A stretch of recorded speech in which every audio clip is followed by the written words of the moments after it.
Hello people, and welcome to watch what was supposed to be a mega stream of the CCL qualifiers, all the way kind of from qualifiers 1 to qualifiers 2 and 3.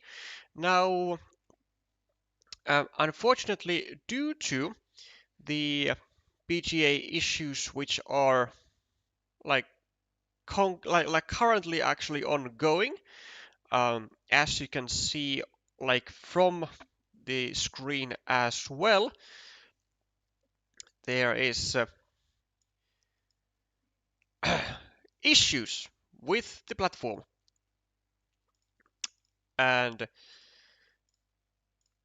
this might and actually will also affect the entire stream as well. Um, Now, mainly because we have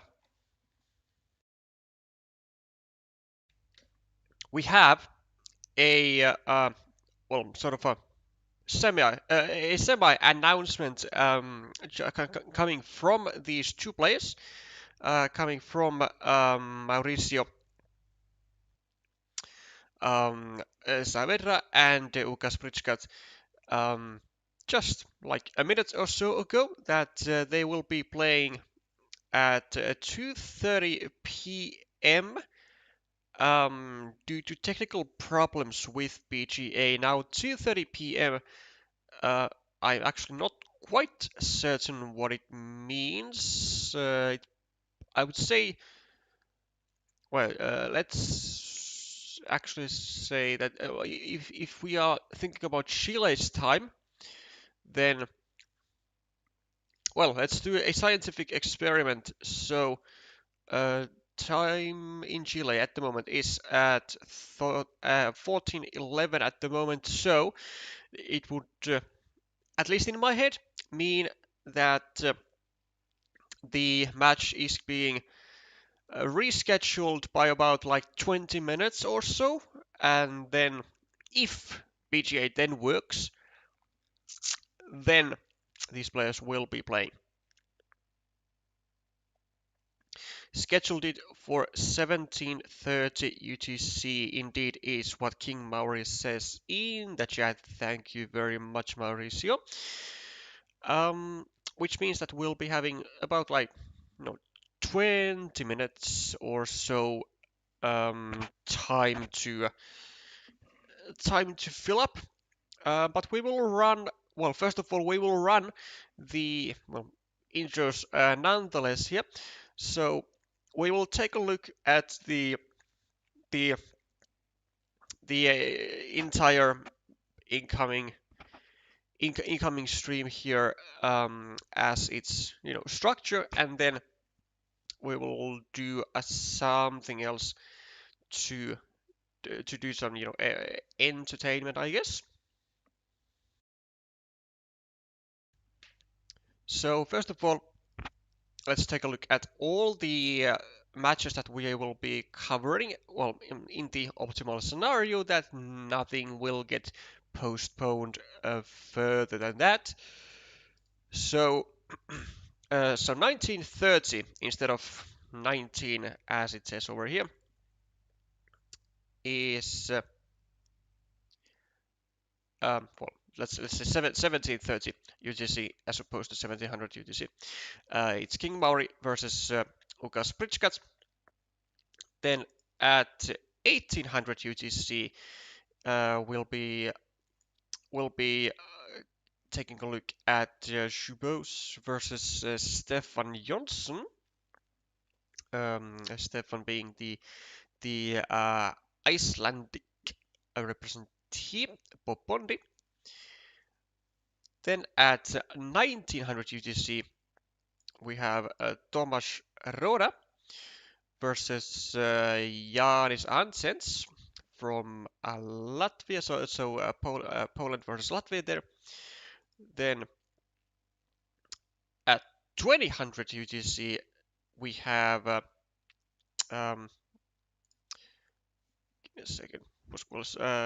We have Nicola Kolne versus Andreas Leuschner from Germany.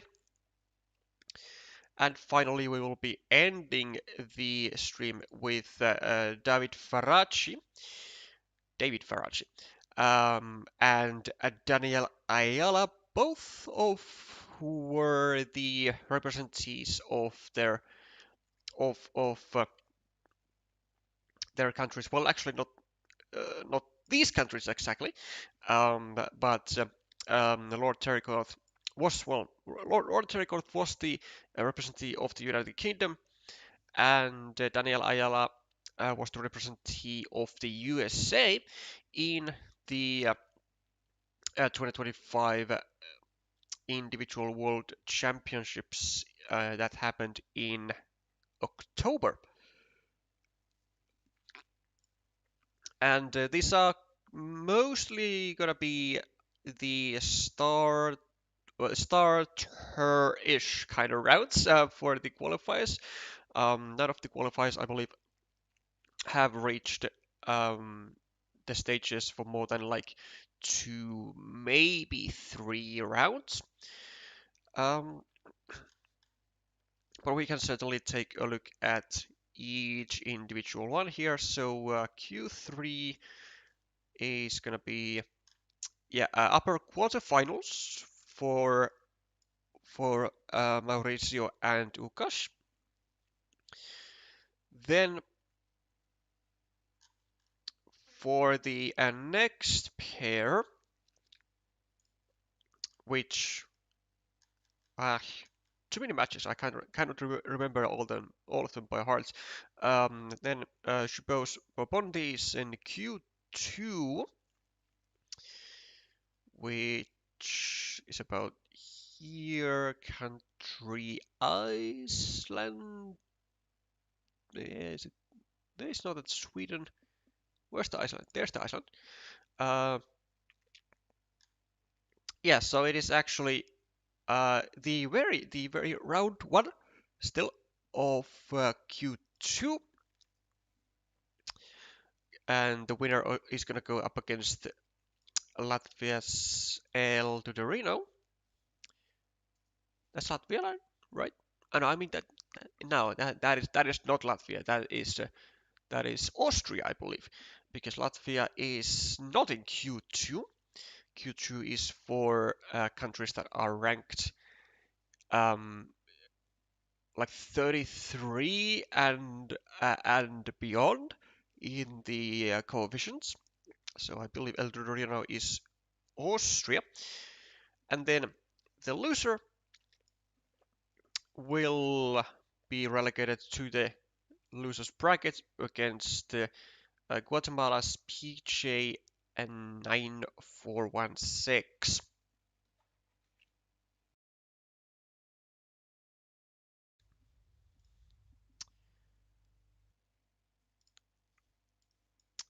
Then we have a bunch of, I think, yeah, then we have mostly expert players. I believe they are all at least expert players. After that, Thomas Czech, who was the representative of Poland in the 2024 individual world championships. Wait, was he also in 2025? I don't think he was in 2025. Ah, I am. there's too many Polish Tomashes to keep track of. I don't believe he was in 2024. Um, no, sorry, in 2025, but do not quote me on that. It could be checked. And as a matter of fact, whilst we have all the extra time in the world, we will be checking all the facts. Uh, we can go here in the 2024 finals, the details, and where is Poland?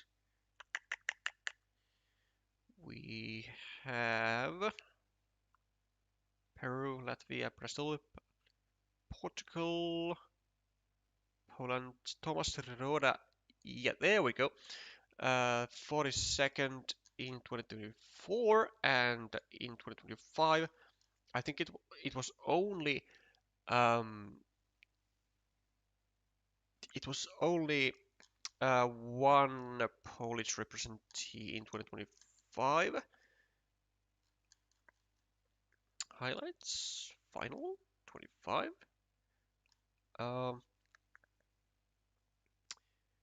POL. POL. Where is POL?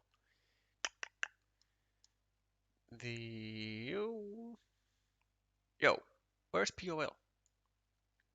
No, no, no, no, no, no, no, no, no, no, no, no. Mexico, Portugal, USA, Japan, Thailand. POL there. Thomas Pros from Poland. So UI Scooty. So that's the fact check for you. 2024 representative of Poland in the World Championships. And then versus Janis Antsens.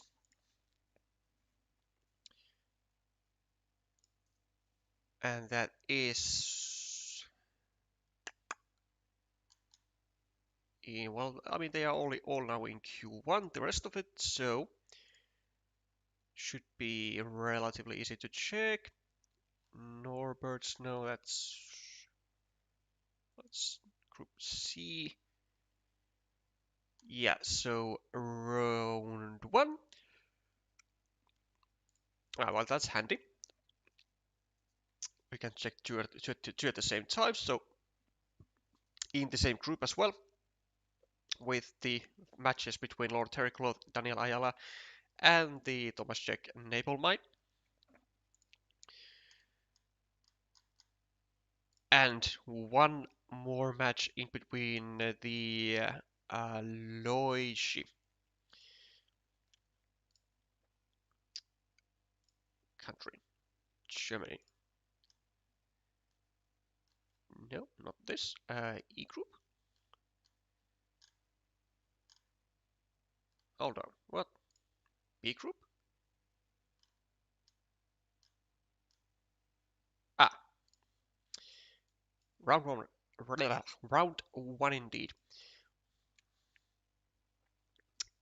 And the winner of Squallus Leuschi will go up against Stephen Chang.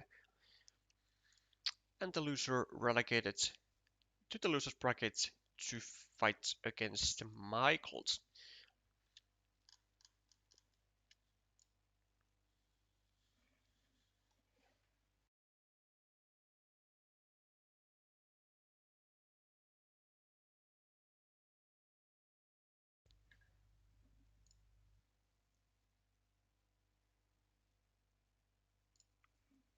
It's also quite the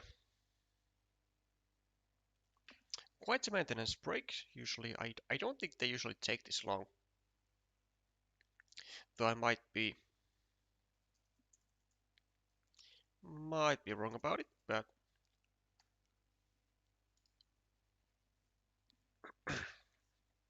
if the maintenance break is actually gonna be running even after 17:30 UTC, I think we will just do some sort of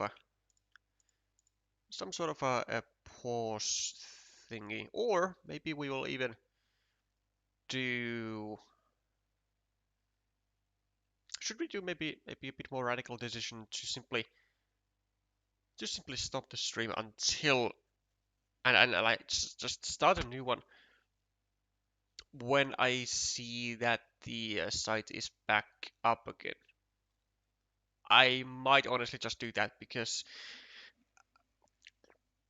since the website has been very unstable today in its entirety, it's not at all given, honestly, that we are going to be seeing any matches today, well, towards the evening here, which would be sad, but not really something that I can or anyone can really have an effect on for that matter.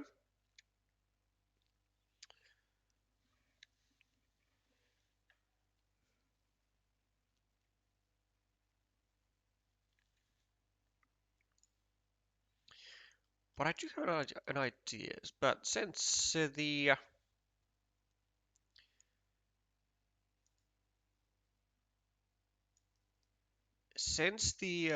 new table creation is currently blocked, let us actually try and review like a game from King Mauri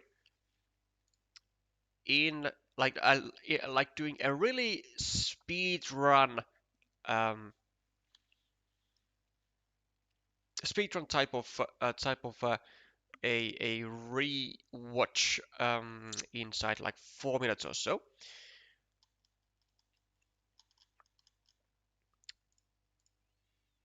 And since we are not gonna be doing like any like particular type of like in-depth stuff, then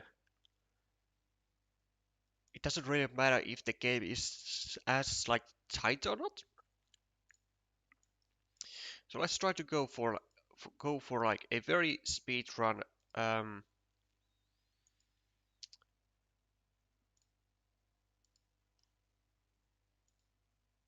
analysis.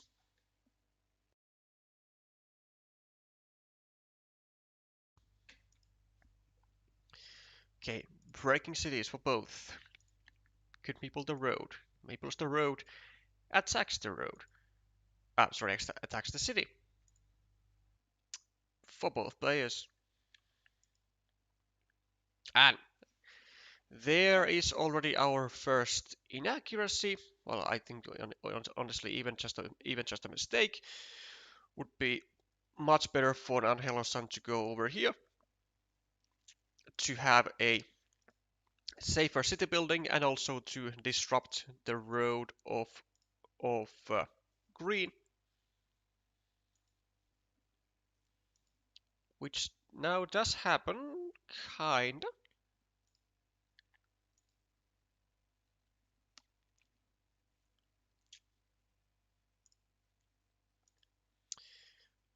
But at what cost? Ooh, um, okay, sure. I think I would have like gone over here instead if I were to be King Mauri and not given those 4 points straight up to red. But okay, sure. Still two cows to fit into this square and a lot of Doritos in the deck. First monastery of the game in a choosing 8 point spot, trying to block this square for of red city to a dagger, but a dagger is exactly what the red gets.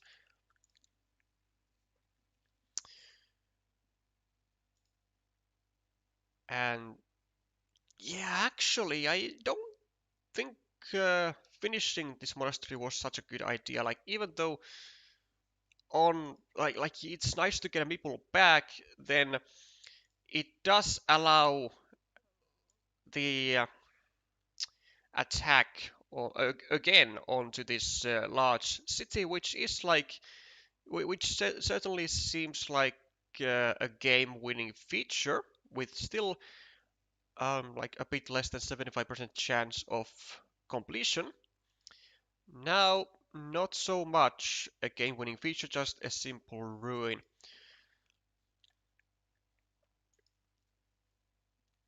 But a very blocky game for sure.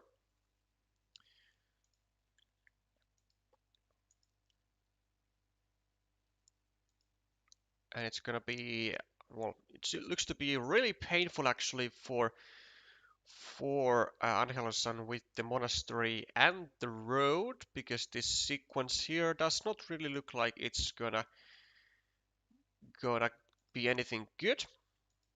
Most likely gonna get restricted into a dagger with both the monastery and the road here. Early farmer, not really a fan, but whatever.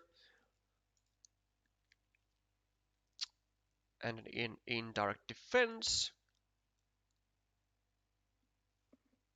And a full block of both the road and the monastery, because there are no more triple cities remaining with the road anymore.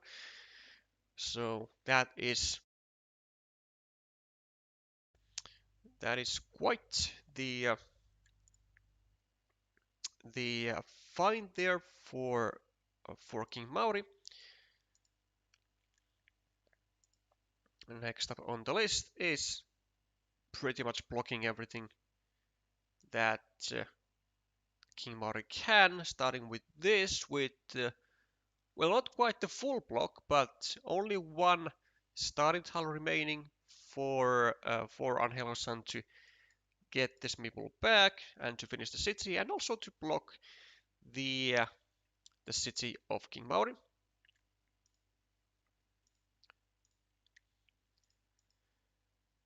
Getting a meeple back is nice though, and pretty much a necessity for Angelosan. Also getting the one monastery point as a result. And these quick point scoring moves are certainly something that Angelosan is going to be needing. Third meeple for King Mauri is quite the maybe even the game sealing move. He's up by 8 and has a meeple. The meeple majority has a buildable field, let's say.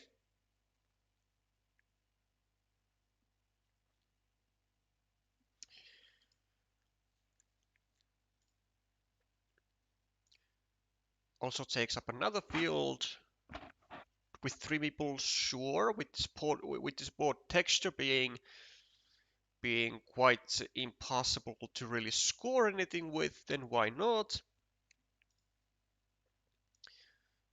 Both players trying their best to score any sort of quick points that they can. And I mean, Angelosan just going for really for nothing, just like he's not getting any sort of stuff really done. There is only one tile that he can get a meeple back with. It's the city crossroad over here. And other than that, there's like really nothing happening for Angelosan because of this structure here. This is blocked, blocked, blocked, blocked, blocked, and only one meeple in hand. Try to score a road, sure, why not? Loses a couple of extra points, and there goes the city crossroad, which is the final nail in the coffin for Angelosan. Cannot really score anything anymore. Looks like a tiny inaccuracy for red over here. If there are any curves remaining to expand the field, and of course there are, and Mauri notices it. First expands the field by 3 points, getting this city in, and then with a curve as well, getting even more cities in. And even meeples a nice juicy 6-point road to finish things off. Yeah.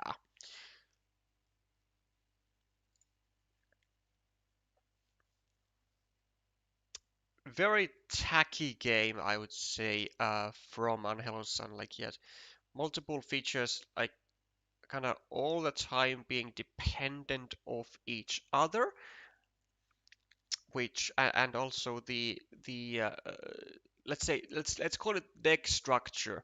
They don't really help him out in the ways of like having all that much useful tiles and even having having a like even a decent chance to save his meeples there. Okay, moment of truth. Do we have anything other than maintenance? And we do not. We are still gonna be continuing with maintenance, but we do have a message from the tournament organizer, which I will actually read out to you out loud. Um, this is from Sergei Zakarenko. Hi everyone, a quick update. Right now we are discussing within the organizing team how to handle situations where BGA crashes during a match and the game cannot be finished.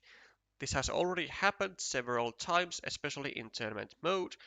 We are working on clear and fair rules for such cases. For such cases, as soon as we finalize the guidelines, we'll share them with all players. So, um,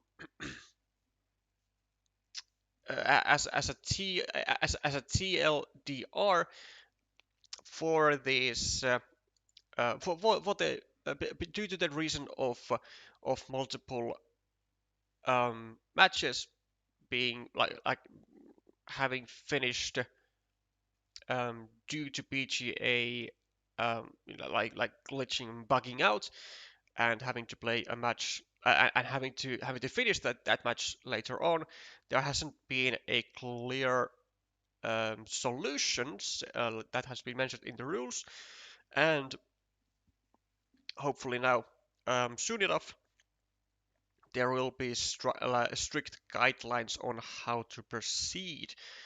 Now, talking about proceeding.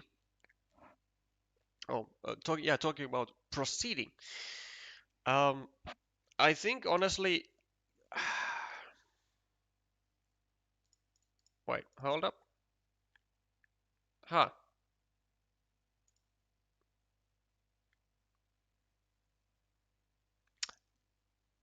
Talking about proceeding. Well, let's proceed with this, shall we? Because now apparently the tables have been allowed to create, which is nice because we finally actually get to start the actual stream content. Let's hope that we are gonna be able to also continue it, and that this is not just a stroke of luck per se for one game, but let's treat it as PGA being fixed. Ooh, look at this. Łukasz has actually achieved the rank of a master. I'm not sure how long ago, or if if it has happened like just I don't know today even. But congratulations for Łukasz for that, and he's certainly the favorite at least on the or at least ranking wise. Let's see if that helps. 4 points ahead is King Mauri, needing a dagger with still 3 of those remaining in the deck.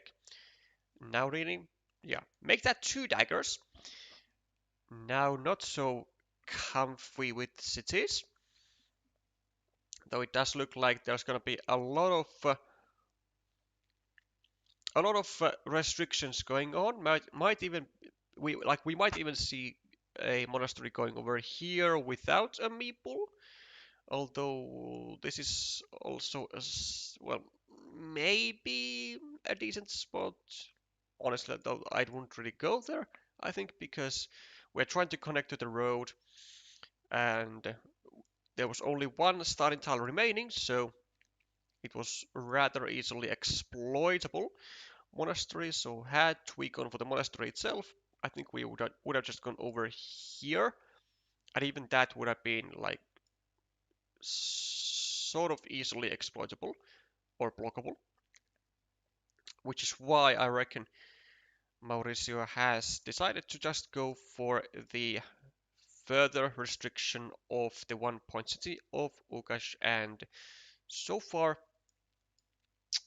it's equalizing the 1 point block on, well, the 1 point restrictions on this city.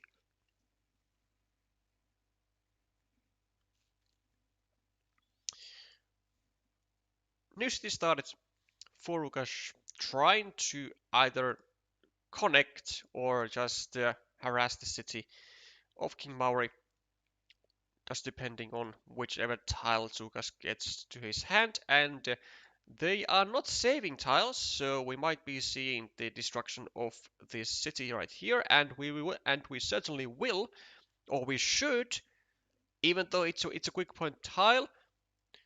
King Mauri should definitely not shy away from finishing the block that he started, and he does indeed not shy away from that. I guess he was momentarily thinking of whether he should be going over here to save the connection onto the ruin, but I think not. I think this is just a better move, just making sure that the 1 point city meeple is gonna stay blocked at just 1 point.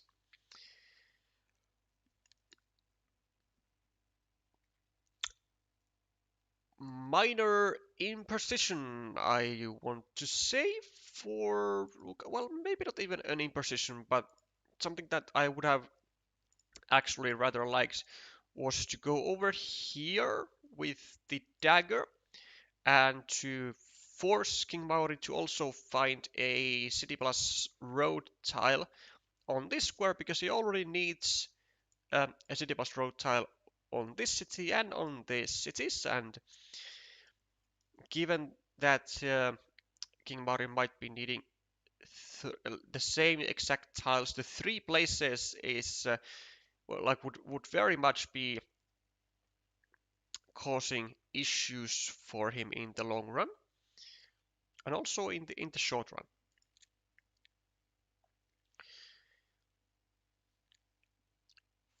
4 point loop road started by King Mauri.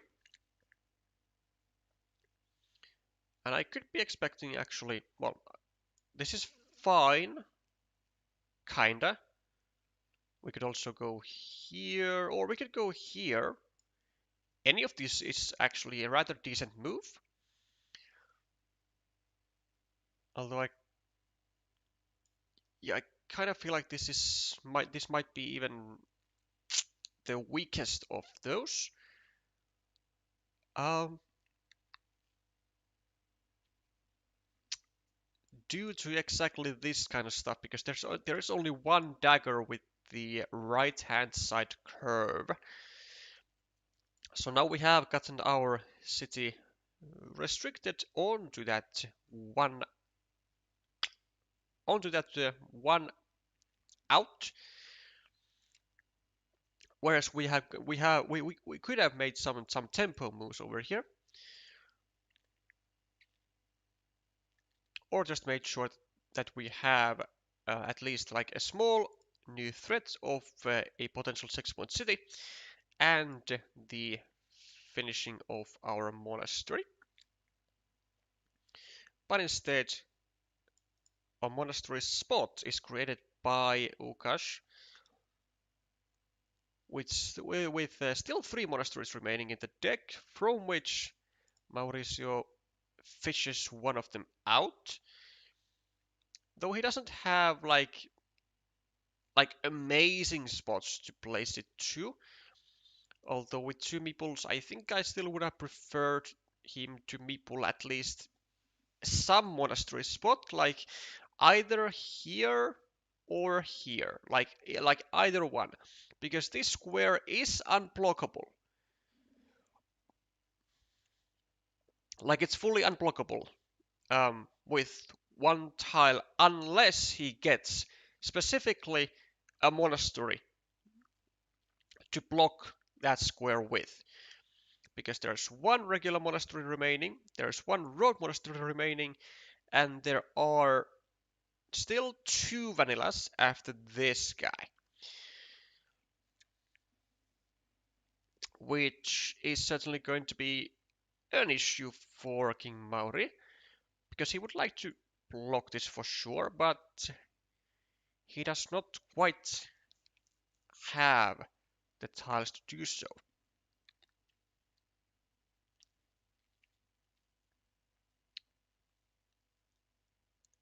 Huh. Well, there's an interesting move. Adding it to the likely shared ruin, although it's still attackable. It is still very much attackable from either from here or in some cases from here as well. Like if a save comes into this square, let's say like with a starting tile, then couldn't we attack with a field Dorito? 1, 2, 3. Actually, no, actually we could not. And also there's only one cow remaining. Oh, but this could be like this could become a cow hole in some cases. Like let's say a horse goes over here, saves the square, and then a cow is then can be then fit into this square. Mauricio clearly not bothering to do anything to this city right here, even though there are still 2 daggers remaining in the deck. One of them which would be going here, and the second would be going over here. But I think Mauricio is kind of set on uh, on only drawing one of the 2 remaining daggers, which is like more realistic, right? And I mean, this is just generally a good tile to start a new city with, especially when he had the road already to be taken care of. Maybe he could have even actually started a field, but um, yeah, maybe he could have actually started a new field, given that he already has now a city cap needed over here and over here. He might just take the field and have an empty city cap without having the need of actually like like needing the city cap, like specifically a city cap to get people back from there. But that's fine. Regular monastery drawn by Ukash does not go for the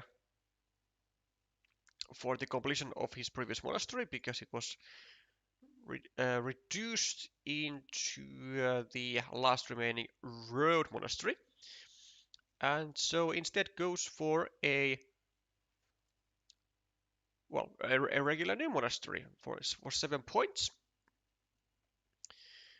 A dagger is drawn by King Mauri, who decides to interestingly draw.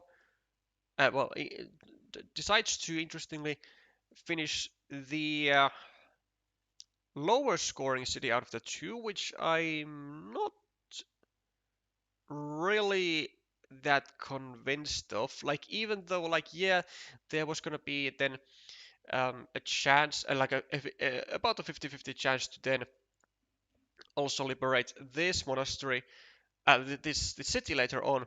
Like, it's still like what 1, 2, 3, 4, 5, 6. Like, it's still 3 more points, right? And you would kind of invite your opponent to then use a tile to block this square. Whereas now you are basically down 3 points, right? And even if you are to get the second um, the second remaining dagger, then you could just go over here, I reckon, and take back your meeple. Maybe drop a 3-point farmer if it happens like late into the game, or go here, take back your meeple. Like there's no real like lack of places you could drop a dagger to.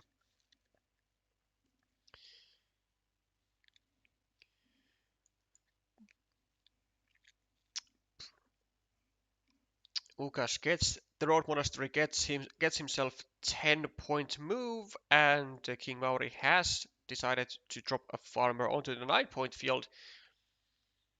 And now he will be dropping a farmer onto this little piece over here, I think. Maybe. Or he might just, just save that meeple for later dates. 1, 2, 3, 4, 5, 6, 7, 8. There's one regular curve remaining, which means that there's one tile to go over here to connect to a 6-point field. Goes for a city. I don't like the city cap choice at all. Like, like there's already a city cap available on the left, and there cannot be like many city caps remaining in the deck as a whole. Like 1, 2, 3, 4, 5, 6, 7, 8, 9, 10, 11, 12, 13, 14, 15, 16, 17, 18, 19, 20. I mean, there are still 3 city caps, but it's not. I don't think it's still worth to actually meatball this city right here, just because like you can just go onto the field, then get a city cap, get a 6-point field, and get the extra value for the city anyway. Like now he's gonna go over here. I think drop a farmer as well, and he's gonna be down 3 points really. Like he should drop a farmer. He should drop a farmer for sure. Like, and he's doing that. But now he's in exactly the same situation as he would have been with a farmer over here, except he's down 3 points because he's not scoring 6 points for the farmer. And those type of point misses are exactly which will be losing games for you in the long run. And it might even lose a game for him right here, although I kind of doubt it. It does look like Łukasz has this under his control with the open features. Oh, well, let's say, well, with the points banked on the board, plus a 13-point scoreboard lead. So 13, 19, 20, 22, 20, 21, 2017. This is equal 8, 4, 7, and like plus 15 lead, no? Yeah, plus 15 lead is a lot more than King Mauri can conjure, even though he gets every single city cap actually that was remaining in the deck. So 1, 2, and 3, so got the max value out of the city caps. But still, with all those quick points, he was not able to surmount the point difference on the board already. And the first game of this match is gonna go to Łukasz, who takes 3 points for the road or for the field as his final move, and the road it will be. Funnily enough, this 2-point road this nice loop right here stayed as a 2-point road until the very end of the game, despite several chances of getting it back. But with every tile that King Mauri was able to get it back, he had some more, like something else more beneficial to do.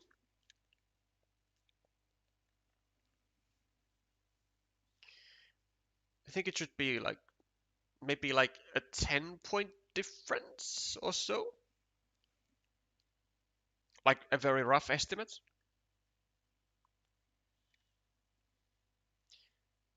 13, yeah, 13-point difference. And Ugas keeps pushing above the 700.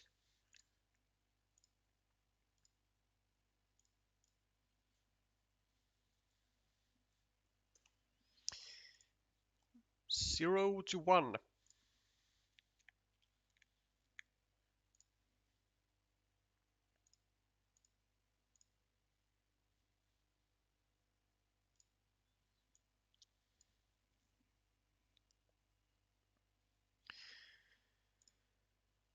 And this time King Mauri is going to be the starting player. Unfortunately, not quite the tile that he would wish to have. Ideally, you would want to get an extender over here with a shield as your first tile of the game.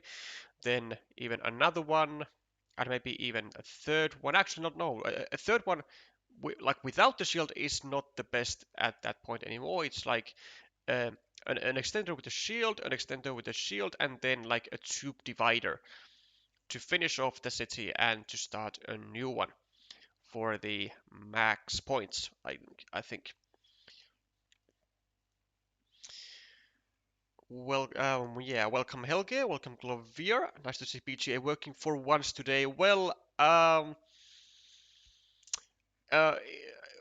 after a bit of yeah, after a bit of waiting, it certainly does work now.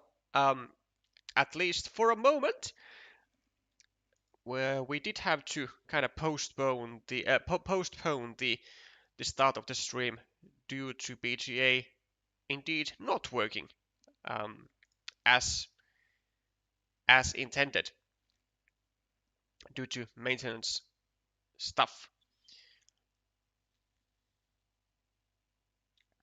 Was just about to ask about it. I couldn't access the site earlier today. Yeah, there's been a lot of just a lot going on with the site today, which has been certainly from the more annoying end.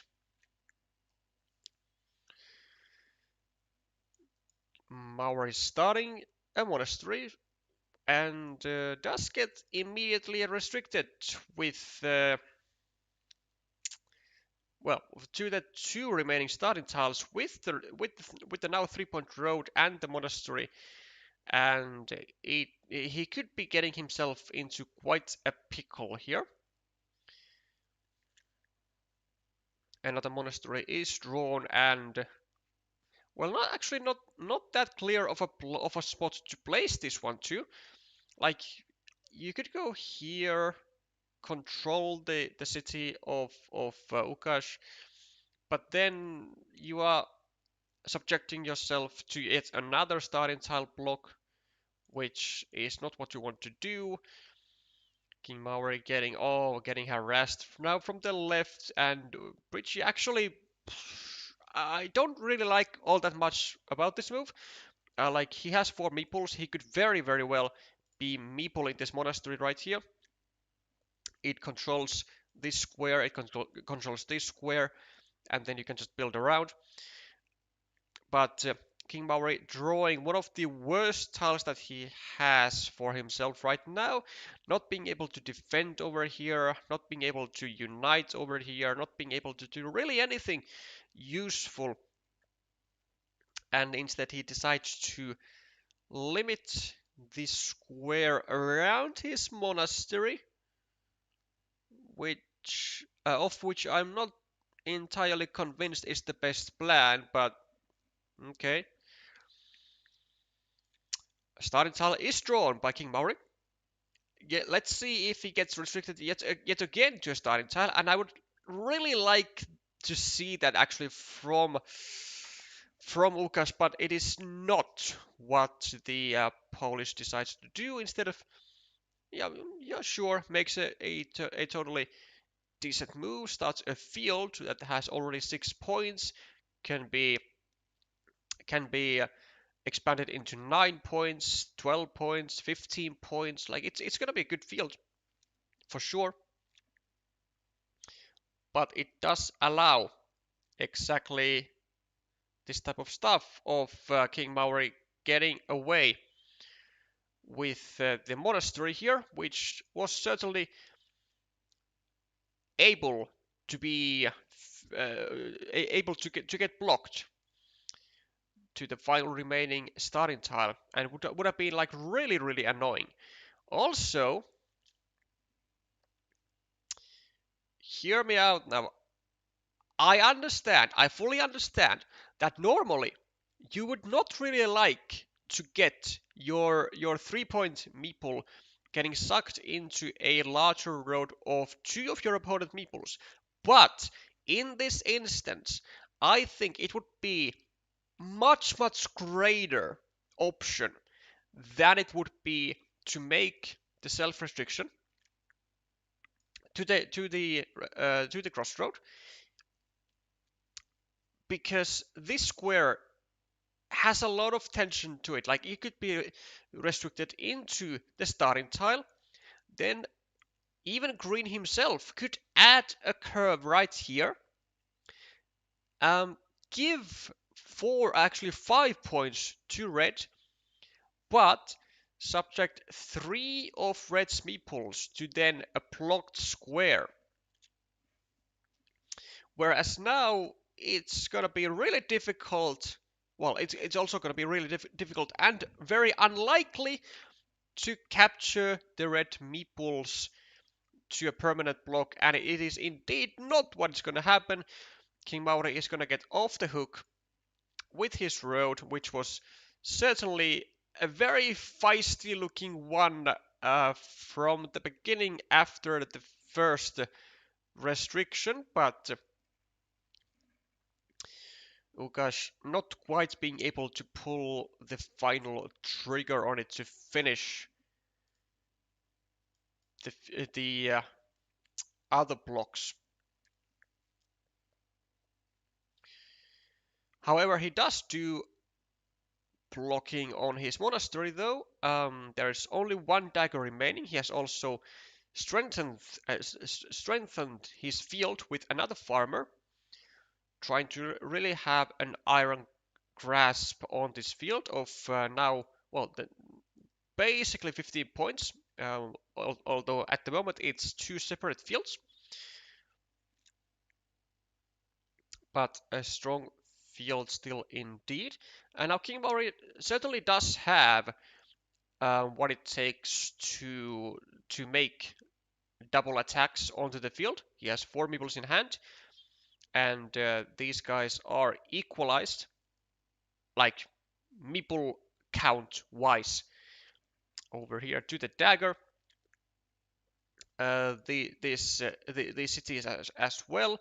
And honestly, I think as King Mauri, I would be going over here because it is impossible for Mauri to actually finish this city without the green people being in it. Whereas there is very much a chance for Ukash to find one of the two remaining dividers to go over here and to actually just simply block this city to 5 points and to finish his own part for 6 points and to get a meeple back and another city onto the field, potentially, with a few continuation tiles like this. So that is certainly something that that King Mauri should be aware of. Dagger for Ukash, the last one of its kind, the last one with the with the curve to the left, but goes exactly to the spots which I had in mind. Unfortunately, though, the tile run out says no. King Mauri immediately finishes the rather juicy 14-point city, gets a meeple back, and also gets the final remaining dagger in the deck, which I honestly don't think he's gonna go here with. Like, it's net -1 point move. I think a much better move would be to either go over here and maybe not even meeple the city, because Ukas cannot really take that without bringing some repercussions onto this 3-point city of his own. Or I guess you could go just over here as well and attack the city, though I wouldn't really find it being like all too great either, especially like exactly because of these dividers right here, which would have went onto this square, give 2 more cities onto the field, and Ukas also dropping a 3rd farmer. But the dividers do have another purpose, and it is it has been achieved with separating the now live city of green from the 5-point ruin and threatening to take a meeple back with 1, 2, 3, 4, 5, 6, 7, 8, 9, 10, 11, 12, 13, 14, 15, 16, 17, 17. So 6 city caps still remaining in the deck, with 2 of those being with a road to the left and 4 with a field to the left. So 1 city crossroad, 1 starting tile, and then 4 city caps with a field, which could potentially allow the the start of a block over here, but King Mauri decides not to. He just wants to go for the outscoring route, which I can totally understand. Gets one of the city caps. Could go over here. Could go over here. What's he gonna do? Let's see the actual point count. So plus 30, plus 23 on the scoreboard for Mauricio. He has well, the monasteries equalize 2 points for these cities versus 2 on this, and then plus 19, and then this field is worth 1, 2, 3, 4, 5, 6, so plus 1, so minus 8 is actually what King Mauri is at, and 1 extra meeple. I wonder when is the time to pull the trigger and just attack the field, because I feel like the attacks on the field are definitely coming. I feel like they are definitely coming. But for now, I think no. I think it would have been far better for Mauricio to simply take yet another meeple back and lay down on this field on his next tile. Just use just start using road tiles and like just non-quick point scoring tiles for these field takers. I don't think we have to attack the midfield asteroid. I mean, yeah, that's certainly gonna be one option to just try and outscore, but you are behind 8 points. But given that we could have taken this meeple back, um, and then have 2 meeples extra, then certainly outscoring is a way, because 2 meeples for 8 points extra for the opponent is certainly something that we can make happen. But if we only had 1 extra meeple, we could have some issues, right? We could have some issues.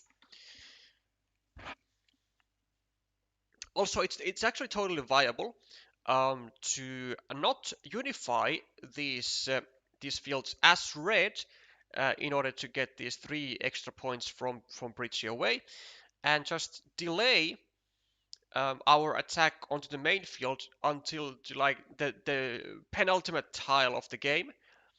Then just go maybe go over here Mm,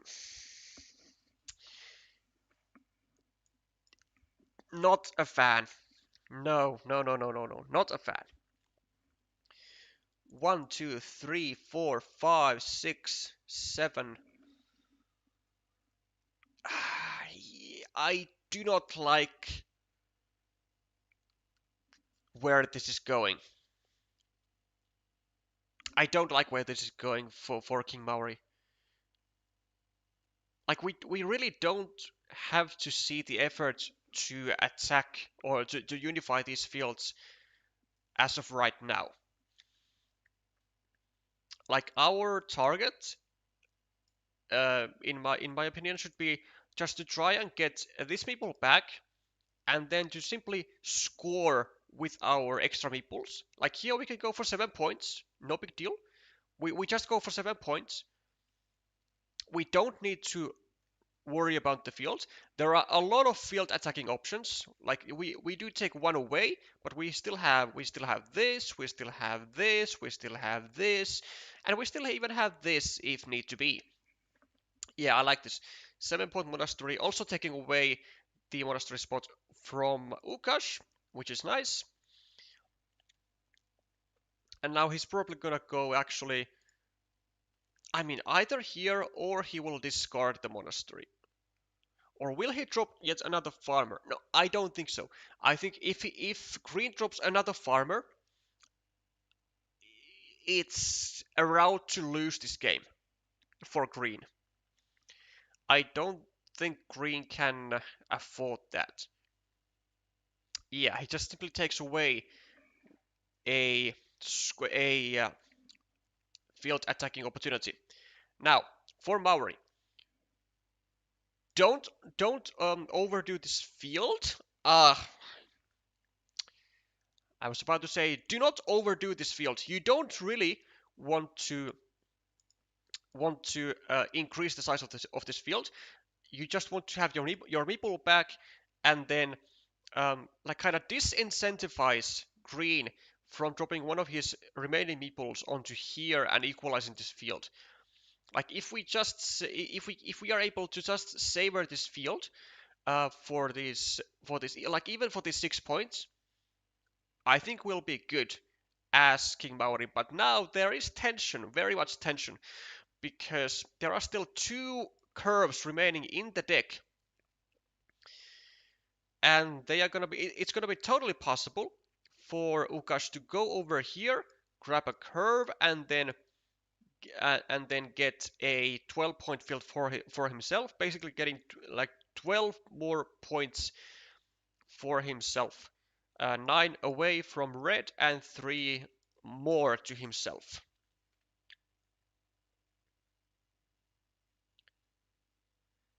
We could make up the score difference with the extra people. Yes, we could. Well, a curve is being drawn by Pricci.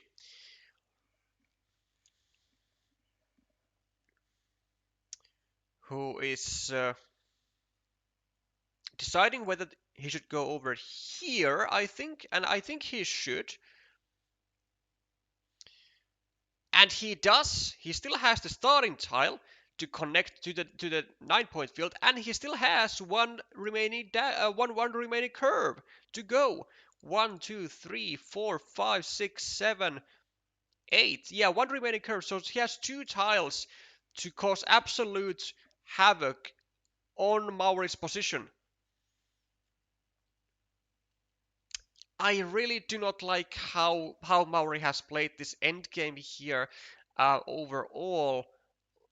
Like, I think he has neglected this meeple more than he should, because he has had now at least two chances to get it back, and he has not. Instead, he is going for the block of the attacking square, and it's not gonna happen.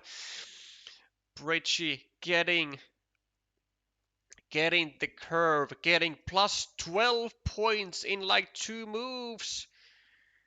And now he also has a ruin over here. I think Mauri has had a chance to go for the outscoring route, but I don't think Mauri now has enough stuff on the scoreboard to really outscore his opponent. Let's see. Let's see. So, plus 30 on the scoreboard, which is a lot. It is a lot. Um, for 34, 35, 1, 2, 3, 4, 5, 30, 33, 1, 2, 3, 4, 5, 6, 7, 8, 9, 10.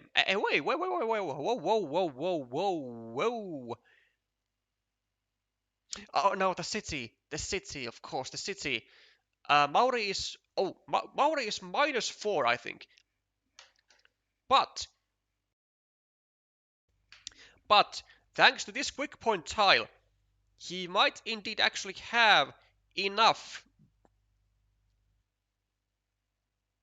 Unless he gets a tile with what he cannot actually score more than 3 points.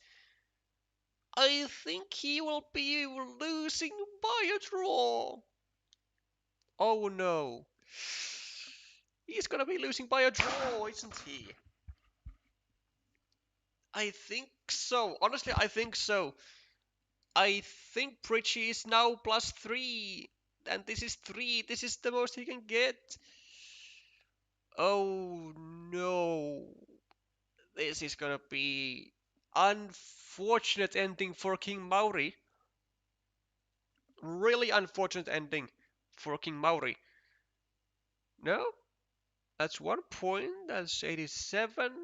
Then the monastery equalized by this monastery. That's to 90, 95.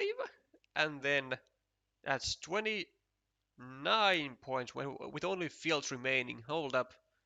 Wait, is this actually a win for Mauri? Wait, well, I had definitely miscounted, have I? Ha!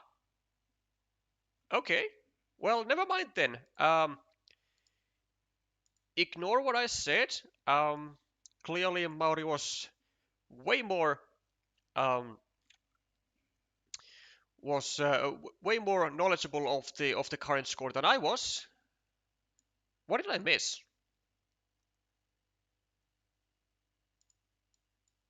Did I just count this city like twice? Uh, Interesting. Uh, I don't know what I counted wrong, but clearly Mauri had it under control. Well, that means decider time.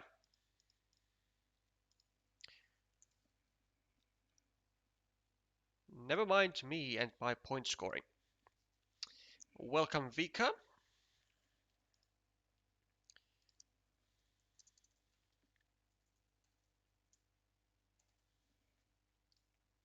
Ah,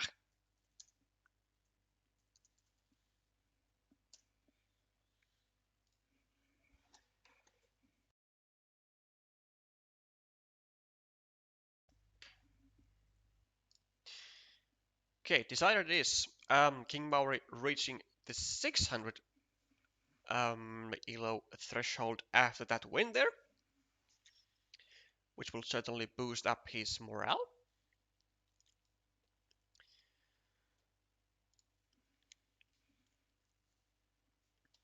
Does not get to be the starting player this time, which wouldn't be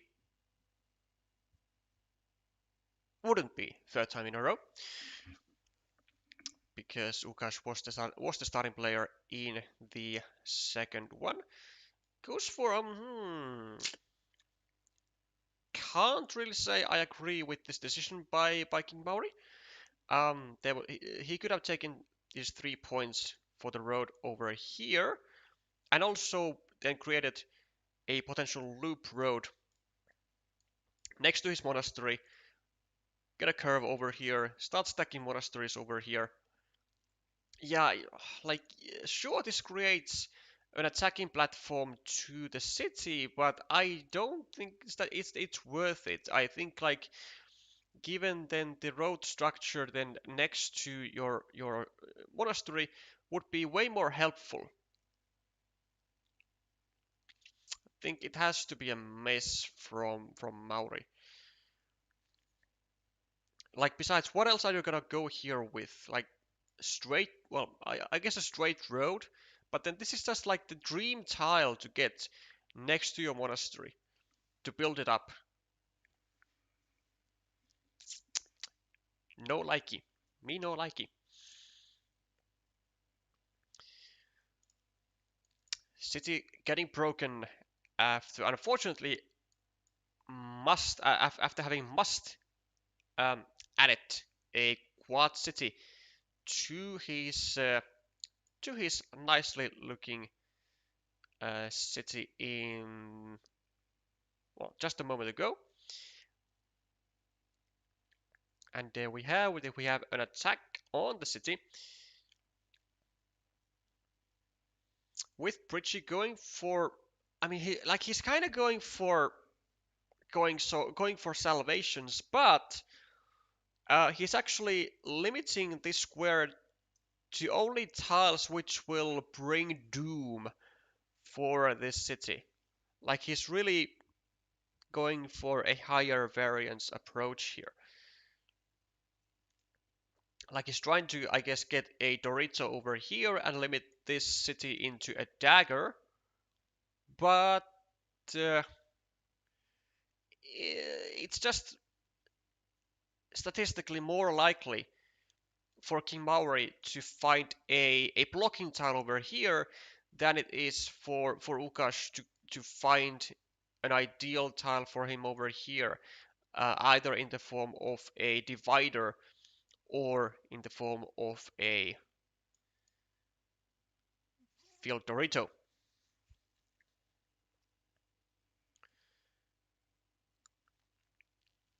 And it doesn't help and the fact that King Mauri is drawing two of the four remaining field Doritos in a row is not really helping the chances of salvaging this square for Ukash. A dagger will help that much that he's going to be getting his meeple out, and he will be getting the city trapped. I mean, I can understand the reason that like you want to face the road to the right so that it does not help the monastery of your opponent with creating a road, but like still statistically it's going to be working against you. It's gonna ensure in more cases than not that this city is gonna be blocked, and you're gonna have to deal with this city afterwards. Though it's not that bad because it's a 7 point um, like ruin, which can be easily continued with horses, and they will probably actually even force a meeple from King Mauri to attack onto the ruin later. So for now, not that bad. Mauri finishing his 12-point city, excuse me, starting a new one, also starting some loop roads here. Although this loop might get frozen here because when you finish it, it's going to create a platform to block this monastery right here entirely with a city tile. So not the ideal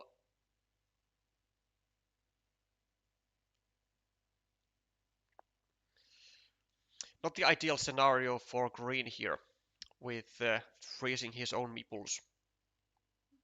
But he gets a straight road, which will help.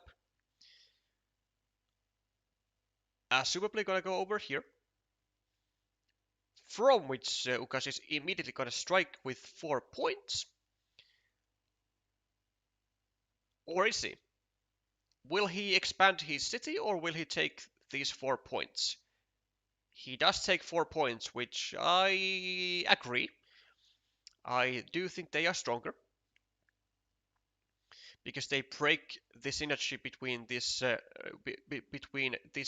road end right here and the road right here, so does not allow like a bunch of curvy tiles to be drawn, and for King Mauri to finish the road and to score for the monastery easily enough.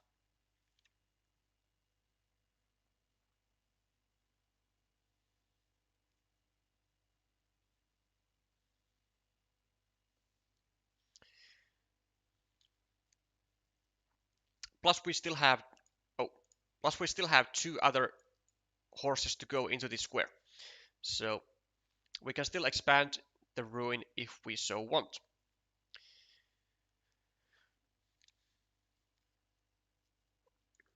An attack on the city by King Mauri and a continuation of the monastery coming from Pricci's part. Now notice that like going over here, which would be the normal move, is not going to be as strong for Pricci as it usually would, because both of the road monasteries are out, which means that by going over here, he would of course uh, he would of course allow the full block of the monastery immediately.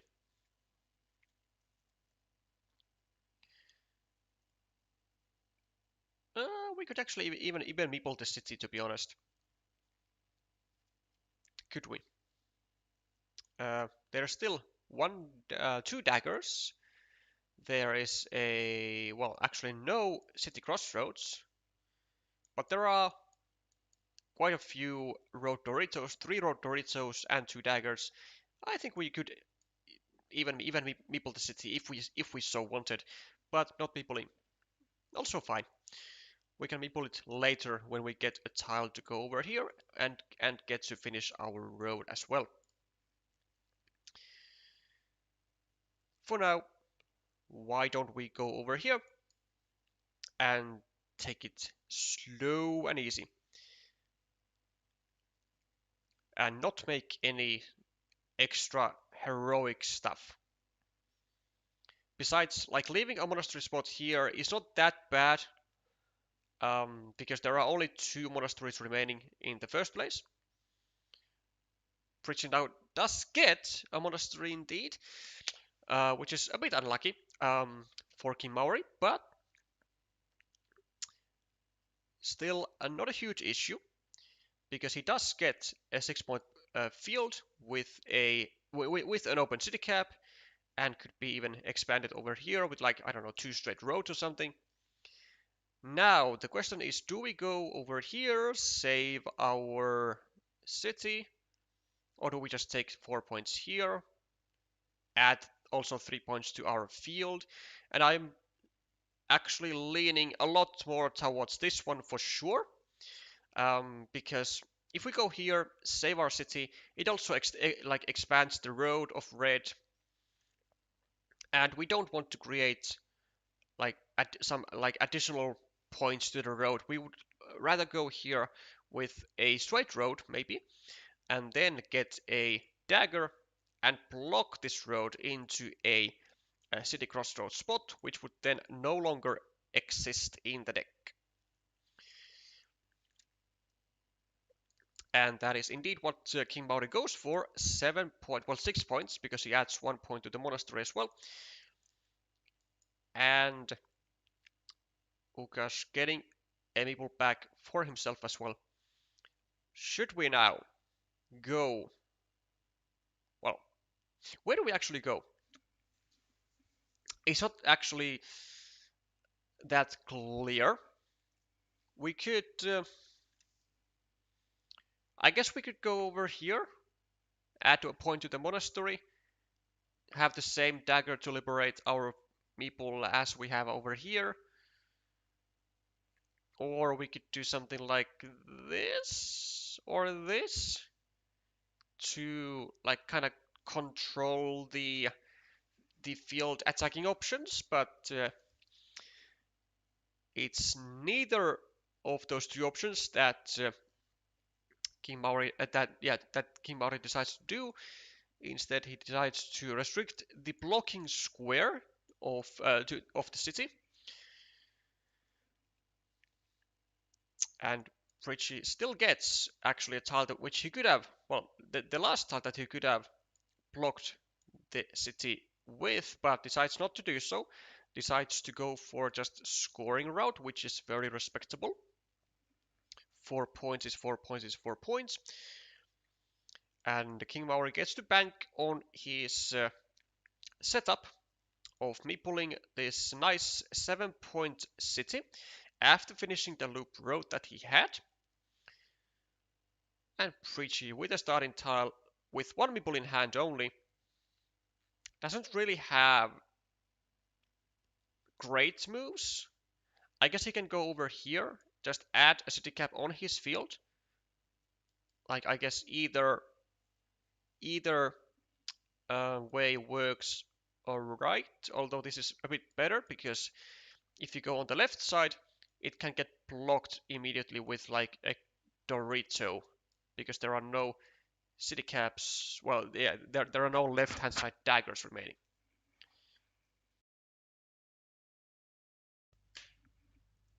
Instead, what Lucas decides to do is to continue his ruin indirectly and to eliminate an attacking spot to it, as it is 9 points, sure. 1, 2, 3, 4, 5, 6, and he can still continue that with like a triple city over here, get the city cap. Yeah, sure. Although I would have liked a lot more about this move right here, just because it gives you the potential to score more. And with only one meeple, you really want to have those quick point, those quick point opportunities available to yourself. With the starting tile, you could meeple the extender as red next to green ruin. Oh, here! Oh! With how many road Doritos? 1, 2. With 2 road Doritos. Not a bad option actually. Given that you can get a meeple back from here, and I guess in some cases even from here, with a field Dorito. Like going here, I guess depends on how far behind or ahead are you. Plus 11.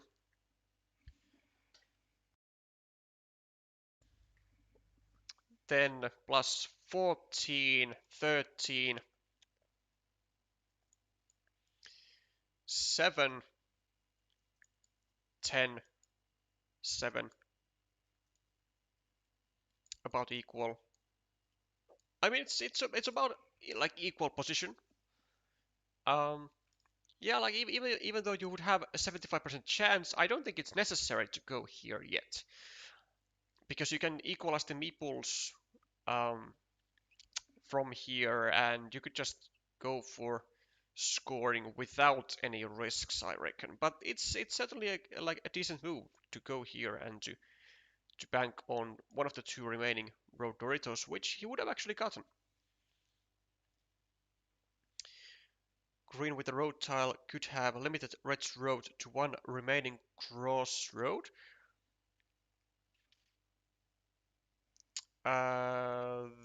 This one here, yeah. Given that red doesn't have any other roads. Yeah, but like this road isn't like important at all, because this road is open-ended from both sides. Like this city still needs the dagger in order for this road to get anywhere. And for King Mauri having two meeples in his hand, third one here to be relieved at a moment's notice, maybe even from here. Like Mauri does not need any meeples, and this monastery is just like it's just like some extra 7 points, you know, for niceties. Mauri decides to go for a second farmer on the right, which I firmly believe is not a winning route to go.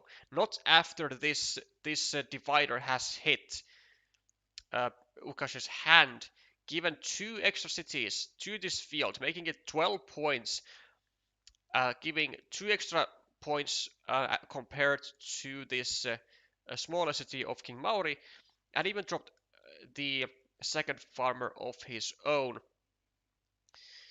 plus having the rather gorgeous ruin over here. I think Mauri's chances have just significantly lowered.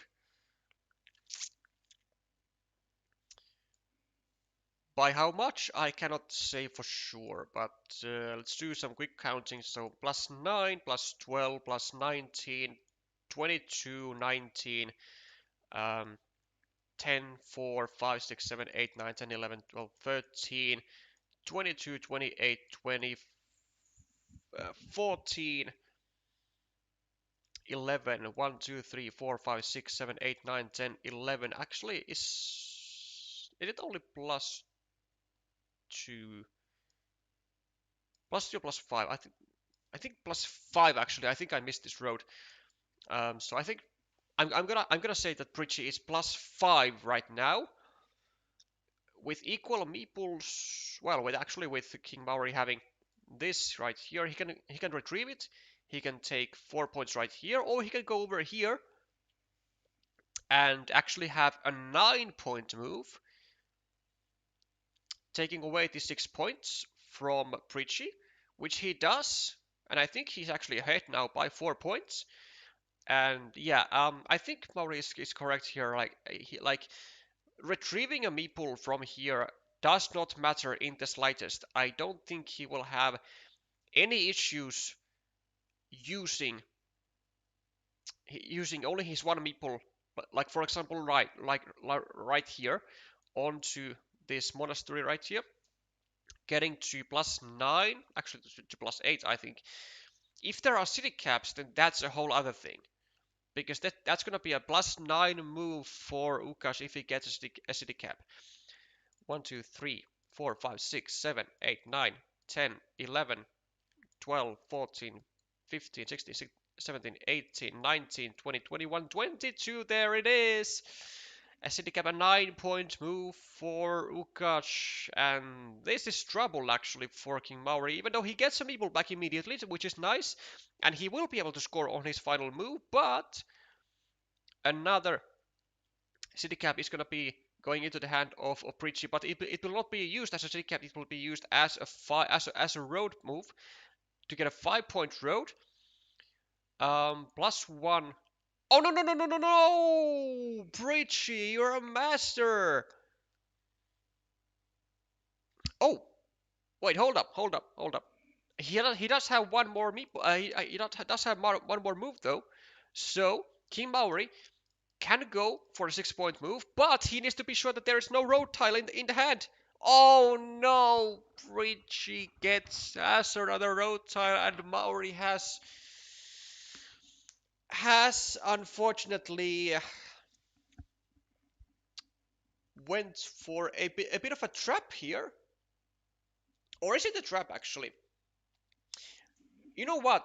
This might still be the optimal move, because whenever you are in an end game and there are like 2 or 3 tiles remaining, you have to think of net total points that you receive from your moves versus your opponent's moves, and not the absolute points that you receive.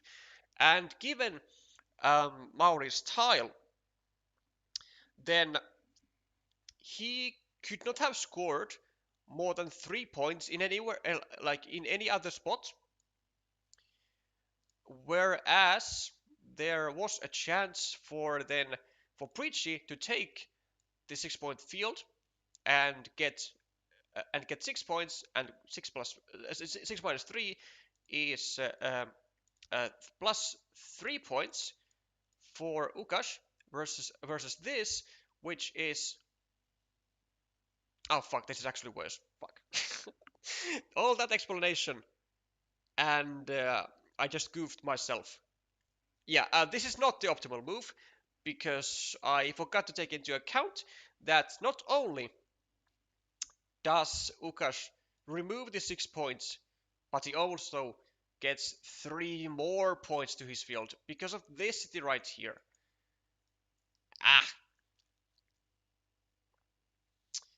And as a result, it is going to be plus 5 net points for Ukash, which means that King Mauri indeed stepped into a small trap here. It would have been better for him to just go, for example, here for 3 points and just let Pricci to take the 6-point field for minus 3 net points, because now it was minus 5 net points.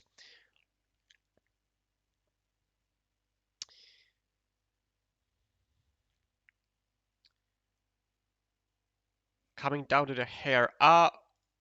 It was gonna, but yeah, I certainly thought it was gonna be a bit more tighter.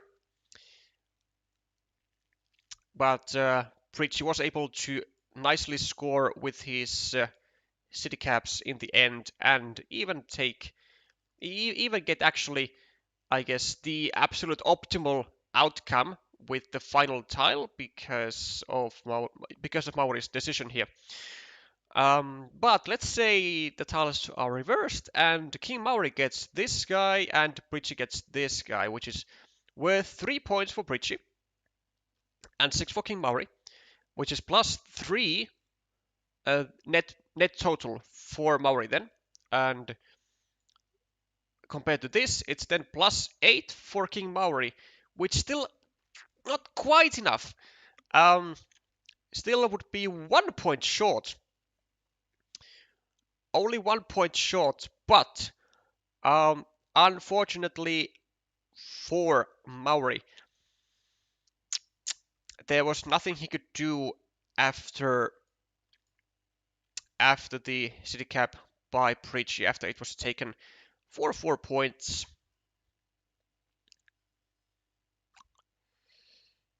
Yeah.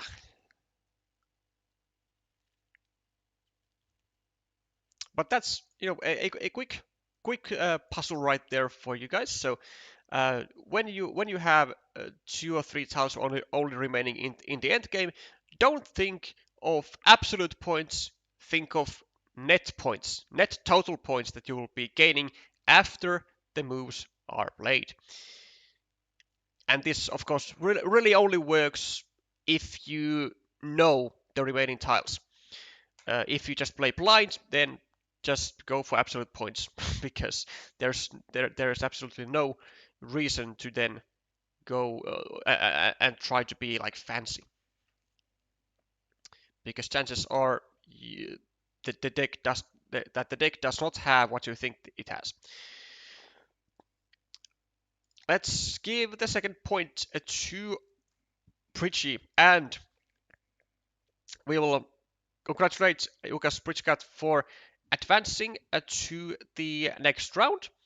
And for King Mauri, it is gonna be a relegation. Let's take a look at the where it is, qualifications Q3.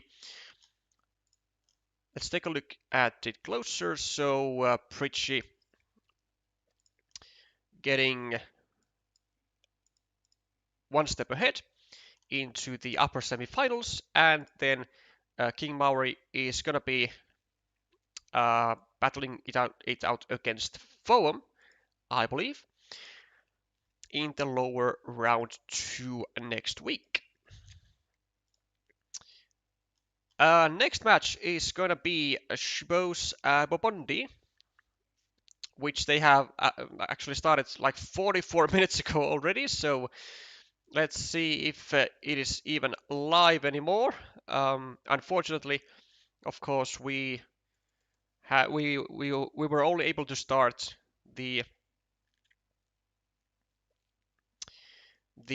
match that we saw just now a lot later than we were supposed to. So we might have indeed missed this one entirely. A lot of games that Boboni has played, but we don't actually see anything over here, which is weird. Looks like these guys have not even started their match at any point. Um,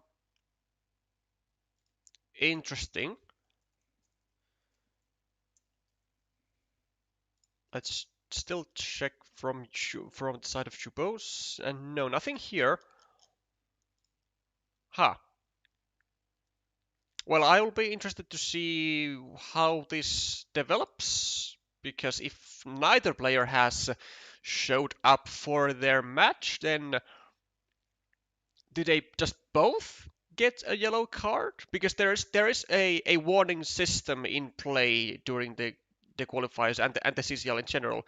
Like you can miss, like you can be late or miss two matches, and then just reschedule them for a later date. But then after that, um, every single like time that you are late or just miss the that and just or just miss your match that you have scheduled entirely, then you will be automatically losing that match.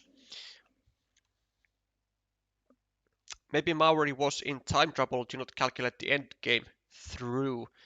um Maybe, could be so. I think let me actually take a quick look at how much time he had left.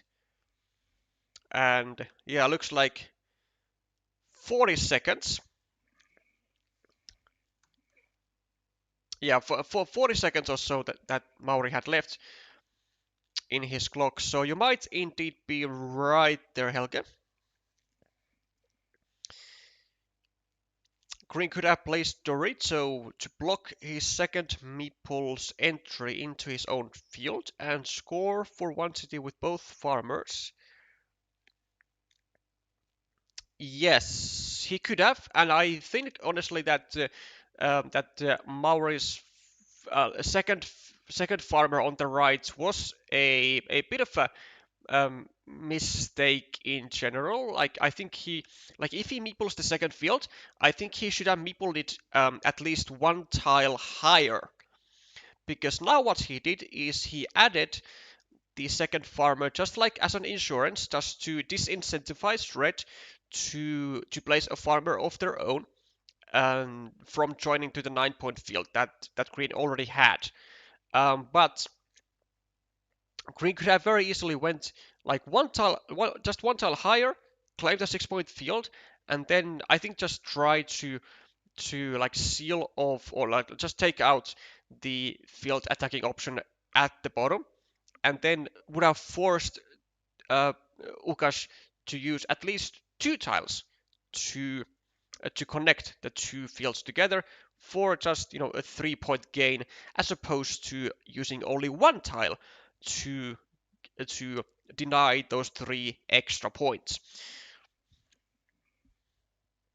How do players prove they were the ones who showed up? Uh,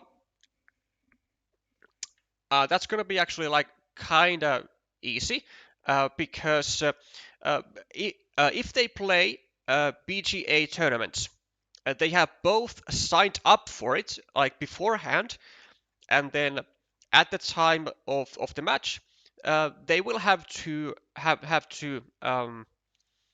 join the first table, and then when they have and when the other player has not joined, then the PGA interface is gonna simply show the other player as being like absent, and voila, there is your absent player, pretty much like just foolproofed of not having showed up, because it's gonna finish the tournament automatically after, like, I don't know, 5 minutes, 50 minutes or something, and it's just gonna show like a message that like this player was not like had not um, like shown shown themselves at the start of the match. So there's that. Uh, Speaking of, we can, I guess, take a look at whether there was a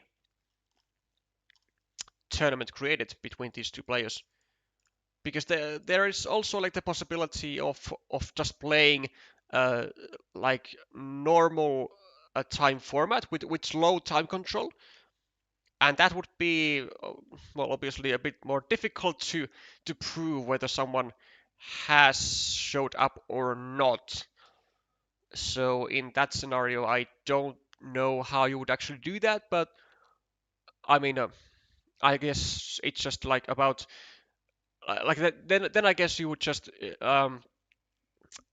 message the tournament organizers like at the time of the match taking place, or at the time of the match uh, should having to take place, and then the organizers are just gonna be like making decisions based on the timestamps on when they have been receiving the messages. That's my best guess.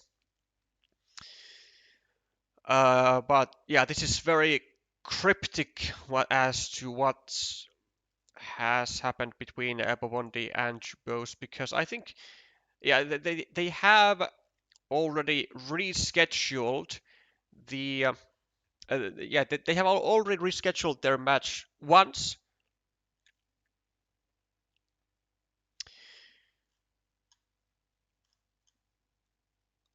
and now apparently they should be doing it twice.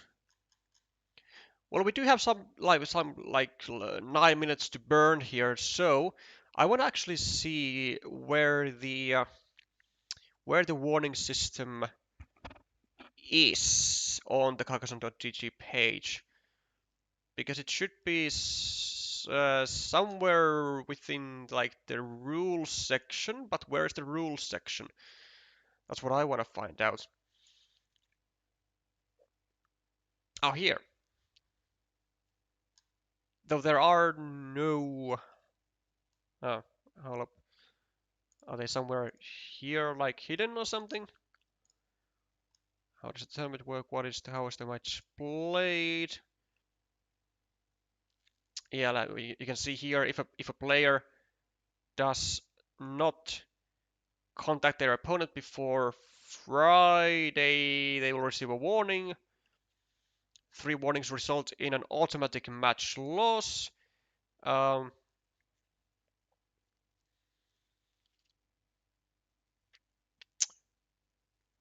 if no agreement is reached by Friday, both players must contact the admins and explain what efforts were made to schedule the match. Okay, there's that. How to create a tournament. Yeah, yeah, yeah, yada, yada, yada. um, Creating a real-time match.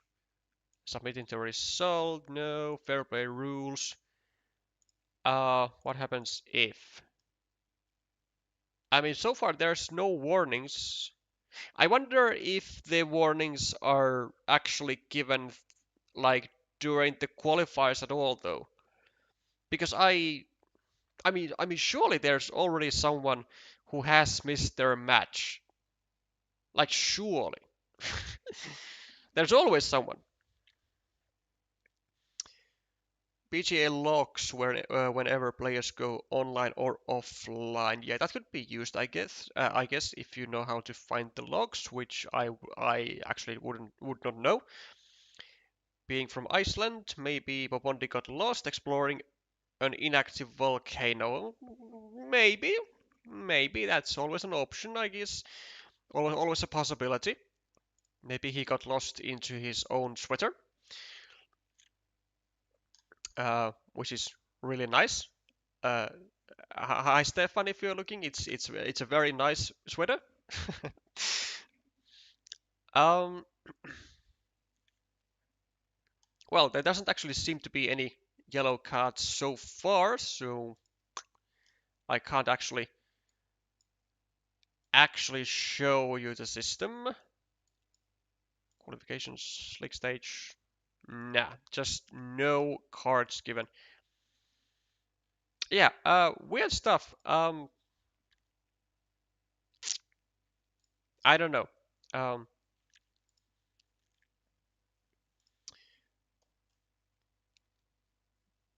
I would assume that they will have to reschedule the match to be taken place uh, at a very early stage of next week. Then I think I have seen such instructions being given somewhere. um,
ah, I be muted.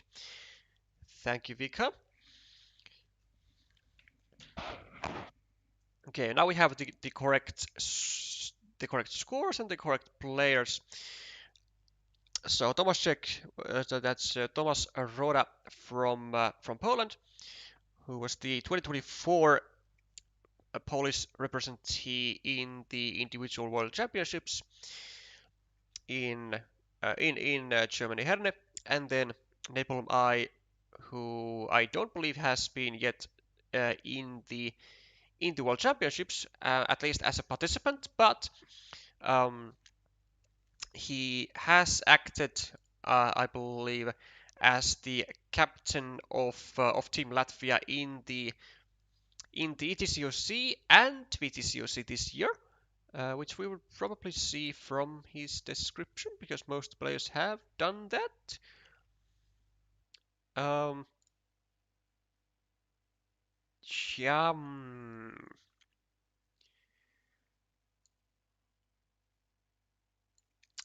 play more or less competitively since 2007. Never won any championships despite trying my best. At least one second place finish in national championships. Top 8 finish in CCL 2025. Wait, what? He finished top 8 in 2025. What the heck? Okay, I did not recall that. Peak elo at 664. It's respectable. And we shall edit this part out. Thank you very much. um, ah, has even included a clip of some of my stream. Ah, very Latvian of him. Have a nice day. Well, have a nice day yourself. Um, I swear he was the captain of ETCOC. Well, anyways, um, let's do a quick research here to see if he has played before against Thomas Czech. which is not indeed the case. They have no history playing together, but that's about to change. Tomaszek, I believe, 500 rated, about 526 with 3,000 games under his belt.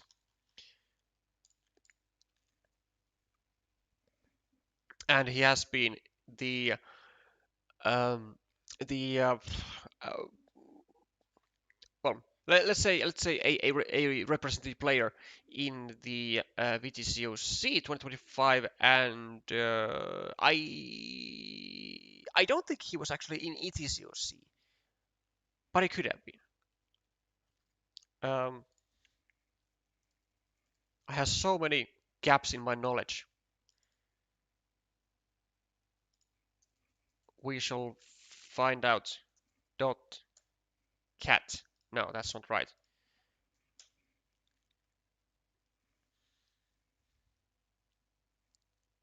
Try running Windows diagnostics. Well, this is welcome to the CCL qualifiers where we run Windows diagnostics. ETCOC 25 for Latvia. Although, teams. Where be? Why am I? No. Why am I watching Latvia? I should be watching Poland. Not on the list. No, he is on the list. He was indeed part of Team Poland in DDSUC.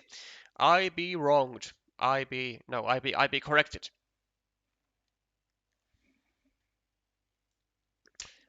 Captain indeed he was. I'm very glad I checked, for I shall not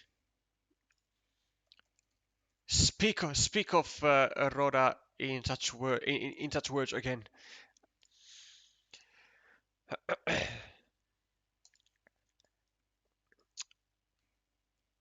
Onwards and upwards. Stream that is just debugging sessions of Carcassonne websites. Yeah, I'm gonna leave that to someone else, someone who is more capable and who has more interest in doing stuff like that. Uh, well, someone who has interest in discarding tiles is Thomas Roda. Uh, Thomas Roda's opponent,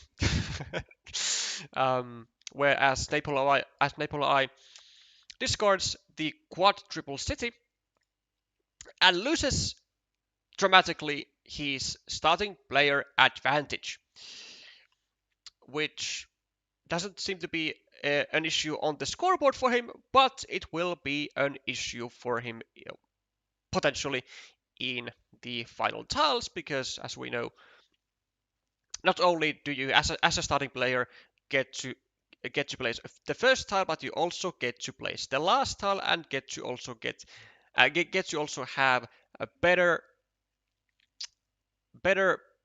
probability chances for your end game.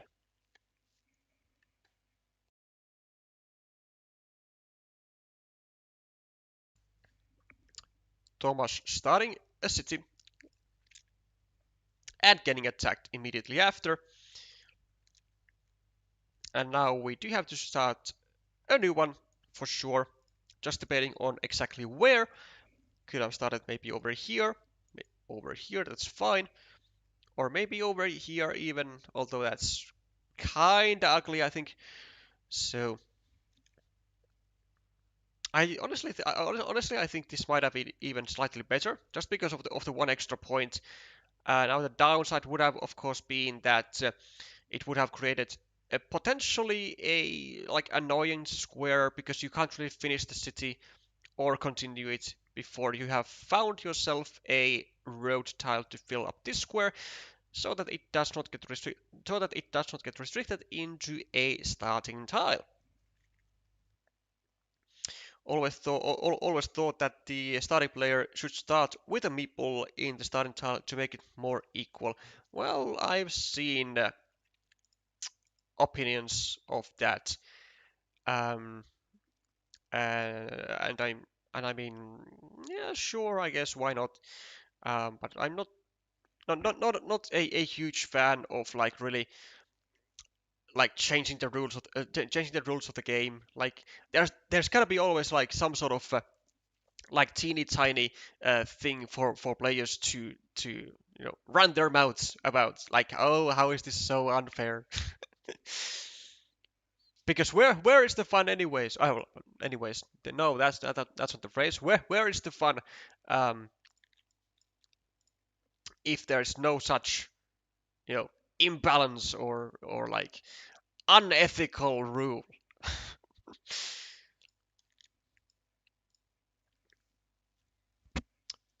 You should try to maybe fault the printing houses who are printing 72 tiles, which are very neatly fitted into like an X amount of sheets and not 73 tiles, which would allow then every player to have equal amount of tiles in use.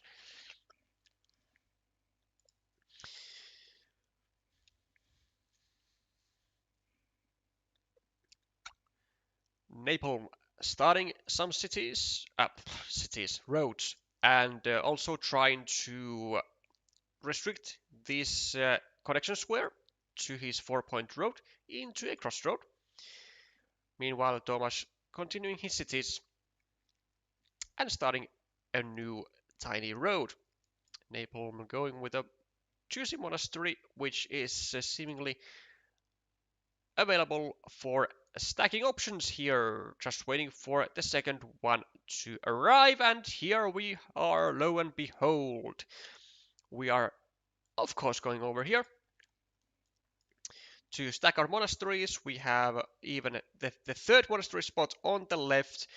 We are controlling very nicely this road, and we can just add like a simple straight road over here to get +1 point and to eventually finish our monastery without letting the road meeple off the hook.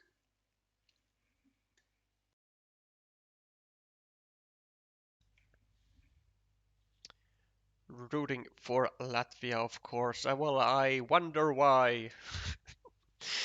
It does not really come as a huge surprise there. Gotta have your teammates back. 8 points on the scoreboard of Tomas as he finishes the city. Um, Although he did have some alternatives also, actually could have maybe gone over here, maybe start even a second city. Actually, over here would have been quite good, like really good, I think. Starting a new city over here, taking away the monastery spot, and have your new city be on a relatively safe square because it's gonna be kind of difficult to try and restrict. And this city was never in danger. Plus the quad city has been discarded, so even that is not an issue any longer. So I would say overly conservative and missing a better move. Because I think Thomas is at some point gonna go here with a road tile or a city tile anyways, but that's just gonna be like one extra move that he's gonna have to make with not and being not as efficient with it. Napalm, do you restrict your own road to a road monastery? Or do you maybe just go here? Try to get a straight road and a curve. Straight road and a curve it is. But you do get blocked. Yep, and a meeple, of course. Oh, ah, that hurts deep. Hurts deep in the soul of Giannis, as he would have gotten the absolute dream tile immediately after. Would have been, of course, nice just on its own over here as an 8-point spot, even with this move. But at least he does get to continue his monastery cluster, which is still really nice stuff. 2 points ahead is a yellow, but the cluster of monasteries for blue is maybe something even that I would still put him to be on in a slightly better position compared to his opponent, even though he has the blocked meeple over here.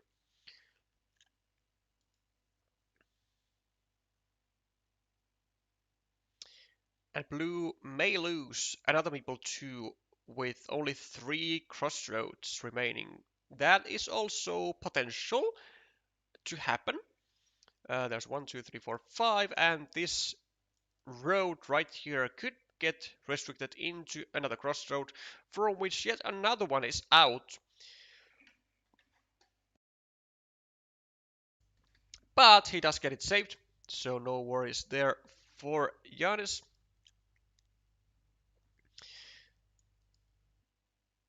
Dagger for Thomas shouldn't be too difficult to use it. Going over here and not even not me pulling anything, just because like the amount of crossroads that are gone out of the deck is so big that there's really not that much worth in taking a 4-point road. And it does also pay off in the form of napalmEye now getting a road triangle, which he is not really able to use almost anywhere. Also, it's notable to mention that this was the final dagger with the left-hand side curve, so there is now potential to get blocked with some meeples. Well, let's say maybe with some future meeples. Currently, no real blocking chances for like on anything, at least for daggers.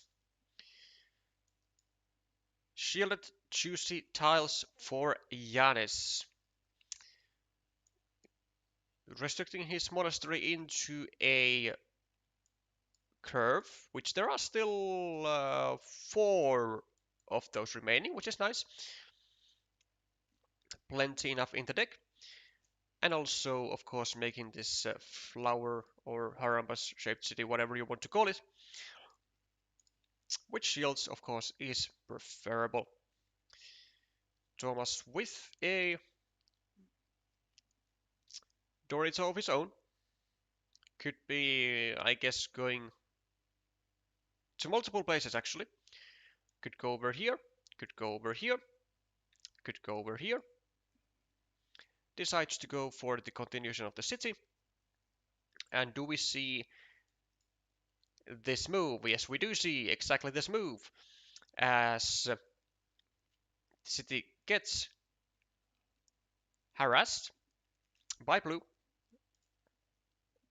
There is still 1 divider remaining, but still it's going to be annoying for Tomas to deal with this city. Takes the 4-point road though after getting a dagger, which is pretty much, well, almost the perfect tile for the situation. An even better one would have been, of course, a city crossroad, taking immediately 3 points, not having to use a meeple on this road, or to, let's say, maybe a better verb here is to invest a meeple. But we are seeing how this city is very quickly getting developed, and again now napalmEye does have some stuff to do for this city. So what's the verdict? You could go over here and try to block the city into a dagger which no longer exists. You could, I guess, try to join the city also, But I like this more, although I would like this certainly without a meeple. Every time without a meeple, because yellow cannot actually take this city. They cannot take this city because they would subject themselves into a block from the left. Maybe so they would potentially be increasing the amount of tiles that they get blocked with. And it's also your final meeple, so like you might actually have some issues in getting any meeples back. Now you need city caps here, curves here. Like you need the same types of tiles to multiple places, and that's not really good when you are trying to recover meeples.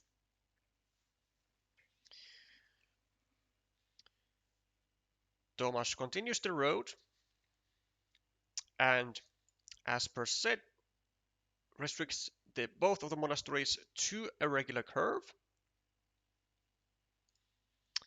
and starts a new monastery, tries to do some stacking himself,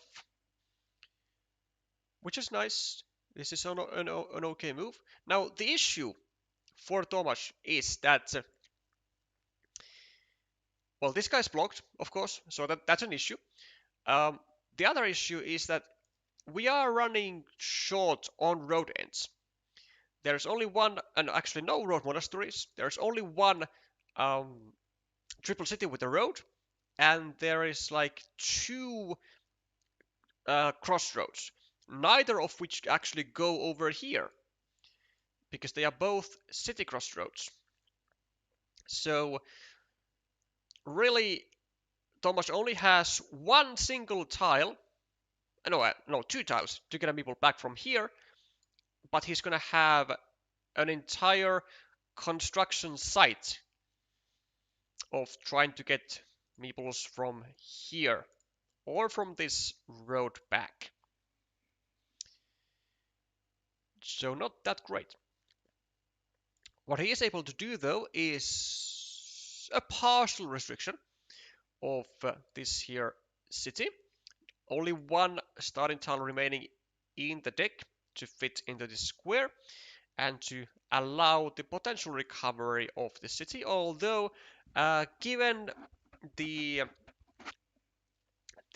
given all the city projects of Napalm, I don't think he will be using any of the city caps over here. Maybe not even over here. In some cases, even if he gets the starting tile late enough.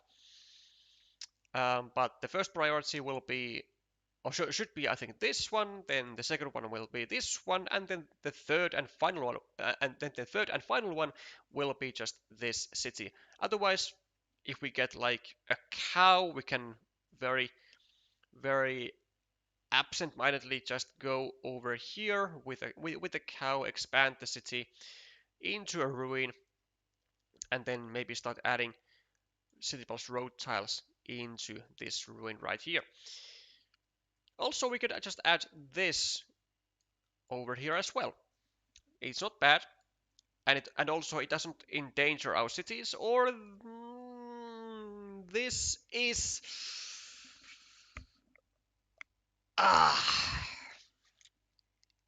it's normally good. Okay, it's normally good, but in this instance, it really does not provide much extra value because there were no road ends whatsoever to fit into this square at all. There was zero. So this square was like not even like that valuable to get blocked. I think it would have been better, far better for Napalm to go over here and to create yet another square. Like even if yellow gets any road tile here, he'll still be not able to recover this meeple with anything because there still are not any tiles suitable that will have a road end and a field. And I think he's possibly missing out on 4 points here after going a bit maybe not hastily, but maybe greedily for the block, which seemed like the the natural move.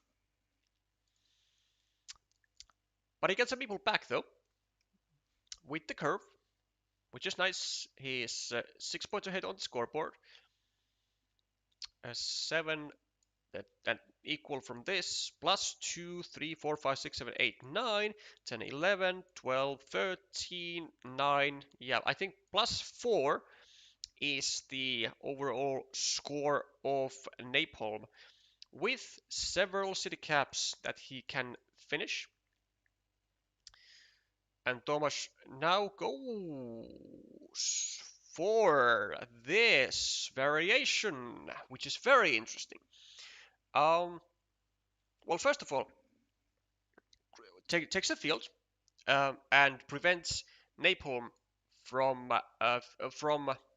finishing the city and people in the field, which I think he should have actually done earlier on already with this tile. Like just go over here and people the field.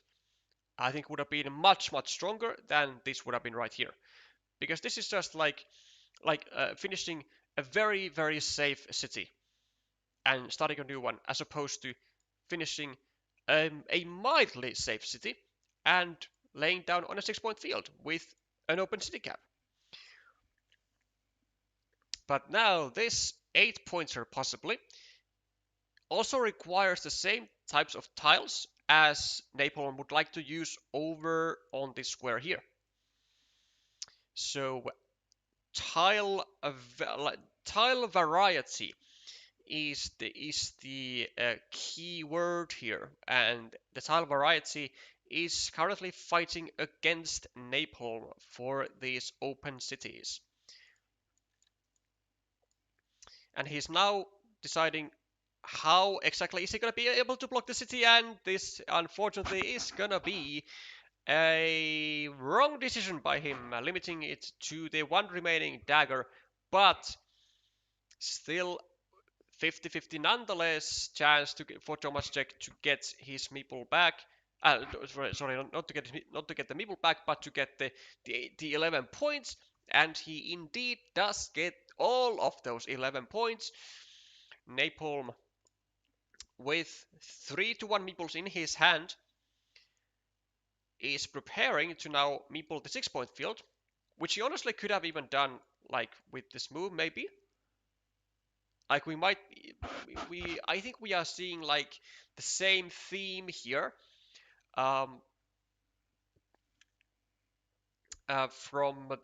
the first game of the stream, where we saw players not meepling the field of like between these two extended city caps and utilizing the 6-point field immediately, even though there were plenty of city caps to come and to take advantage of this second city cap right here. Which is also exactly why this city cap was perfect to be placed over here.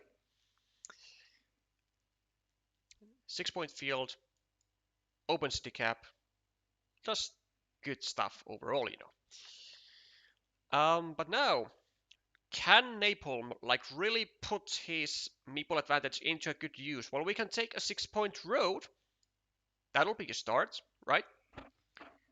Then 1, 2, 3, 4. There's also a actual no. There's not a field territory remaining, but there is a divider. So we can go over here. We can claim this road. Then we can get the divider.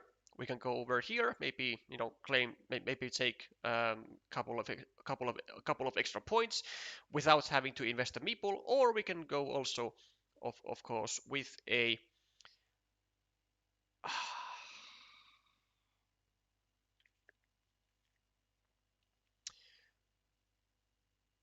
or we can go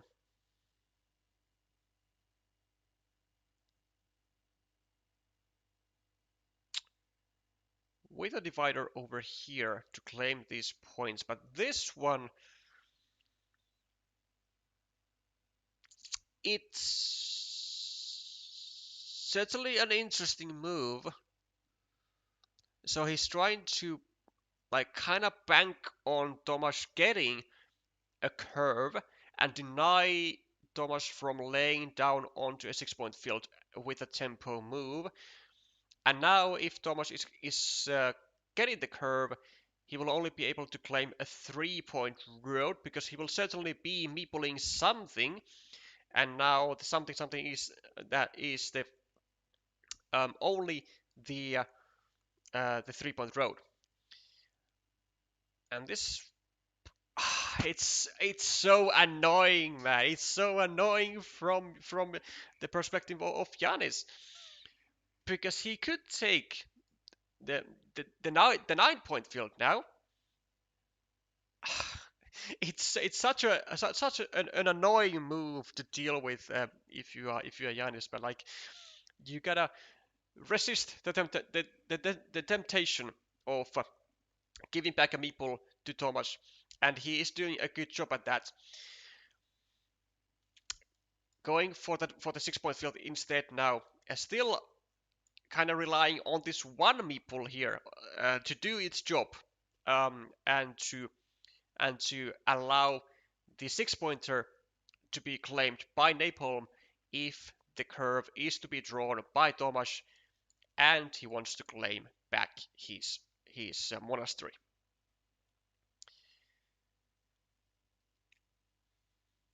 Bates move indeed. Now Thomas does go for the 6-pointer, and Napalm draws the curve, which is it the last of its kind? 1, 2, 3, 4, 5, 6, 7, 8. No, there's only also one remaining. So why don't we just go over here? Because we only have one single tile remaining. Like there's absolutely no way we can get more than 6 points with our final meeple. So we might as well go over here, right? And take this 6-point road. Yeah, over here is probably slightly better because if there is a city plus road tile remaining, we could get 2 or 3 additional points if it is not a city cap. Otherwise, we could just go over here anyways. And Thomas does get a curve as well, and I think it's gonna be better for him to go here, get a -2-point move, but still get a meeple back to score for his final move with. I think it will be a better decision than to not go there. Although if there is a city cap to go into this square, it might change things.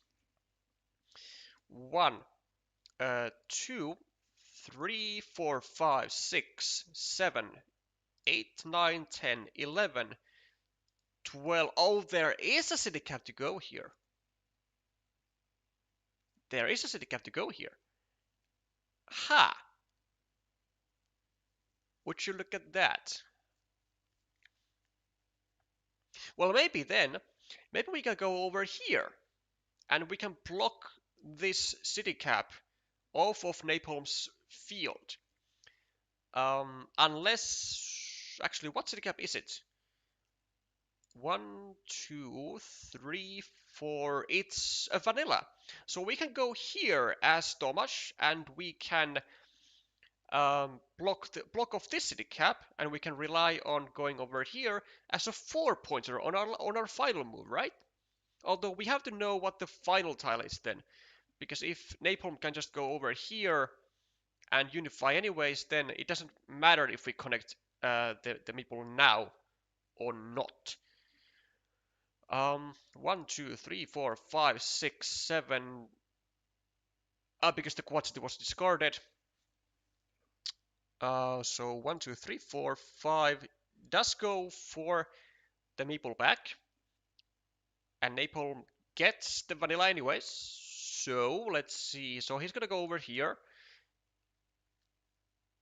So now our overall score has been -5 actually after Napalm's move here. And it's just a regular curve, just a regular straight road for Tomasz, which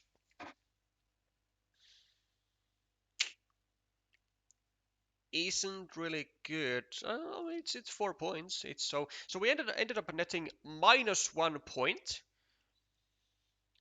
versus if we go over here, let's say, with the curve, right? Then Napalm gets a straight road, goes over here for 1 point, and we have a chance to go here for 4 points. That's then net +3. Or if we go here, and then Napalm. Oh, if we go, I don't know, here. No, like if we go here, Napalm gets this. We are going to be left with -3. But if we go here with the curve, Napalm. Oh, Napalm loses by a draw. Well then, actually, if we can, because we can now guarantee, yeah, with this move we can guarantee that if we don't draw this, we are not going to be left with anything but -1, which is enough. But then if the other way happens, Napalm scores like 0 over here because he just goes over here to prevent a 5-point move, then it's enough for Tomašek to like score anything upwards of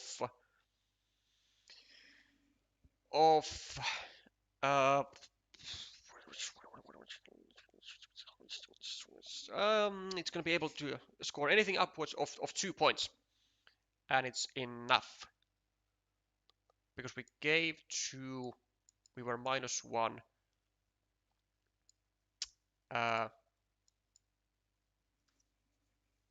right?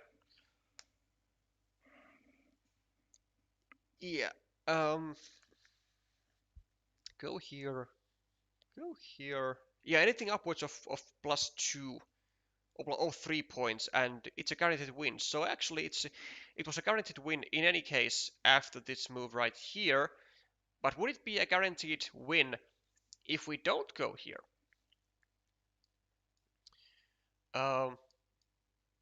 Did I say we can end up with -3 if we don't go over here? Because that,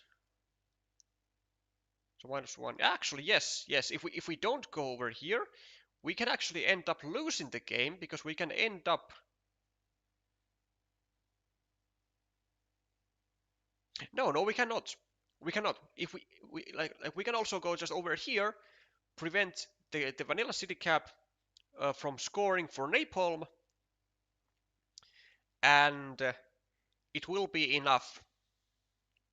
It will be enough then, because Napalm can always only get max 1 more point here or here, and then it will also be a 100% win.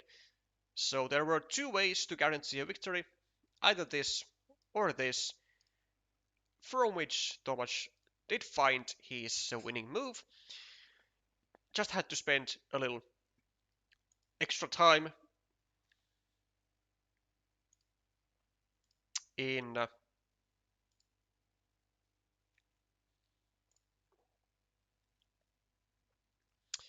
finding that said move. 1-0 for Tomasz. Wait, we are 33 minutes in? Was it? Why do I have a recollection of seeing already 2 games from these players? Like, this is some next level hallucination from me, right? Now we are checking this one out. Yeah, they only played 1 game. Huh? Well, wow, I am getting old. I am getting so old. So 1-0 for Tomas. And we have a blocked meeple for Tomas for 4 points over here. And a lot of additional blocking going on this board overall. Um, blocking going over here, blocking going over here, blocking going over here, blocking going over here. Yeah, we might be seeing one of those situations where where everything is blocked, where there's like no points to be gained throughout the entirety of the game, and we might be seeing an incredibly closed position, which would be fun. I don't think we see that much of like truly closed positions during streams. At least during streams, and we might not even see those all that much like throughout tournaments in general, which might maybe indicate that that it's either like a really tricky situation to play, or maybe it's maybe like it just requires so much effort from both players to actually create such a a board texture that like like truly everything is like blocked or restricted into nothingness.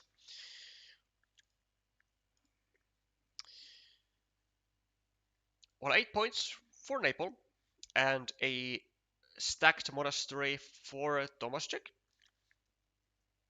And we see even more blocking going on over here. Well, first actually from Tomas, restricting this square to a starting tile, and then coming as a response from Napalm, restricting this guy to a city bus road tile. And I have to say, I don't particularly like this this idea from Thomas, because he actually like yes, he created the spots of creating a winning media battle of by blocking both the city and the monastery. But what he also did was he created um, a a beast lurking in the shadows by allowing Napalm to potentially go here with a Road Dorito, not only self-blocking this city, but also blocking this city and this monastery. So there was potential, certainly, for Napalm to uh,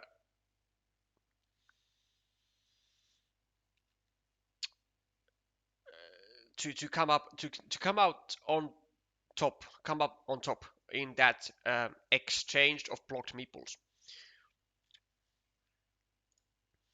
And Napalm says he is tired of waiting, and indeed there's only one starting tile to fit into the square anyway, so why not just make this into a ruin?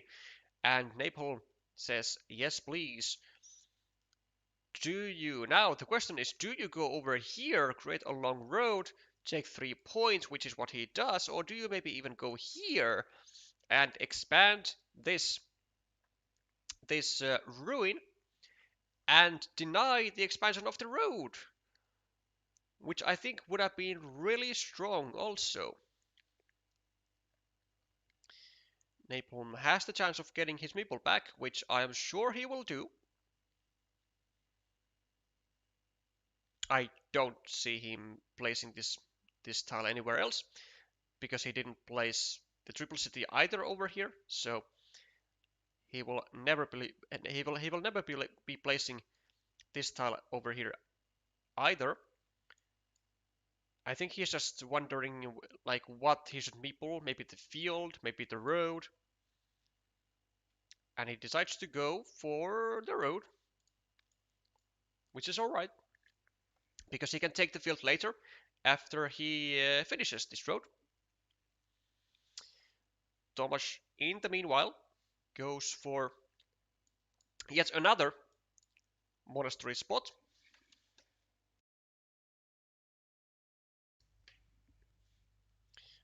Which is going to be really juicy.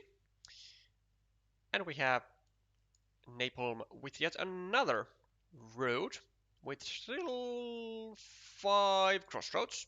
So that's fine. Thomas with some quick points for 4. And Napalm, now do you go? Maybe over here, as he does. And Thomas will be picking that city for himself and also progressing his road a little bit more with the straight road afterwards. Should be kind of an automatic move, I think. Yep.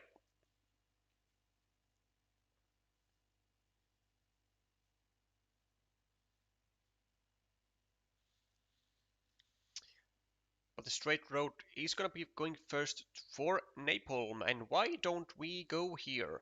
Because we create so many things. We create, well, first of all, we add 1 point to the road. We create a monastery spot, which is gonna be really good because it's next to our own monastery. And then we also create another attacking or harassing platform onto this 2-point city.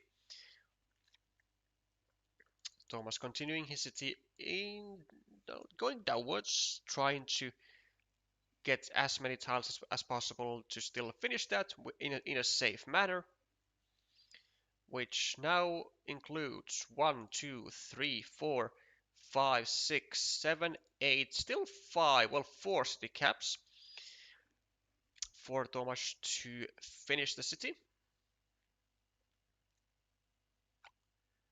Maybe even drop a farmer when he does that, just to anticipate this one final dagger to be drawn. Because it is really juicy if Napalm manages to get the dagger and place a meeple on a 12-point field. Although the field would be easily attackable, at least for now.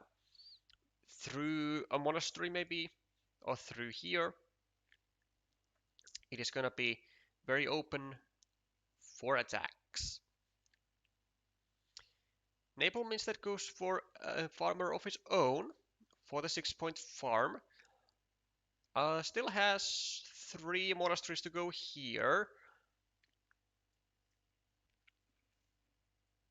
And, well, in the best case scenario, Napalm gets something like a city crossroad, goes over here, gets a road monastery spot, and indirectly finishes his road. It would be the best case scenario for Napalm with that, well, as a continuation move. Absolutely the best case scenario.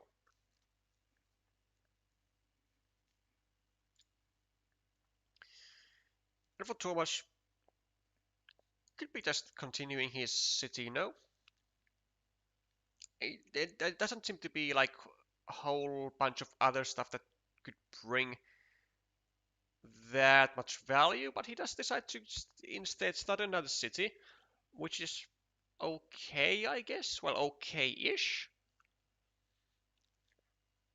Creates yet another monastery spot, but I don't think it will actually be a problem for Thomas because it's it's now only a 50% chance for Napalm to draw enough monasteries to really make use out of both of these holes to their maximum um, capacity. And I am having difficult time giving enough props to like giving props to this orientation because of the 2 road monasteries and only 1 regular monastery, meaning that it's of course more likely it's of course likelier for Napalm to get a road monastery, and when he goes with the road monastery here, he'll be immediately restricted into a starting tile, which there's only one remaining.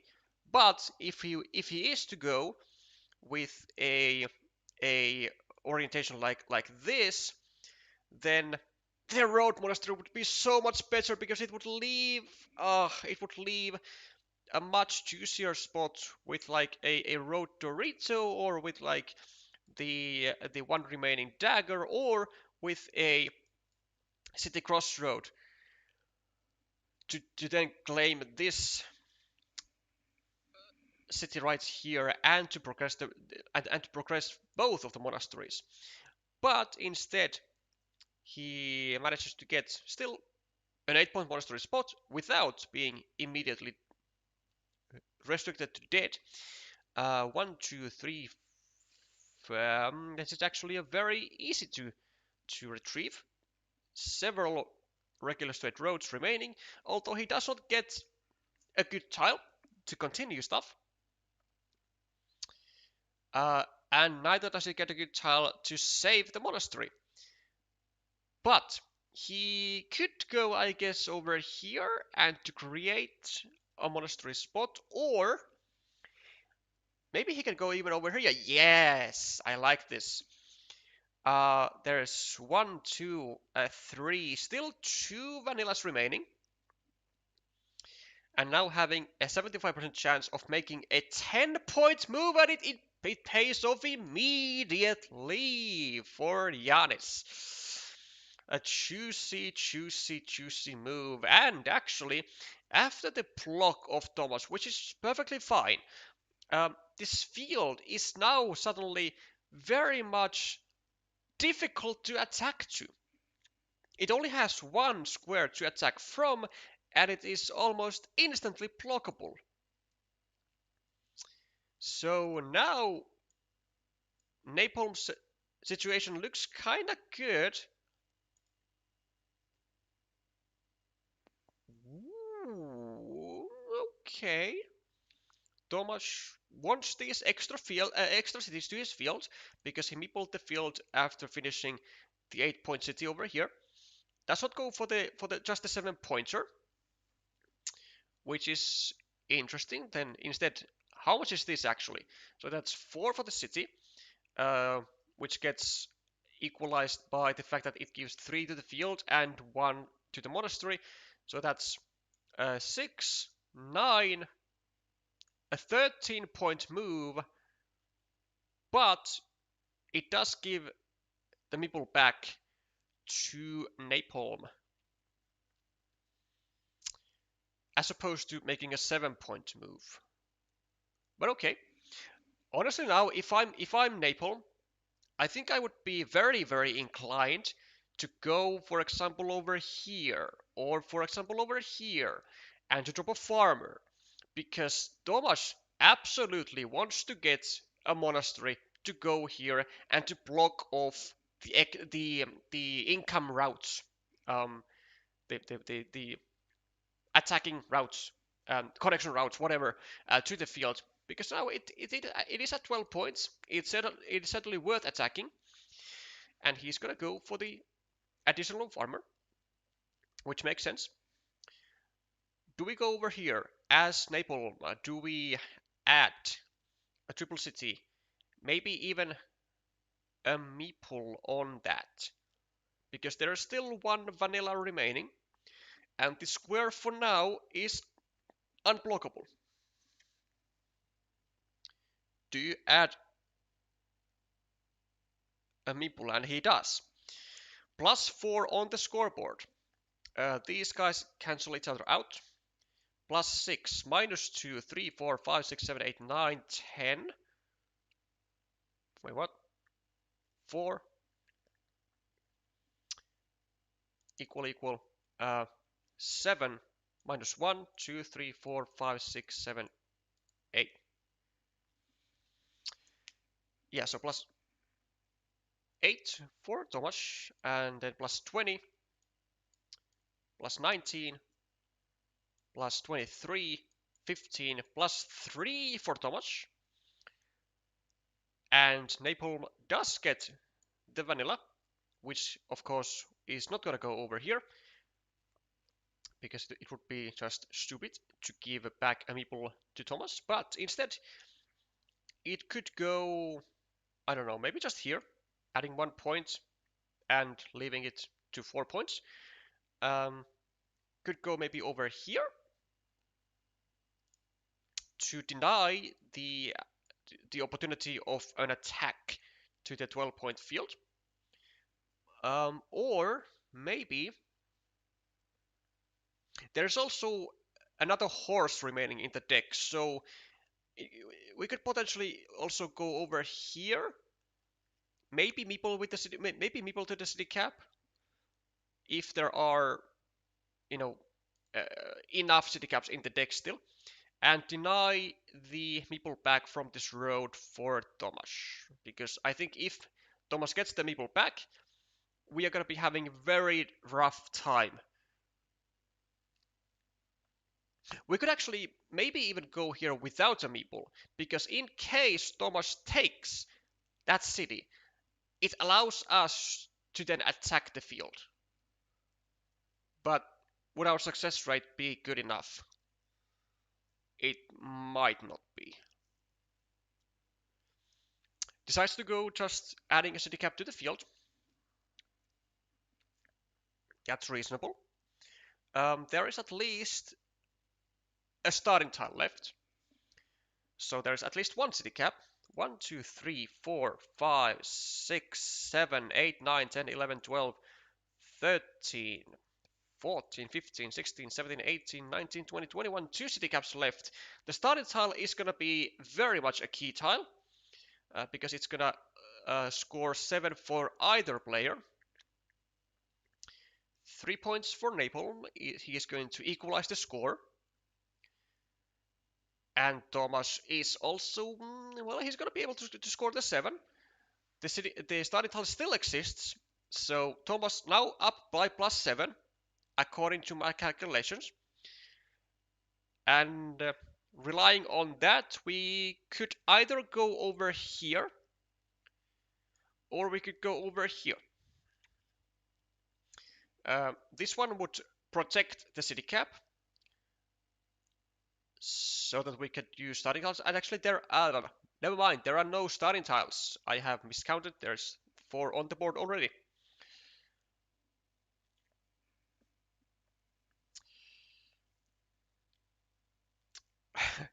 Beautiful setup. Loving to see it. Makes my eyes go hard. I think it probably is referring to this right here. I have unfortunately missed the chat for quite a while now. Needs to secure the field next. Yeah. I mean, he's kind of trying to do that. Maybe. Where did we go? We went here. Okay. Well, here is the final city cap, which goes to Tomac, and this will be really bad for us. Because now we are at -9, with no extra meeples, and no city caps in the deck.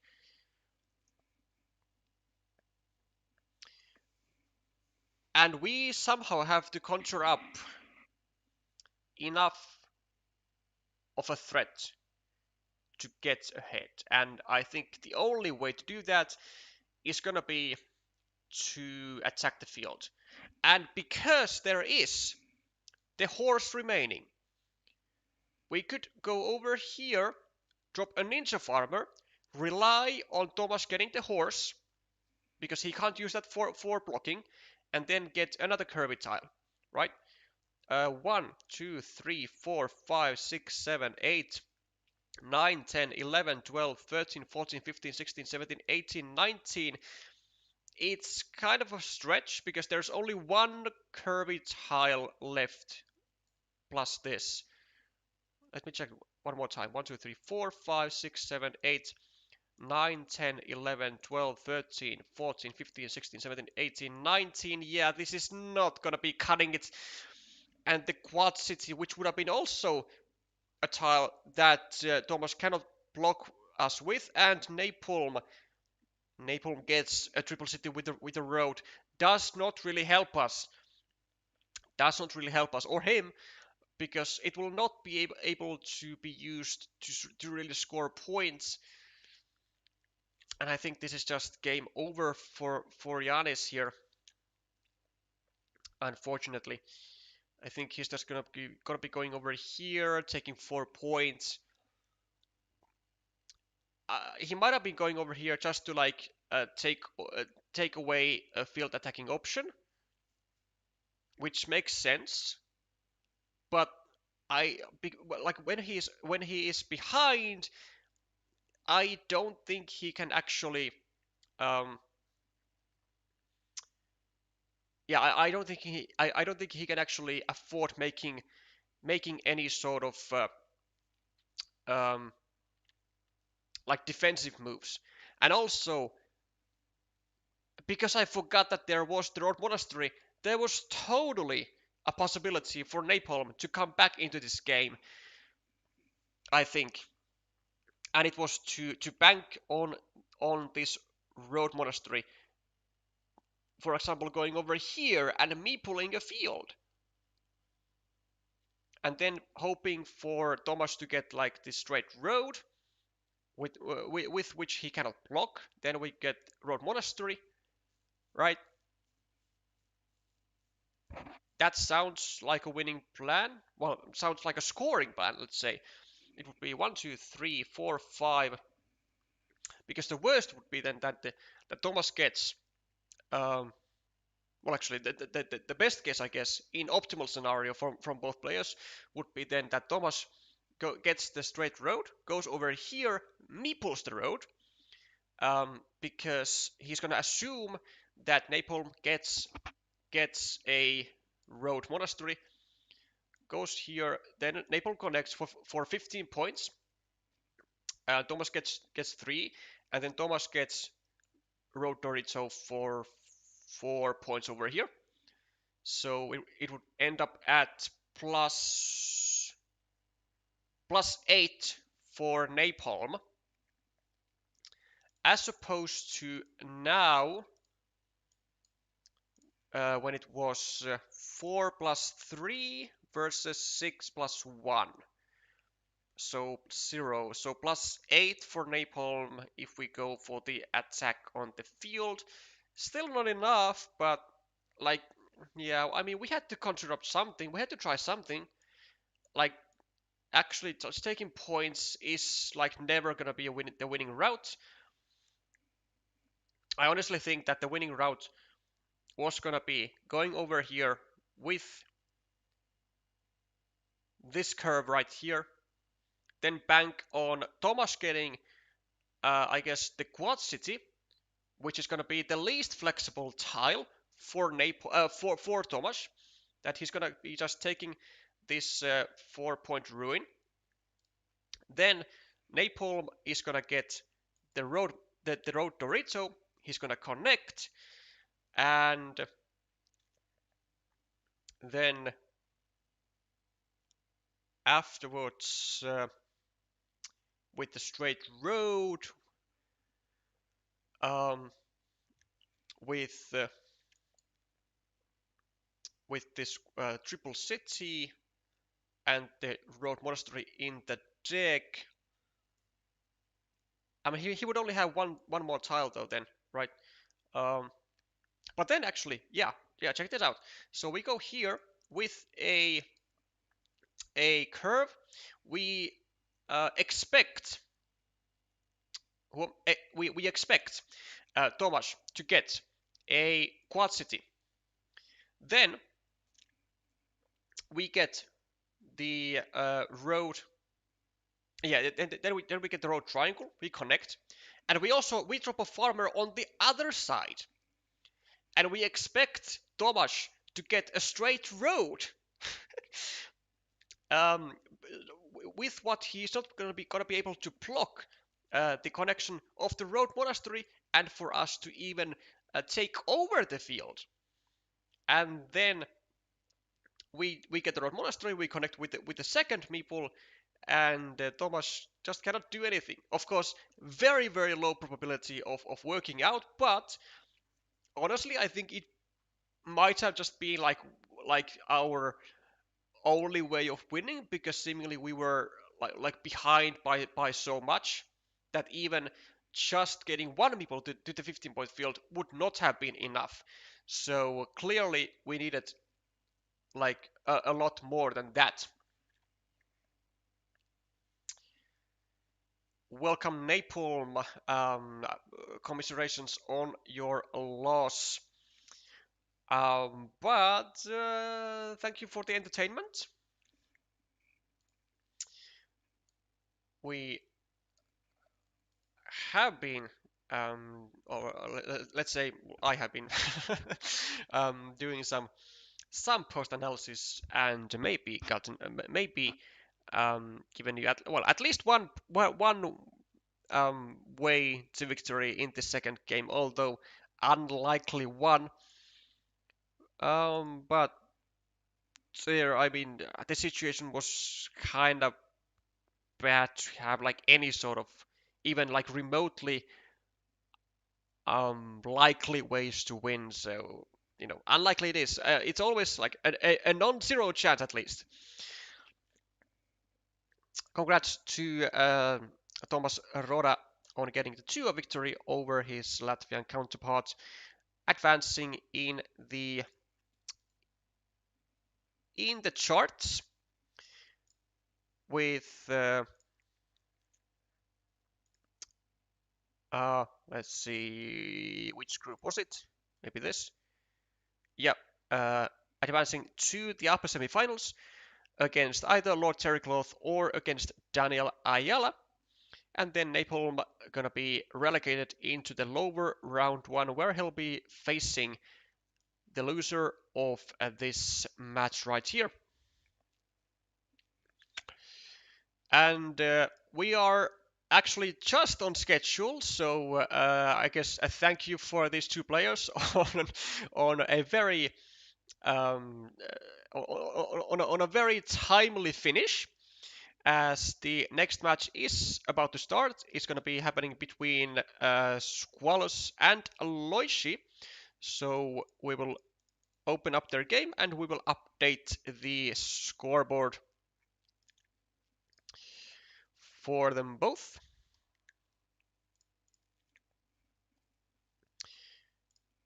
Give me just a second here. So first of all, 0-0. Then we have Squallus.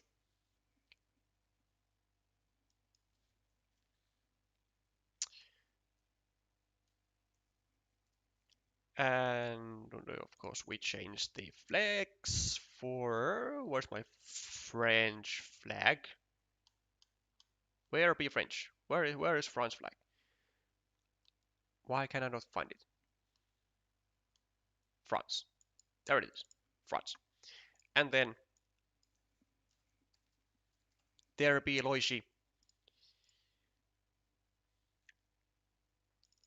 for the Germany. And we are all set.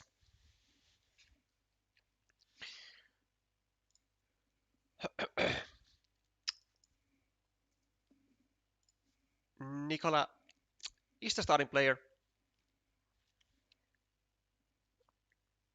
Oh, let me do one more thing.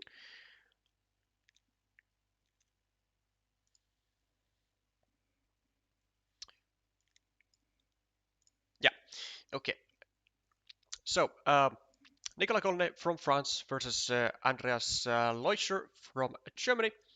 Andreas, who has been taking part in the CCL at least in 2023, might have also taken part in 2024, but I don't think so. At least not on the main stage, I think. But in 2023, he was in the main stage in the same group as yours truly. For Squallus, I cannot for the life of me remember his CCL past, if he has any. but we might check after the match if we have some extra time. Extra time. For now, lots of cities getting built. We have some juicy splitters, some juicy splitter potential here for Squallus. Although it is not a splitter that he gets a nice tile, but where does he go with it though? This is, I mean, he could go to both places.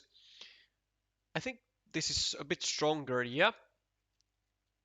I like this more, because Leuschi, I mean, he can't really block the square. It doesn't really help Leuschi at all. And if he gets a Dorito, goes over here, has 3 cows, then the city is going to be still open from 3 spots. So it's going to be able to be attacked or blocked later. Whereas now we can just get immediate value and immediate threats. Well, she also has an early farmer here. Which, wait a second. Oh no, like yeah, okay.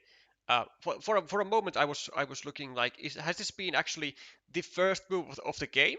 But then I realized that Leuschi is not the starting player, so it has indeed not been, and there has not been that much of experimentation.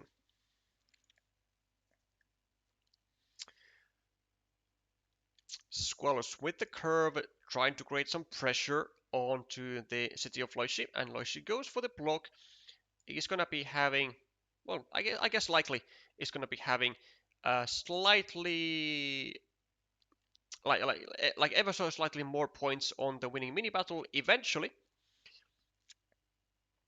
whereas the city is now one more tile away from being completed. Also with the farmer, of course, would become for 6 points, and gotta assume that this city is gonna get completed. So 9-point field, or we do this and we continue the city with a cow, which is, I mean, it's okay. I'm not sure if it is the strongest move, given that there were still actually 3 daggers remaining into this spot, like 3 left-hand sided daggers, from which he gets one. Whereas now on this spot though, there is only 1 dagger, and Leuschi is very much gonna be in a situation where he is subjected, where he has subjected himself to a block, and the block is gonna come, and so is the save. Does it come with a meeple though onto the road? It might, but I wouldn't do that. And neither does Leuschi. Neither does Leuschi. Because it could be like a really unfortunate situation where, well, first of all, this dagger is not drawn by Andreas, and maybe this square could become like really like a bomb field, so to say, and maybe these meeples will never recover. Squallus with a city cap could go do a variety of things. Could go, I guess, over here. Could go over here, drop a farmer. Could go over here, start a new city. And a farmer he drops.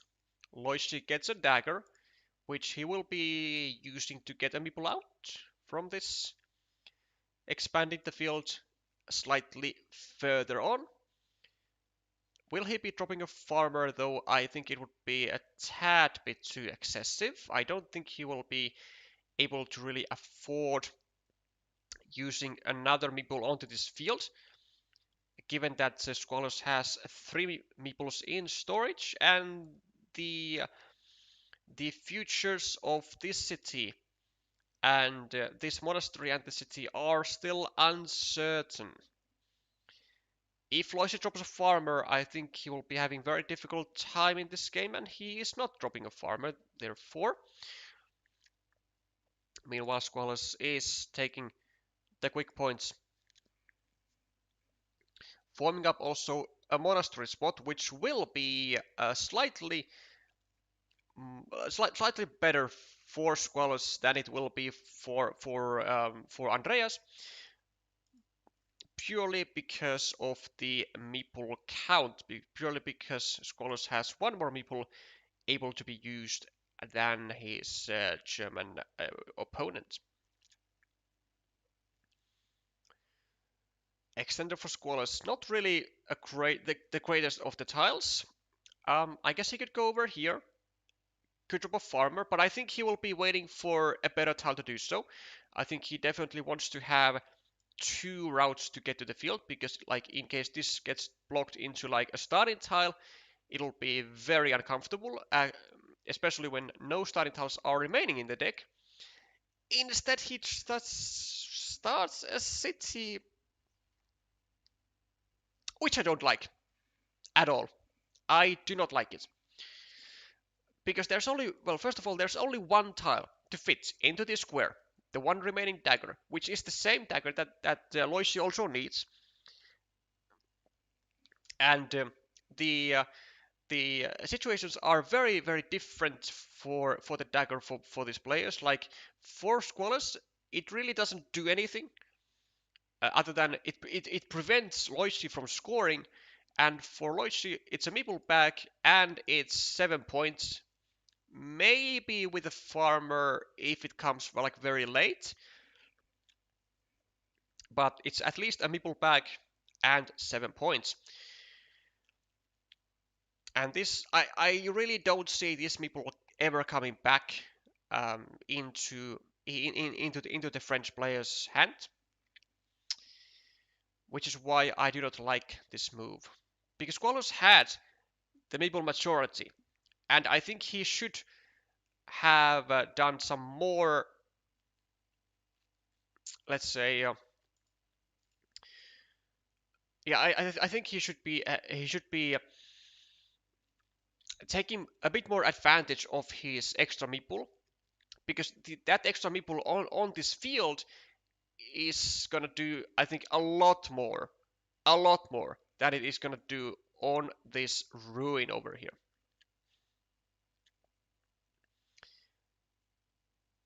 Furthermore, Leuschi finds an excellent move.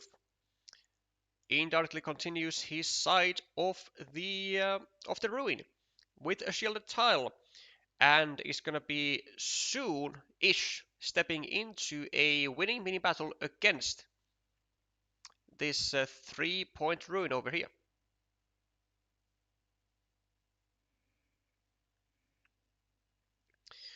Also connects to the field, adds one more point to the monastery.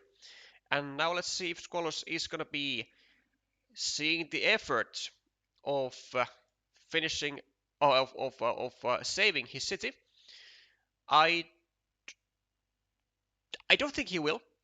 I don't think he will. I think he will be taking 2 points, and if he does the save, he'll be doing that with a less valuable tile.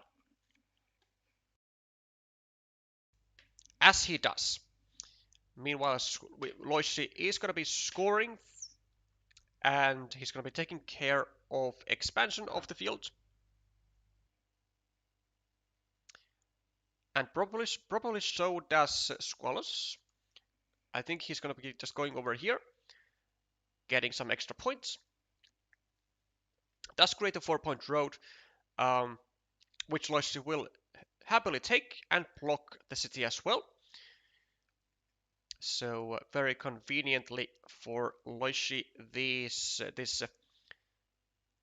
crossroad tile was drawn by Squallus.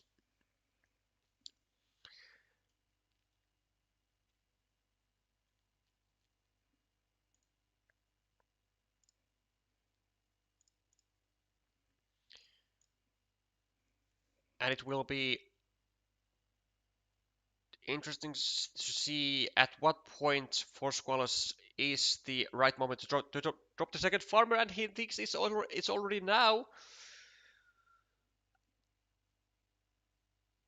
I don't think it is. I don't think it is. Red Ruin would have looked good if he first managed to block the yellow farmer, but now field seems to become vast. Yes, indeed it does. Again, I am sticking behind. I am staying behind my words, and I'm gonna say that this ruin is still a rather large mistake from Squallus's part, because that extra meeple again on the field is gonna do far more damage, or could do far more damage than a ruin would do. Squallus uses a crossroad to get a meeple back, and he's gonna be scoring a couple of extra points.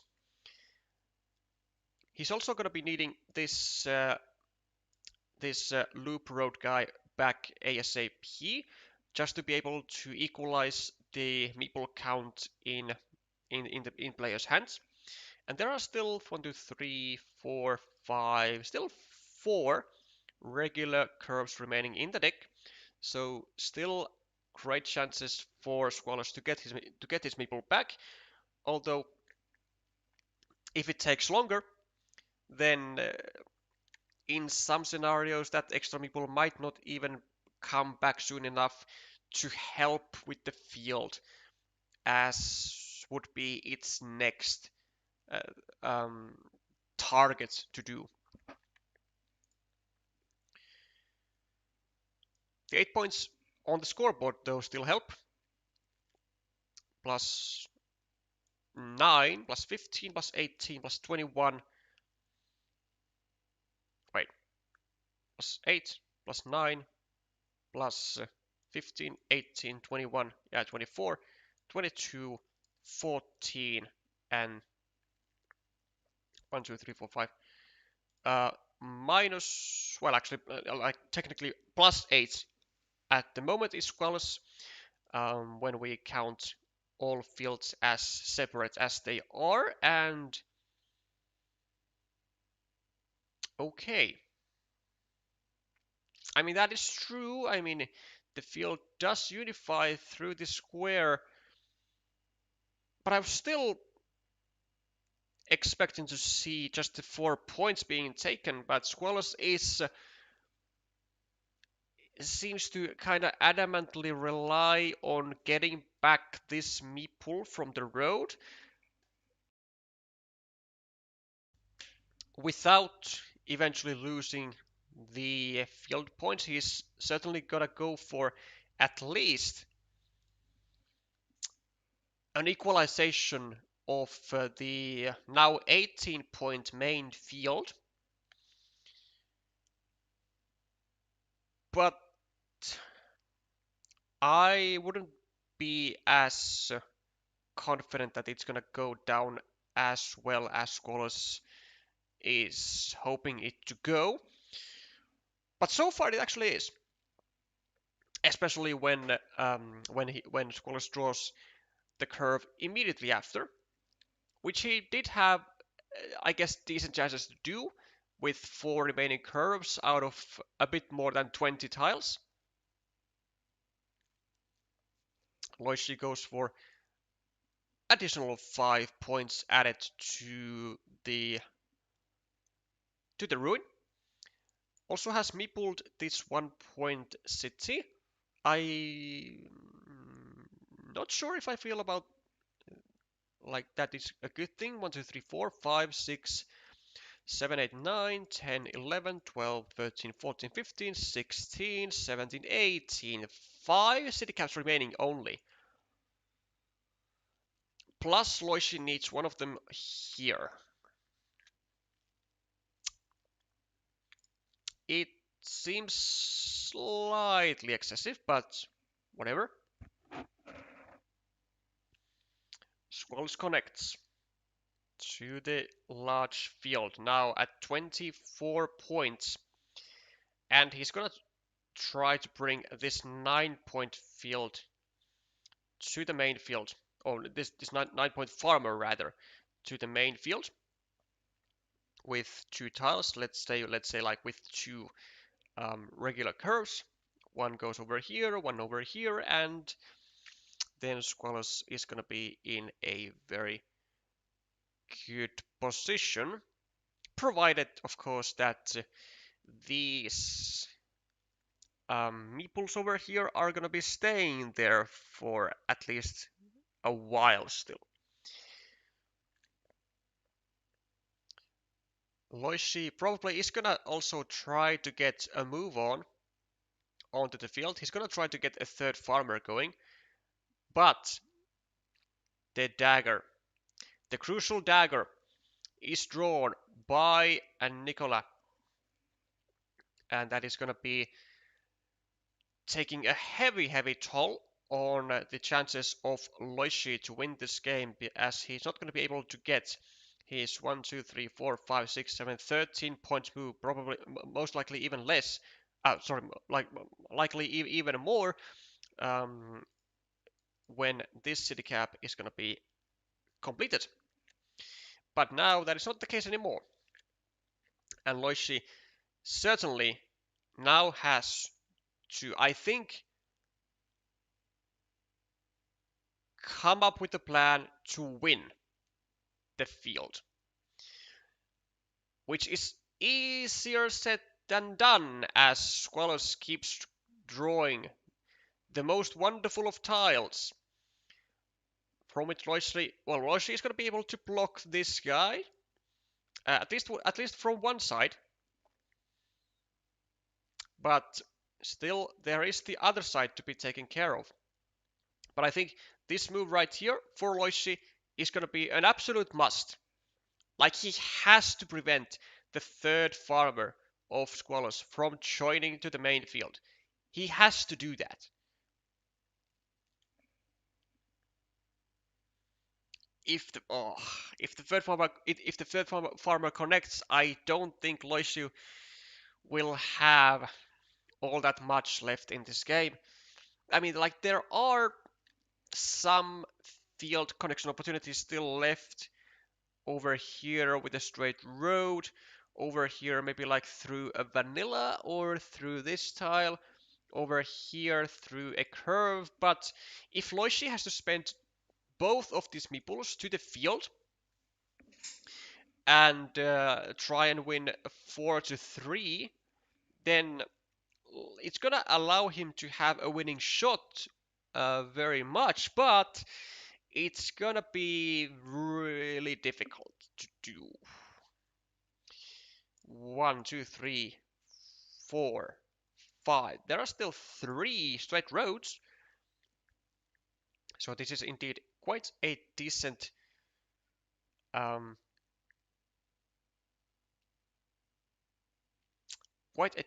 path to get to the field.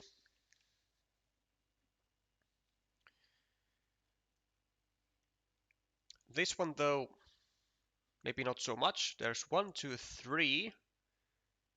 There's 4. There's 5. There are no vanillas actually at all to get to go into this spot right here. But there might be one more tube divider. There's 2, and there is actually one more of those remaining in the deck. Leuschi with a straight road now goes for the field connection, which he must do. Squallus connects. I have no doubts about that. Or do I? 1, 2, 3, 4, 5, 6, 7, 8. No, I do not. I think Squallus will every time go here. I think he will go here. And he will get his third farmer. He will get his third farmer onto the field. He's plus 16, plus 17. Oh no, he does not. Okay.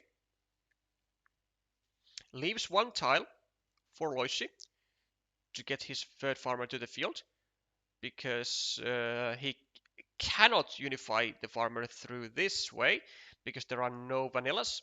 So the curve is now the only tile to work for Leuschi. If he gets blocked, it's over. And he gets blocked indeed.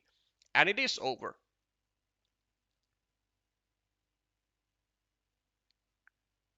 Or is it? Hold on. Well, it's 1, 2. There is 3, 4, 5. Yeah, it's over. It's over. Because when this guy does not connect, the third farmer, it can connect through the tube divider. But this guy's going to be stuck at 3 points. And when the third farmer even gets blocked like this, well, that's just not so nice for Leuschi. Guarantees the victory here. Plus 16, plus 20, plus 23, plus 26, plus 18. Um, the ruin is nice, but it only gets Leuschi so far to plus 7 for Squallus, plus 4, and then a 3 to 2 majority on the main field. 1, 2, 3, 4, 5, 6, 7, 8, 9, 27 points. Plus 30 for Squallus, and still the meeple in hand can do whatever he wants to do. Leuschi gets himself 3 teeny tiny extra points, which will bring him very little comfort. And Squallus just throwing away the curve to achieve nothing, like absolutely nothing. But that's not an issue because he does not need to achieve anything anymore. Leuschi getting a couple extra points for the ruined as well as Squallus, and 6 additional ones for Squallus for the monastery.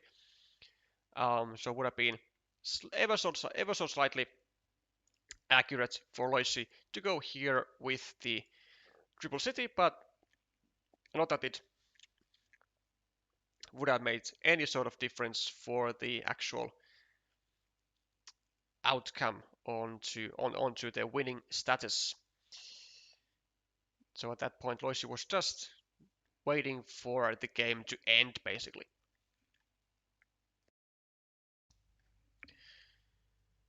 Yeah, plus 30 it is the final verdict on the scoreboard. Squallus gets himself into the lead.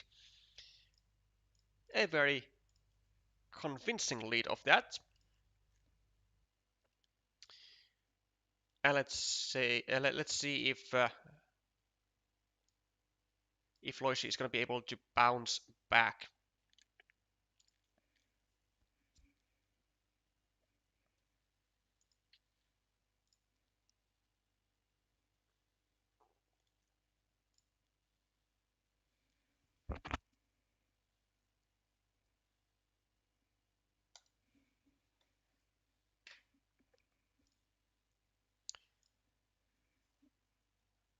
Four points for Squallus as he is the starting player again.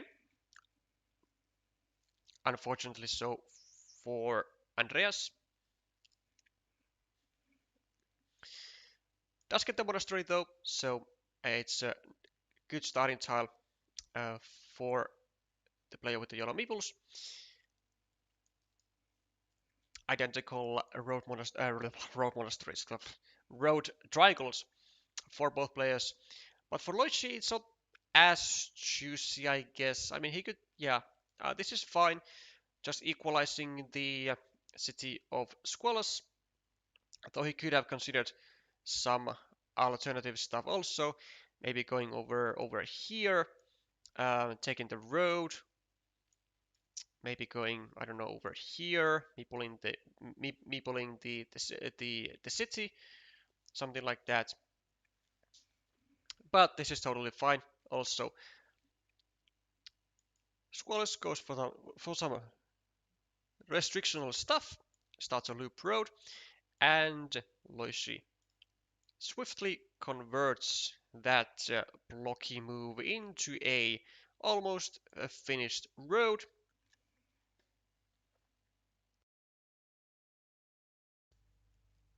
which Squallus is also gonna use that.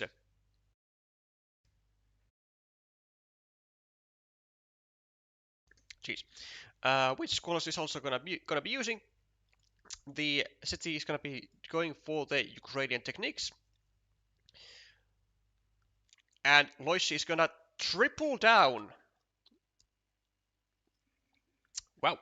Okay. I mean, I don't think I can really argue with that move too much because there are still all daggers, two city crossroads, and and there were still two road triangles to be placed into the square, and any of those, well, maybe save for road triangles, would be like kind of annoying for Leuschi to see coming from Red's hand. And also, like, if Leuschi does not take this road, Squallus will. Squallus will. Almost every time. And I actually, not just almost, I think every time, just takes the road and goes for the extra value.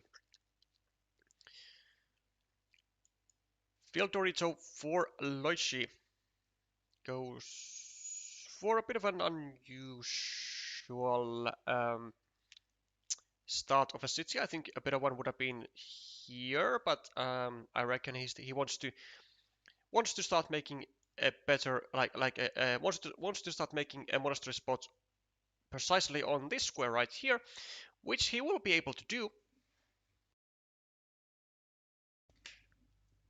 and which he will do. The monastery is gonna go to Squallus though, and he will also meeple that. Not that he had all that many options, I guess. I mean, he could have gone over here, maybe, I guess. But this is just to like mainly take away the monastery spot from his opponent. And now Nicola will be able to leech off of this square right here because it's only Leuschi who has the incentive to place to place anything over here because it's two monasteries of Leuschi that depend on this square as opposed to one monastery of Nicola.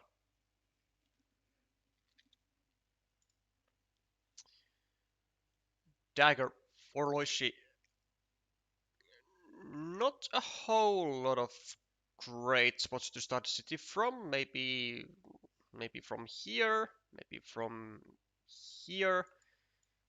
But this doesn't really like do all that much. It doesn't really restrict any of this road, like not in a meaningful way at least. So instead, he just decides to do something different and go for a triple city setup and try to get also one of the remaining road Doritos to go over here, or maybe a horse tile to go over here, and then another triple city and a city cap. Although it could be then now a bit more difficult because this was the final dagger with the left hand side curve that is now out. And the blocking has again become a bit more easier. A bit easier. Squallus with a divider. Could be doing couple ideas. Could be going, I guess, over here. Could be going over here. Could be going over here.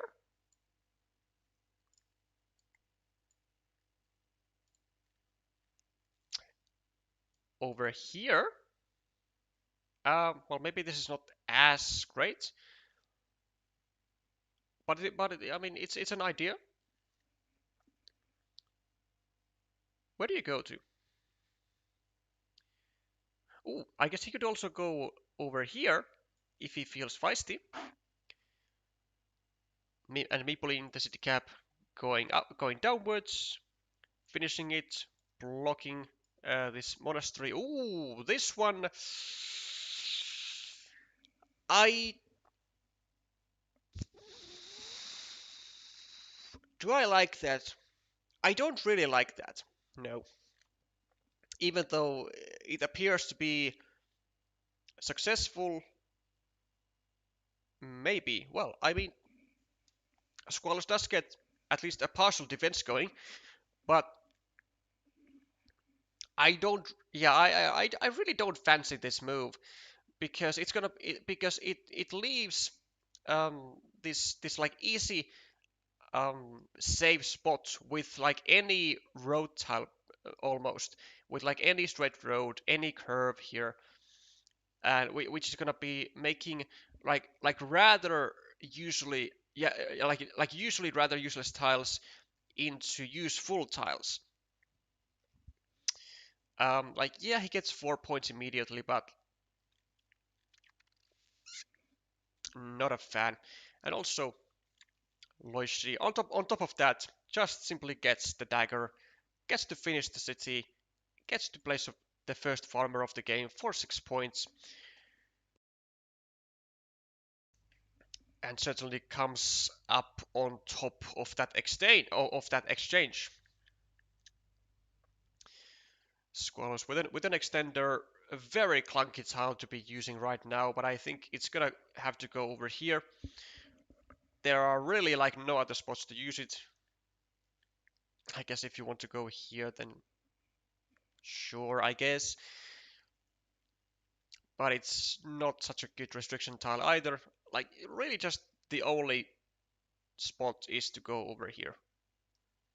And it doesn't really matter that this square gets restricted into a dagger, because there are still 2 of those remaining. So it's not like as vulnerable. Yeah, I think it's just here, which is exactly what Squallus goes for. Leuschi, honestly, Leuschi is gonna go over here or over here. It's only really 2 options for him. Or over here, maybe. That could also be a thing.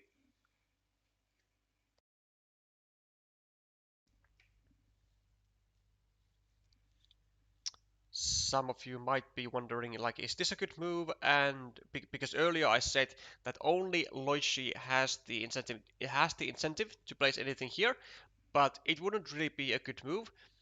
It would only be a good move if this square right here is filled, because this is what 3 of Leuschi's meeples are relying on. And if this doesn't get filled, then these monasteries still are never getting out, which is a moment when Leuschi is best to not place anything over on this square anyways. But Squallus solves that problem for Leuschi, and he goes for the monastery stacking of his own with a rather juicy tile, though I think I would have made another type of decision. I think I would have actually just gone over here and indirectly finished my road, starting a new monastery on a totally different square, and like still leave a Leuschi with the necessary placement of this square right here.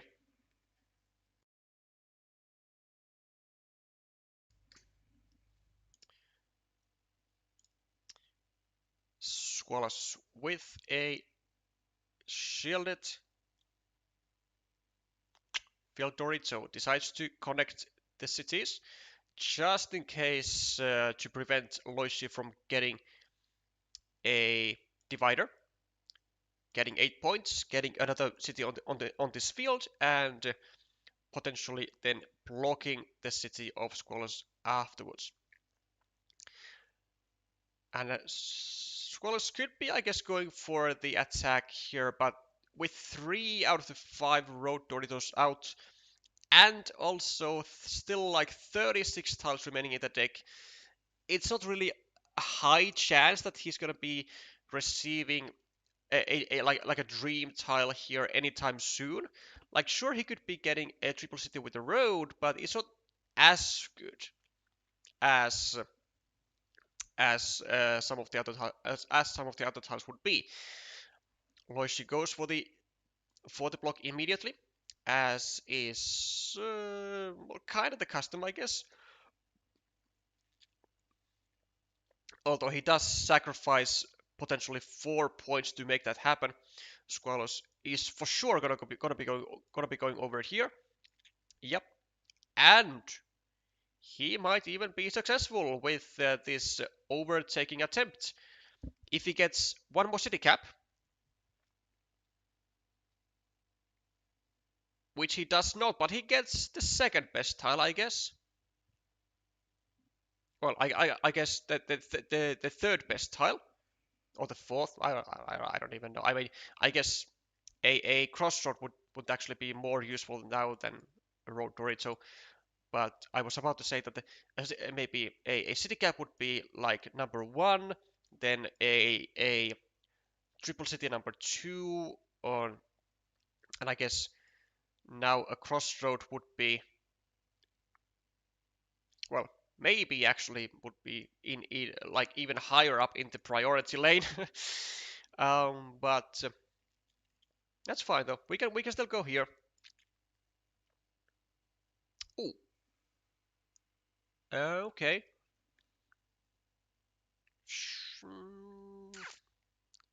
One, two. Hmm. Hmm. Hmm. No, I'm sorry if I like that too much. Um, I think I would have preferred just a full defense, because like then you would at least guarantee that you have 2 tiles to get 2 meeples back, and in case you happen to get the field um, crossroads, then you can always just go here, take this meeple back, and you will be always using the um, horses over here anyways. So you're not really like losing value out of any road ends, right?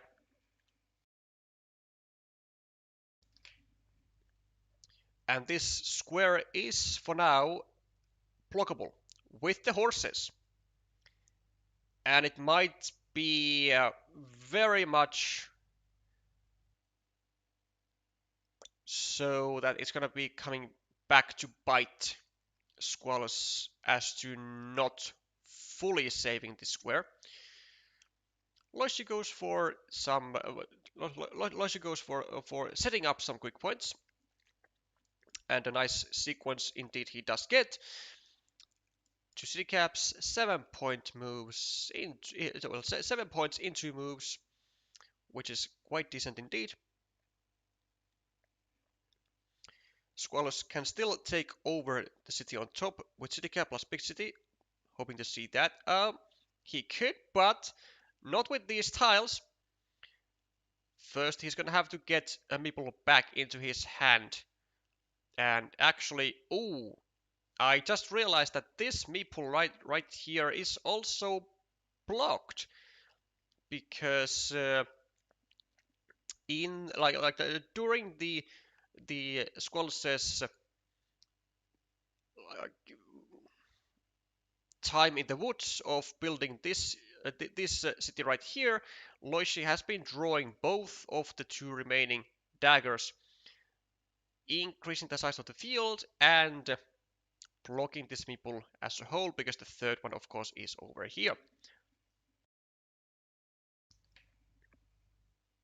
Yeah, I mean, Leuschi could also do that, but like he has not, he doesn't have the furthest intention to do that. Like, that is not what Leuschi should do,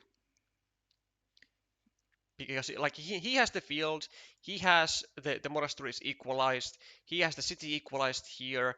and he's 13 points ahead. Like Leuschi will never be attacking this city with a third meeple. Like it is only the task of someone who is behind. It's always the task of someone who is behind to go here with the third meeple, and that is not Leuschi. Sets up. Well, first of all, he sets up actually the complete block of these two monasteries because the two remaining field crossroads have been drawn. This square is now blocked fully. There are no tiles that go there. Also sets up these juicy cities waiting to be claimed by Leuschi because he is again the only one with meeples. And yeah, Squallus is pretty much capping that, like capping this all into one sentence. What a nightmare for Squallus.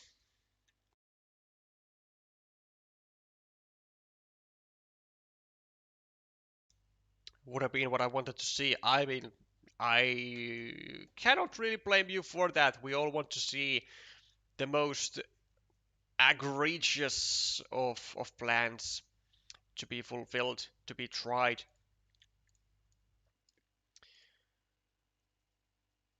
Well, finally, Squallus gets a meeple back, and he, of course,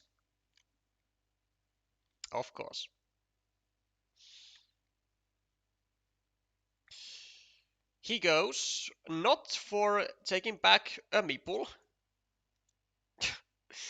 My God, yeah, Squallus is like not really going with like with full brain capacity right now. He just missed that he has the road unfinished. Wow.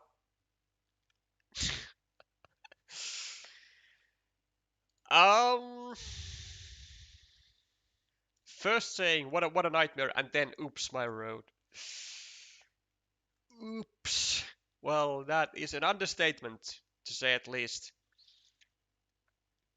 Jeez, man. Yeah, and Leuschi justifyingly does not go over here, even though three of his meeples are depending on it, and he draws even the almost the final um, road end. There's still one there's still one horse remaining, but other than that, it's a really hornet's time for Squallus. Like what Squallus needs to do, or it needs to get rather, is well, 1, 2, 3, 4, 5, 1, well, 1, 2, 3, 4, 5, 6. 1, 2, 3, 4, 5, 6. Yeah. What Squallus needs to get is firstly the horse. Then he needs to get a vanilla, and then the remaining cow over here to overtake the city. Which honestly, Leuschi, if I'm Leuschi, honestly, I just ignore these points probably, and I just go here. I honestly might just go here to prevent the disastrous scenario of Squallus getting that exact sequence of 3 tiles. But I mean, okay, 6 points is good, sure, especially when Leuschi is so much ahead. Like it's fine.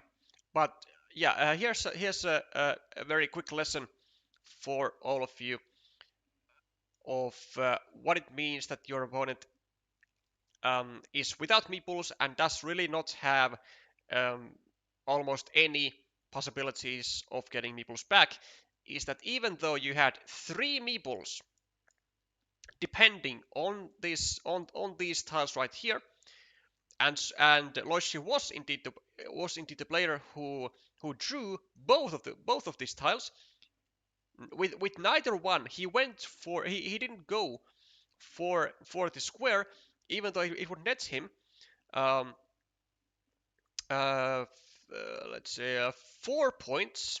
No, wait, one, two, three, four, no, 1, 2, 3, 4, 5. Yeah, it would net him 4 points and 2 extra meeples because there was still a minor chance of squallus drawing like this tile and then a triple city after, and then who knows what type of like damage he could potentially inflict then afterwards.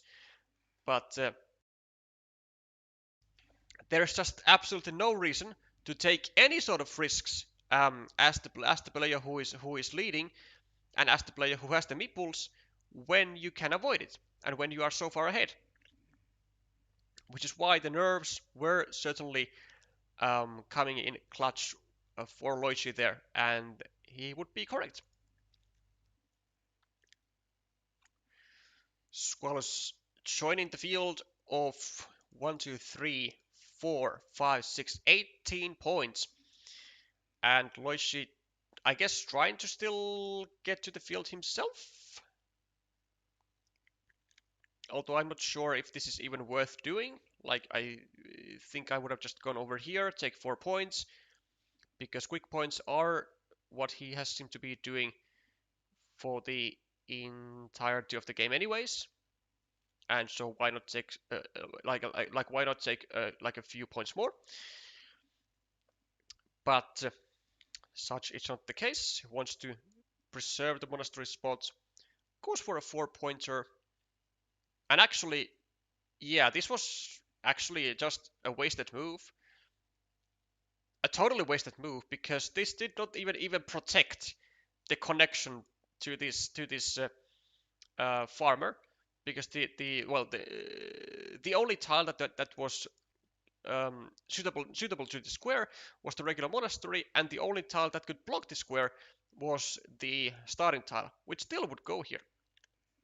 So it's a 4-point miss from Leuschi in the end, but when you are ahead by plus, I don't know, a billion, doesn't really matter.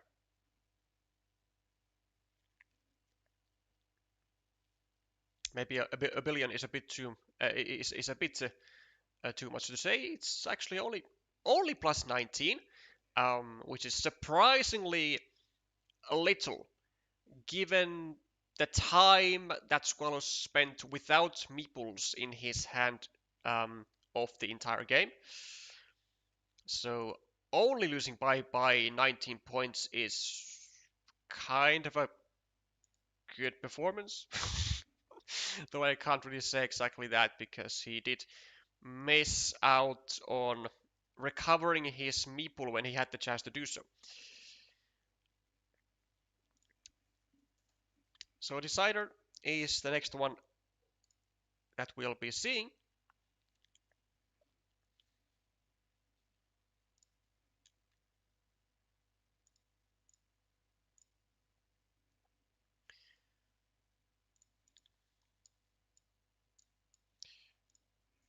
And as per usual with these players and with their games of today, early monasteries are the way to go.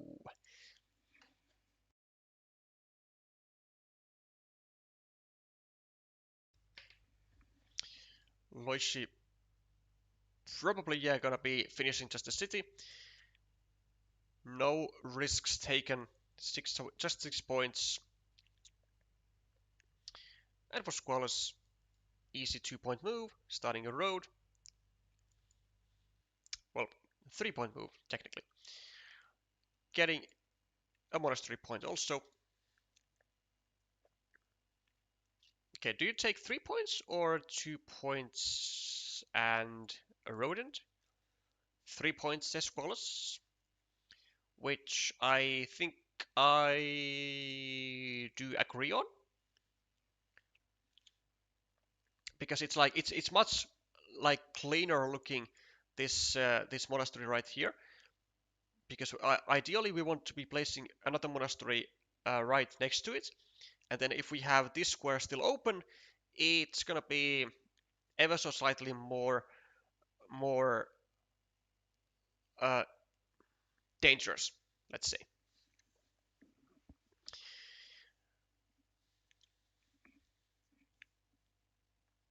third starting tile of the game. Shall we go over here? Shall we go over here? Either one is fine. But this one would destroy the monastery spots though. Or the monastery stacking, which is why Squallus goes for this. Really wants to save the monastery stacking options. But he does that with the expense of the potential of security and safety of this new city right here. And also he will not be able to take advantage of this road end for his road right here. So he's gonna have to find another one. Another road end, that is. And this is actually very dangerous because Leuschi, how about we go here? How about we go here? And we restrict this guy to 50-15. Okay, we can still do that, but maybe with another tile. Ooh, we go here. Every day. Every day of the week. Every day of the week. Like this is... Oh, come on! That is horrendous move. That is so bad. Oh.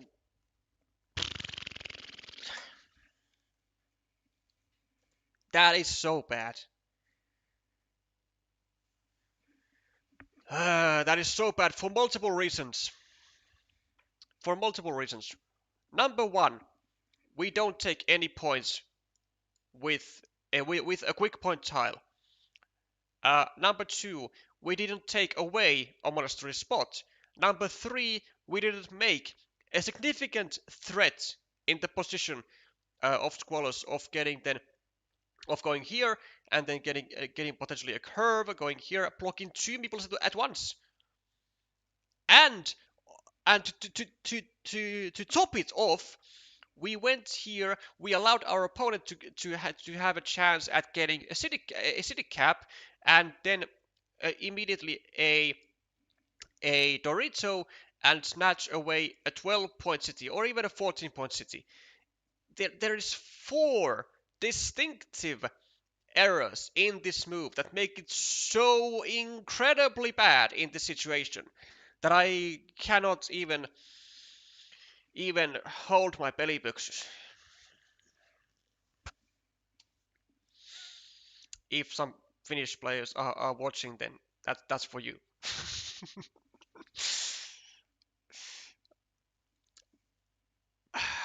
But somehow, Leuschi is not punished for almost any of it. Well, actually, just not any of it. Because he gets the monastery himself, and Squallus blocks the attacking option to the city.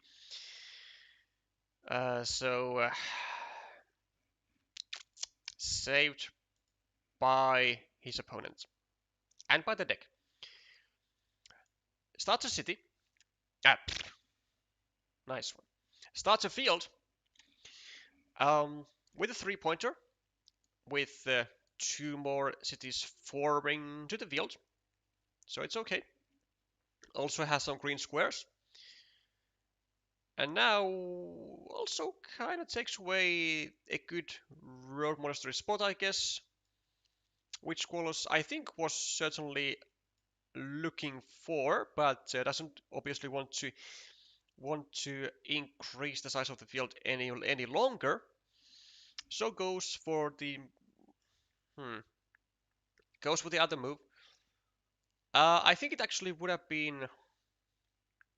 Oh no! Wait a minute. No, I was thinking like maybe we could go over here or should go over here, but then again like we would be then expanding the field, which was precisely what we wanted to avoid by not going over here. So yeah, this is fine, but the square is now a bit more vulnerable and a bit more unattractive to continue. Squallus find some dividers, and Leuschi finds himself attacking the road of Nicola. Do we go over here? Yes, we do, says Squallus, and Leuschi will be saving the square to a regular straight road, I guess. Which, I mean, anything else wouldn't make any sense. And Squallus is going to be finding the absolute juicy tile, getting 2 points, getting the continuation on the city, and then getting like setting himself up for either maybe a double Dorito. Well, actually, then it would have to be like a triple Dorito, but then maybe like a city cap and a Dorito. Like I think this is fine. This is good enough. Yeah. Plus, it's the only place from where we can get quick points from.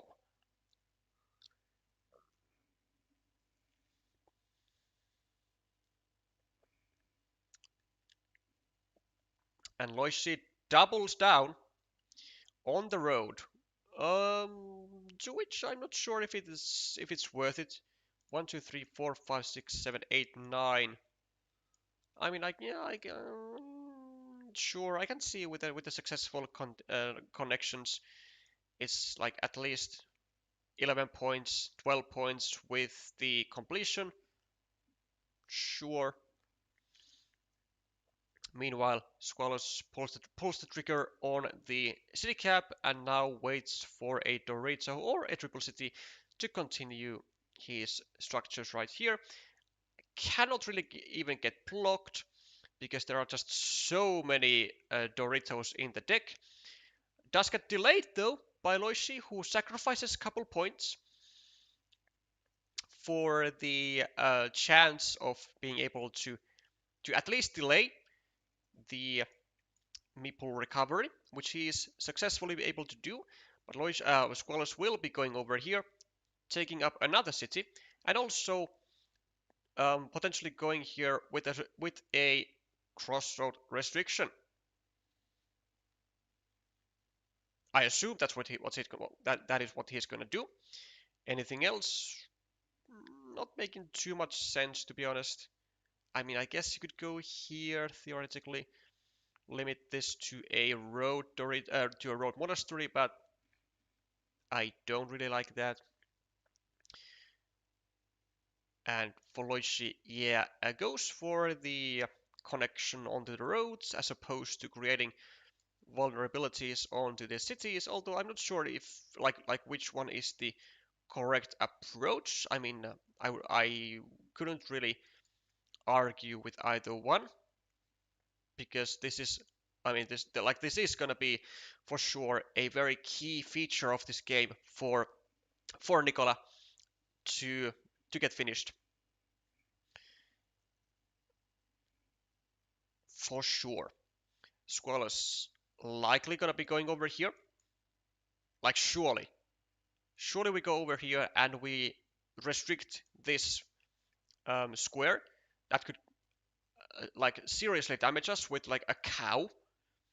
A cow going here, blocking the square, and making our life with this city like really difficult.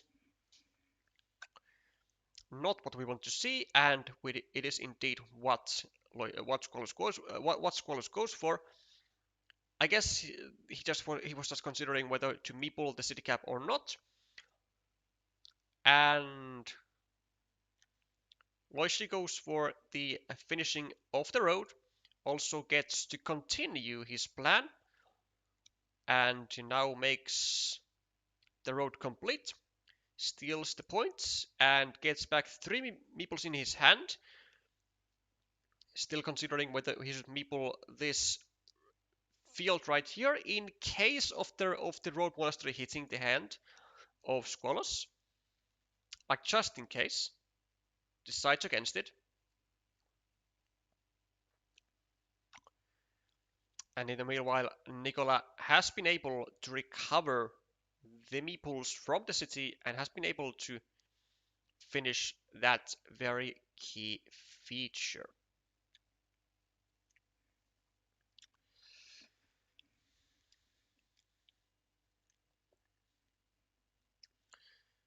Straight road for Squallus, undoubtedly going over here. and saving his monastery. Did have to sack some points, but you know, whatever. A meeple is worth more than 2 points. 3 pointers going for Leuschi's scoreboard, going over here, I guess. Yeah, over here, because it does not then create a 3-point road for squallus. But, huh? Okay. I don't really know what was behind this move, but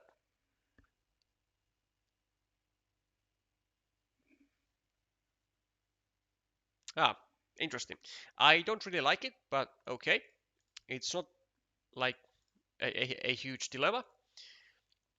But Squallus does get himself the 3 extra points immediately, though, which seems like something that like we could have just avoided by not doing such unnecessary offerings. Ooh, and we are running very low on city plus road tiles with city caps, so Squallus could go over here actually, or do that. Sure. Uh, okay. Still one tile to go over here. Curves to go over here. Tries to now overrun the field. So the plan of trying to swiftly find a city cap with the field has certainly paid off for Squallus.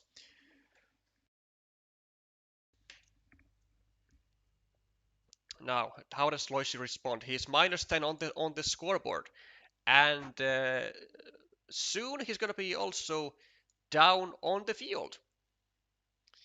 So how about it? 1, 2, 3, 4, 5, 6. Doesn't bother people in the road. Not too many road ends remaining. I like this decision. Buy green. Buy green. Buy yellow. Buy yellow. Squallus finds himself with the shielded extender.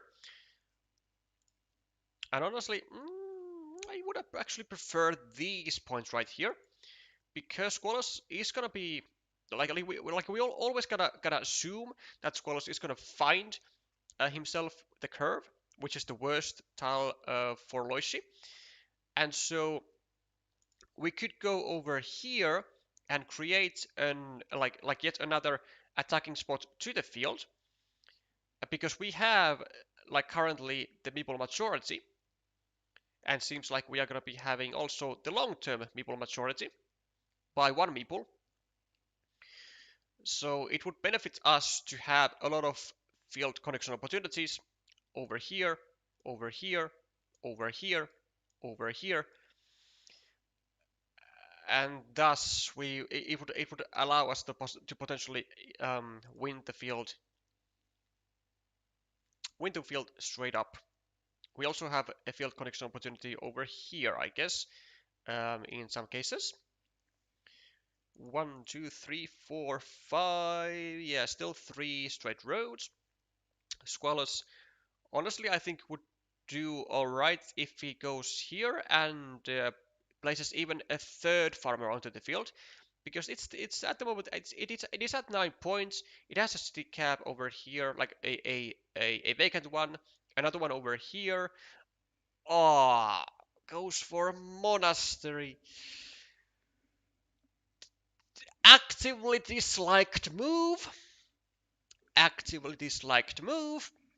This is I don't see this being a good decision for the long-term winning possibilities, but he does make a bit of a recovery with the latter move of adding 1 point to the monastery, and also going now for the 3rd farmer. This one I do like. It also comes with the possibility of grabbing 2 additional curves, looping around, and even expanding the field by yet another 6 points. Leuschi, however, is the first one to find a straight road, and not really great spots to use it to, though. 5 meeples in hand. No spots to attack the field from. Where do you go? Where do you go? You could go here, maybe, and then create a ninja attacking platform, or go here and onto the field, just taking some like additional security points, like compensational points, in case Squallus does indeed draw a straight road. So at least we have the 6-point field over here. But yeah, but I was more thinking of this than having a ninja farmer over here, because we don't have any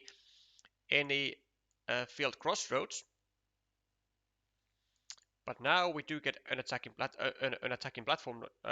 We do get an attacking tile to the field, and we of course use it. Squallus will or should go over here. He should definitely not rely on getting a straight road. He's got to secure the field with the first farmer. He's got to justify this meeple, and a way to justify it is by unifying it to the main field. Like surely the French player is going to go for that.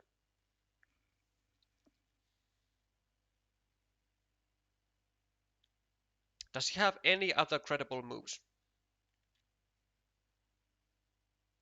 I don't see them. He should not be spending his final meeple right now.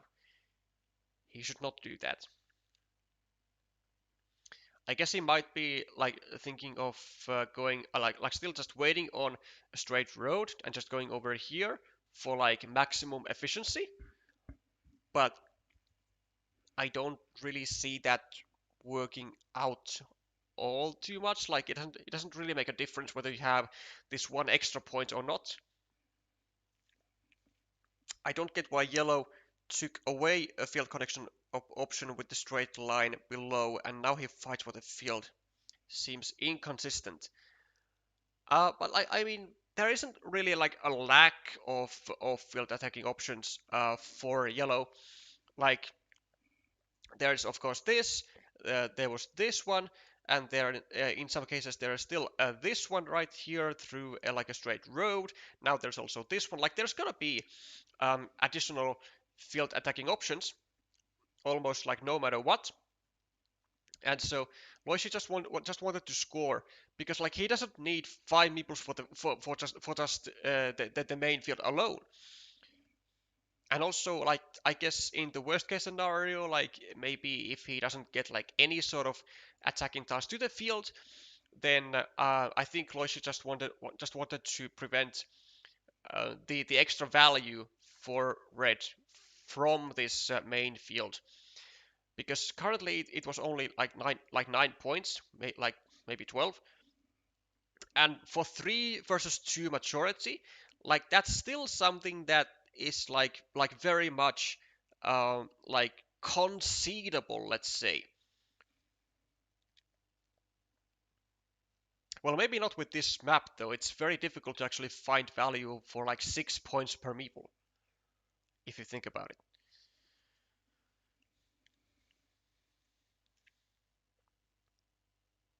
But oh well, we have seen how things have went down. Leuschi is now set on the field attacks for this 12-point field, and is going for, yeah, Squallus goes for the block, which is going to be unsuccessful. Leuschi makes the connection, and now the field is equalized 3-3 meeples, with the exception, or with the key difference of Leuschi having now the meeple maturity, has the extra meeple in his hand, and that meeple ladies and gentlemen, could be worth that golden 12 points, which is a lot for one meeple when there are no other features even remotely close to bring you that many points on this board. Squallus with a vanilla. Likely, I want to say, gonna be continuing his city over here, trying to create some sort of a threat. Because with a naked eye, I would say that there are at least a few more city caps available, and this one, yeah, this one I cannot understand. Squallus with one single meeple decides to start another city from a spot, uh, and without meeples, so he cannot actually drop a farmer after he completes that city, if ever. And it is being done to the field to which is now tied and which is under control, like kinda by Leuschi, because he is the one who's going to be adding more meeples to it. Dangerous, dangerous game, and Leuschi goes indeed for the fourth farmer, but doesn't get a connection at least just yet. Now, how many connection tiles does he have? Let's do a little counting. 1, 2, 3, 4, 5. There is one regular monastery remaining. There are 1, 2, 3, 4, 5, 6, 7, 8, 9. There are no curves. There are no splitters. 1, 2, 3, 4. There are no vanillas. 1, 2, 3. And there are two of these guys. Two field Doritos. So now only one Dorito and one monastery to connect Leuschi to the field. But that is 25% of the remaining tiles. So that's a pretty good like share of those tiles, if you ask me.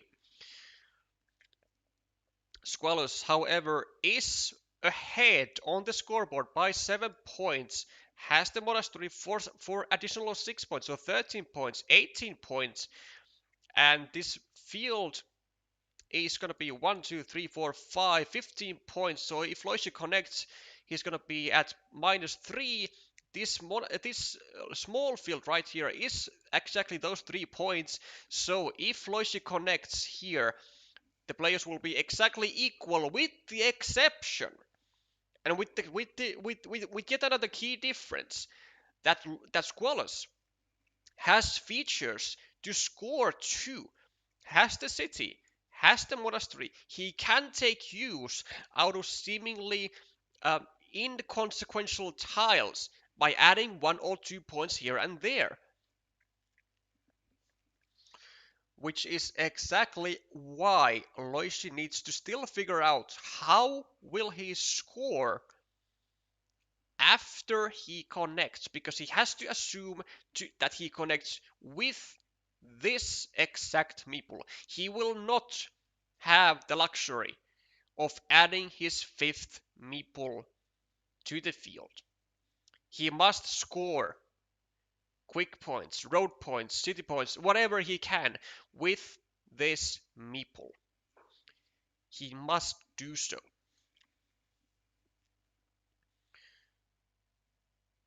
Takes away field attacking option.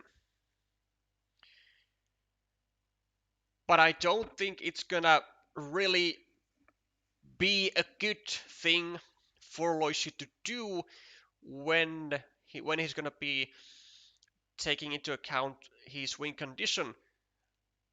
But if Squallus keeps blocking and Leuschi draws the connection tile, it might actually work, because the players are still precisely even. Squallus gets the monastery though, which is going to be very crucial is 6 points right here. If Squallus just goes for this, Leuschi, does he have city caps left? If there are city caps, Leuschi has a decent chance. If there are no city caps, it's gonna be difficult to score 7 points. Well, there's now the ruin. Hold up. A city cap for Leuschi on his penultimate turn, and that is gonna be what's gonna be doing it. 7 points for Leuschi, and a meeple still in hand for the remainder of his game. Gonna be able to score, I guess, this 6-point field afterwards, or maybe even this ruin right here. Either way, what a wonderful tile for Leuschi. Then there is a cow for Squallus, which actually, when you'll take a look at it, Squallus lost out on 2 points, as he could have just not meepled the monastery here, which seemed, of course, like very natural, and many players would have done that, including me potentially. But 1, 2, 3, 4, 5, 6, 7, 8 points for this here ruin. Well, okay, that's his. Those 2 extra points would have been inconsequential.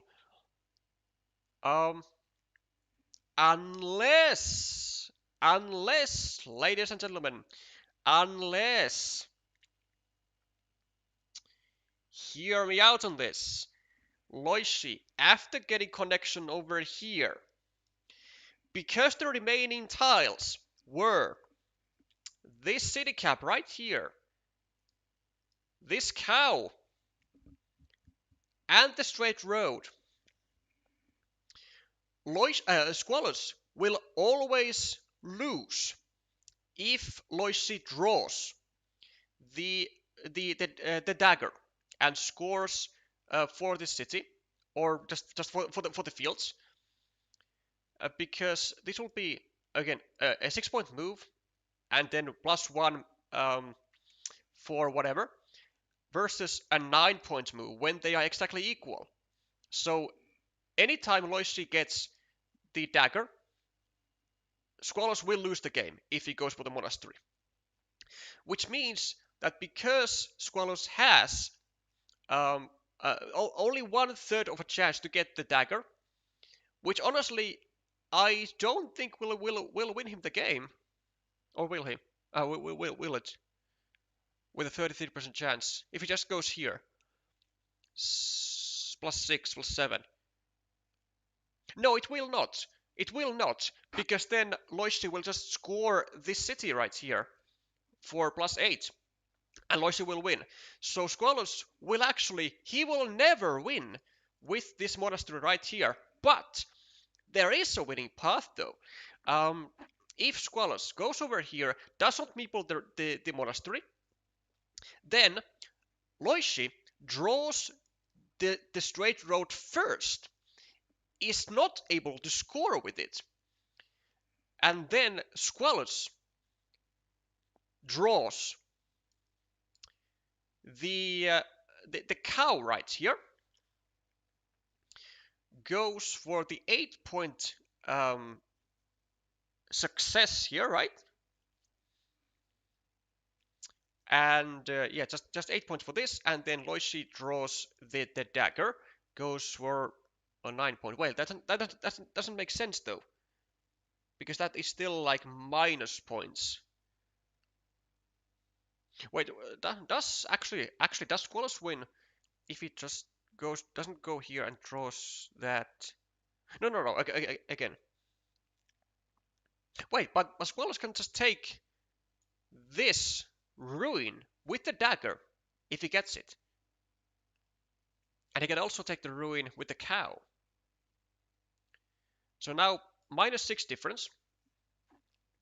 Leuschi, because he got the dagger first, right? He was able to score 4 +3 +6, so 13. But if he gets the dagger second, he can only score 9. Whereas Squallus getting 6 for this monastery, as opposed to 8 from the ruin. If he just takes the ruin after Leuschi scores with the dagger as his final tile, Squallus wins by a draw. Squallus wins by a draw. And also, if Leuschi gets the straight rod first, and then Squallus gets the dagger, he can just go over here, and Leuschi can do nothing except just take a 5-point ruin over here, which is gonna be then just 1 plus 6. Yeah, 1 so 7 minus 5, so plus 2 for Squallus.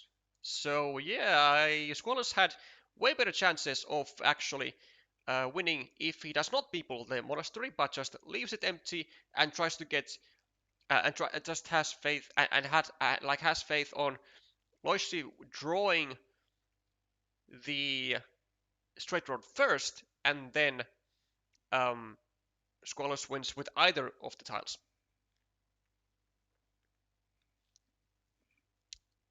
At least in my head, it makes sense. Now, congrats for Leuschi on coming up on top. And we are going to be heading into the very final game of this stream with David Pricci, that's Lord Terrycloth from UK, versus Daniel Ayala from Mexico. And from that, David is, well, seemingly they have just finished their first game now. Yep, yes they have. And that ended up with the Pricci winning by almost 40 points, so that's quite a big difference. So let's get the scores on the board, and let's change the names also.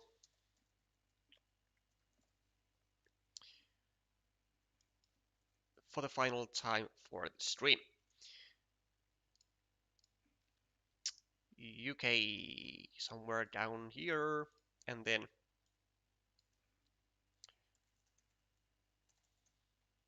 94. I think it was 94. Let's go 94, and I will check later. Because I cannot see that right now.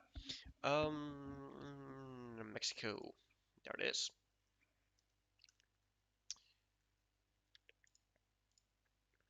'94. Yes, indeed. Okay. So far, 1-0 to David Pricci.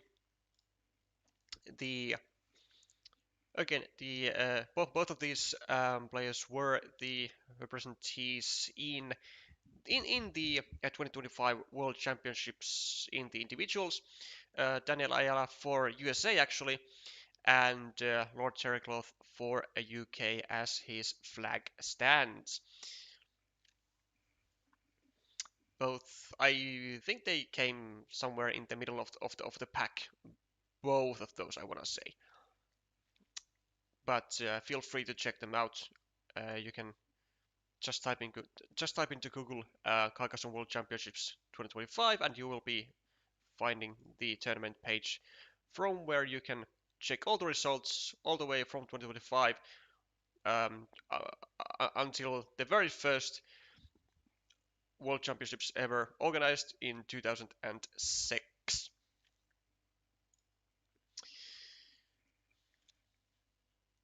Okay. David already in the lead by 12-0 points, attacking the city of Daniel and rendering it basically equal, winning a small mini battle here on the roads with 4-1, and Daniel only having really just the 1 point city to comfort himself.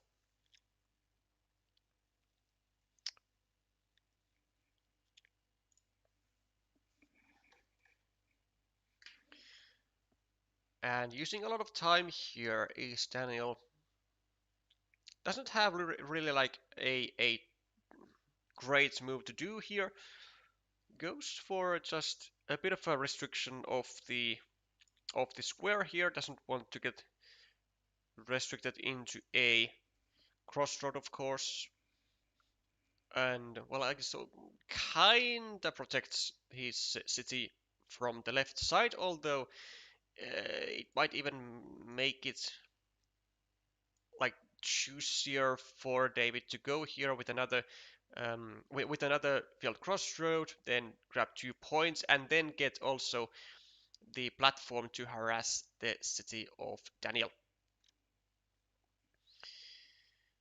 Straight road for Daniel. Again, not great moves for him to do. Honestly, could just go over here or do this. Yeah, this is fine. Starting a new road, still leaving himself the curvy tiles to go over here for 3 points. Well, now for 4 points.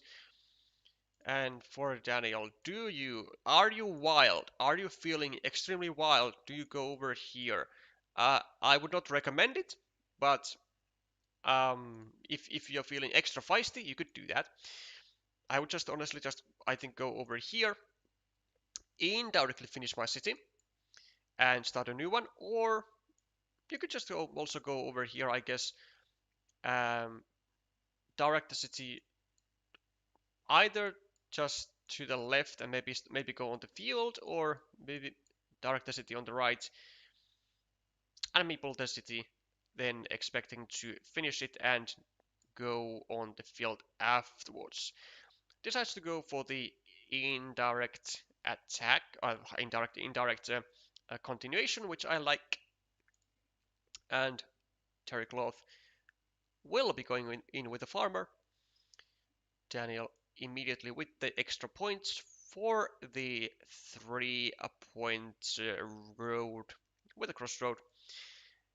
And Terrycloth going with the connection, now savoring the chance of getting 2 more Doritos, or maybe even a triple city and triple city combo or something, to then snatch and overrun this city for himself.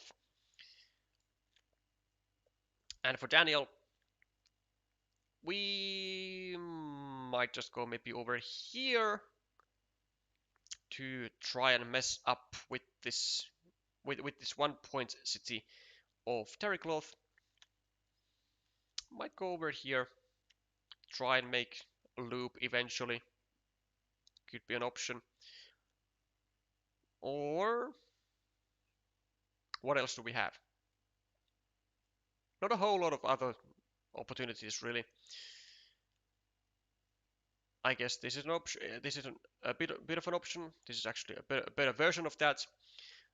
Like already restricting the shared city, somewhat disincentivizing the second meeple from David to be to overrun the city at a threat of a block, and also making the platform to the 1 point city of David. All of those understandable moves. To which would be the best? I don't really know, honestly, but I think I would be going for this one. This is a move which I don't like, because there are still those road monasteries remaining, and like the intent of this move is of course to try and make the recovery of the road a little bit more difficult, but in reality it is in most cases, in like 75% of the cases, it is only helping David, as happens because now it's an easy decision to go over here, finish the road, take the monastery for 6 points, and at the same time expand the field.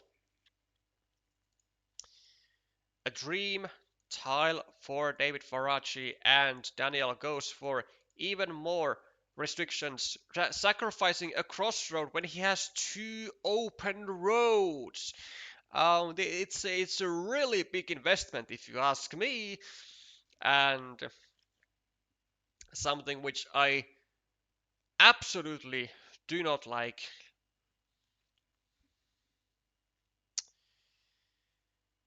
Uh, Especially when you are behind. And also this ruin, or actually this city, it's very much a city as a completable one. It's looking so tremendously good for David right here, right now.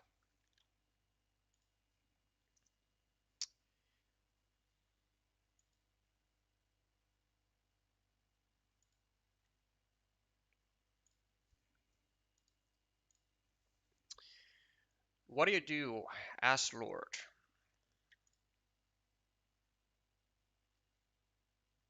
No real good moves here.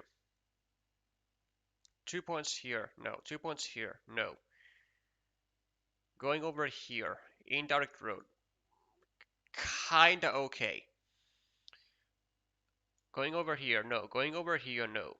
No, no, no. Like really not good, no good moves here. Yeah, this is okay. This is gonna disrupt the road of blue.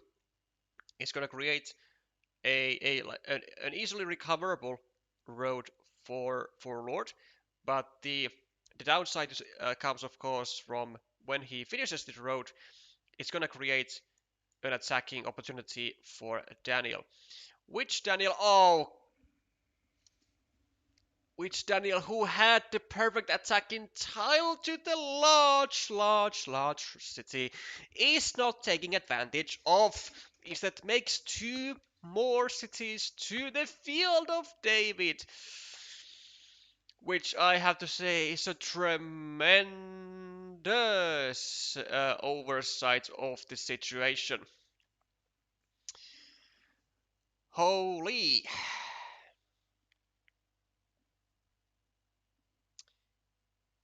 Like yeah, like if you're not gonna be attacking this city, which is already worth 6, 7, 8, 9, 10, 11, 12, 14 points, what exactly is your plan for it?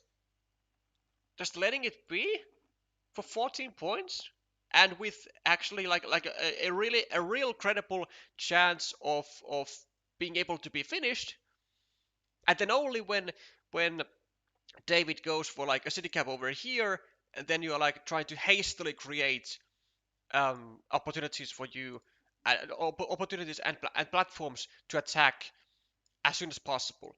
When you had the chance over here,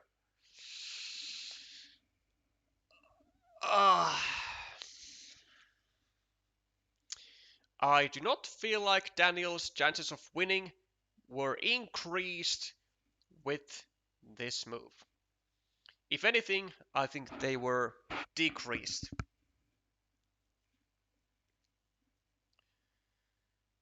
But seems like Daniel's idea here is to just get a big just to get a big meeple advantage and to fight for this field with everything he has. So a meeple over here, then I mean that's about it that he can do for now. Um, and like a meeple over here, maybe attack, create somehow a third platform, like finish this guy, city cap, drop a farmer with a third one. Then have 1, 2, 3, 4, 5, 6, maybe 7 um, cities on the field, have 21 points.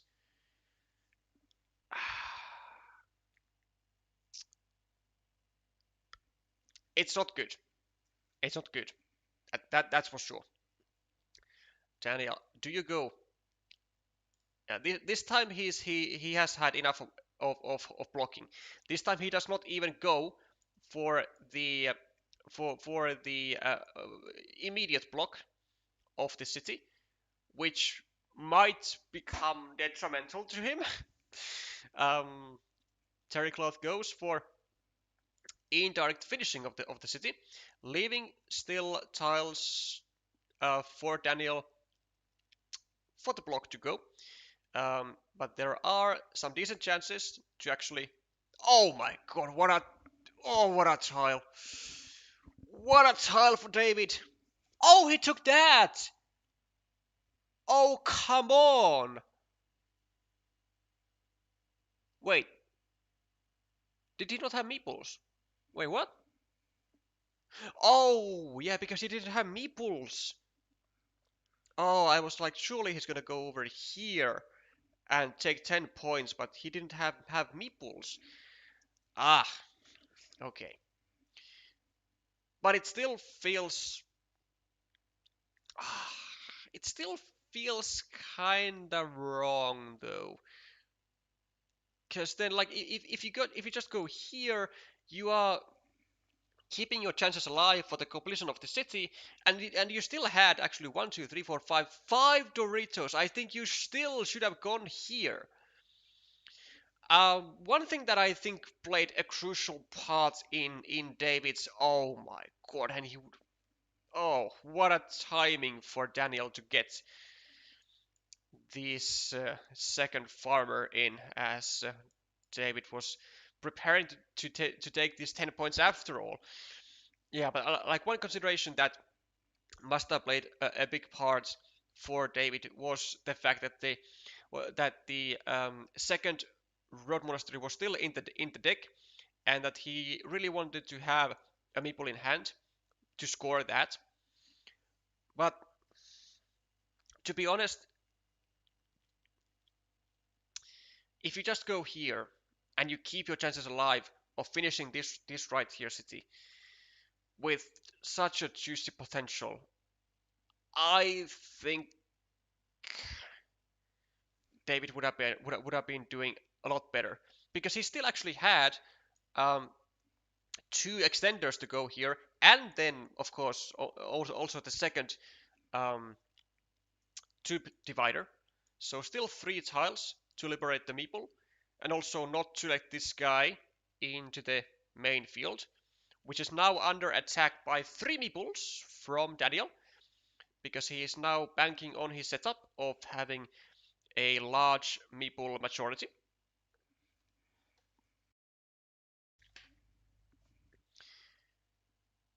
And he's gonna go for it. Even with a city cap meepled, which doesn't strike to me as a great idea, given that he already has a city cap here that he needs to that he might need the same tile for. Also, all 4 starting tiles are gone. 2 out of the 3 city crossroads are gone, and 4 out of the 6 daggers are gone also.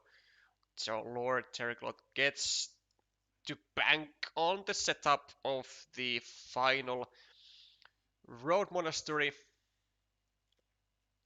I mean, this just seems so brutal, man. Poor Daniel. Well, maybe not so poor. I mean, he's 19 points ahead. 19. Okay, well, I mean, he's pretty poor condition. 19 points ahead on the scoreboard is David's lead, plus 27. This guy here scores 6 even, so plus 33, 32, and then this monstrosity here, 39, 40, 47 extra versus just a 1 point city and a field of 1, 2, 3, 4, 5, 6, 7. Like, Lord Terrycloth is ahead by like 25 points and a meeple. And a meeple. Holy.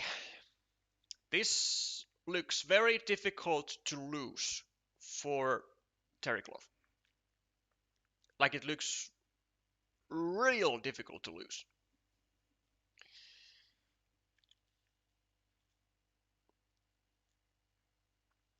One, two, three, four, five, six, seven. There is one triple city remaining though.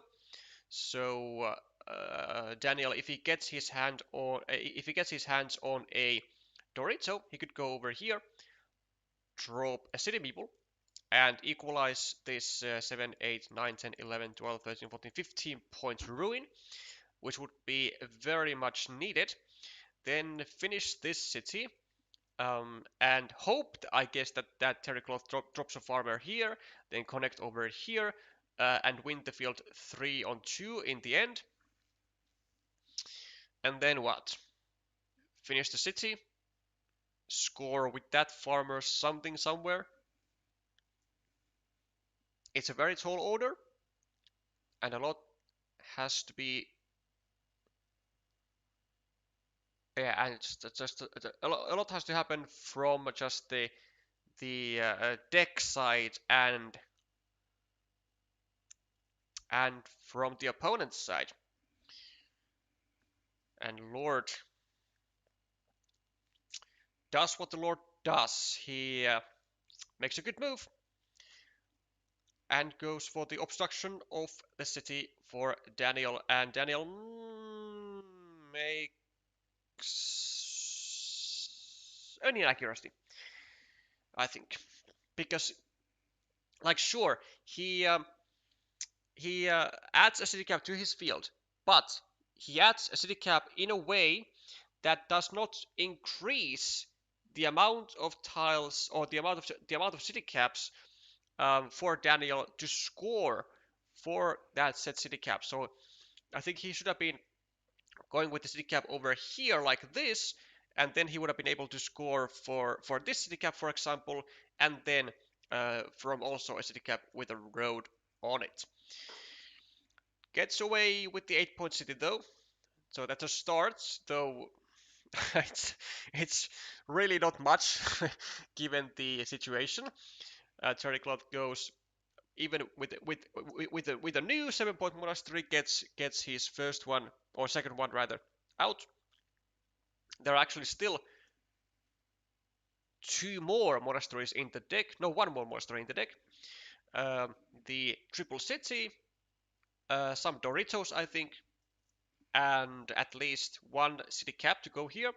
And if you are now Terrycloth, I think you should just go here to prevent 1, 2, 3, 4, 5, 6, 7. Yeah, to prevent Daniel from getting a Dorito and then a triple city and equalizing these 15 points with 2 moves. That I think would have been or would be pretty handy. 1, 2, 3, 4, 5, 6, 7, 8, 9, 10, 11, 12, 13, 14, 15, 16, 17, 18, 19, 20, 21, 22. But Terrycloth chooses to go without a meeple. 1, 2, 3, 4, 5, 6. Oh my god! And there are still four Doritos remaining. This is gonna get finished. Yeah, I don't understand why he would go without a meeple.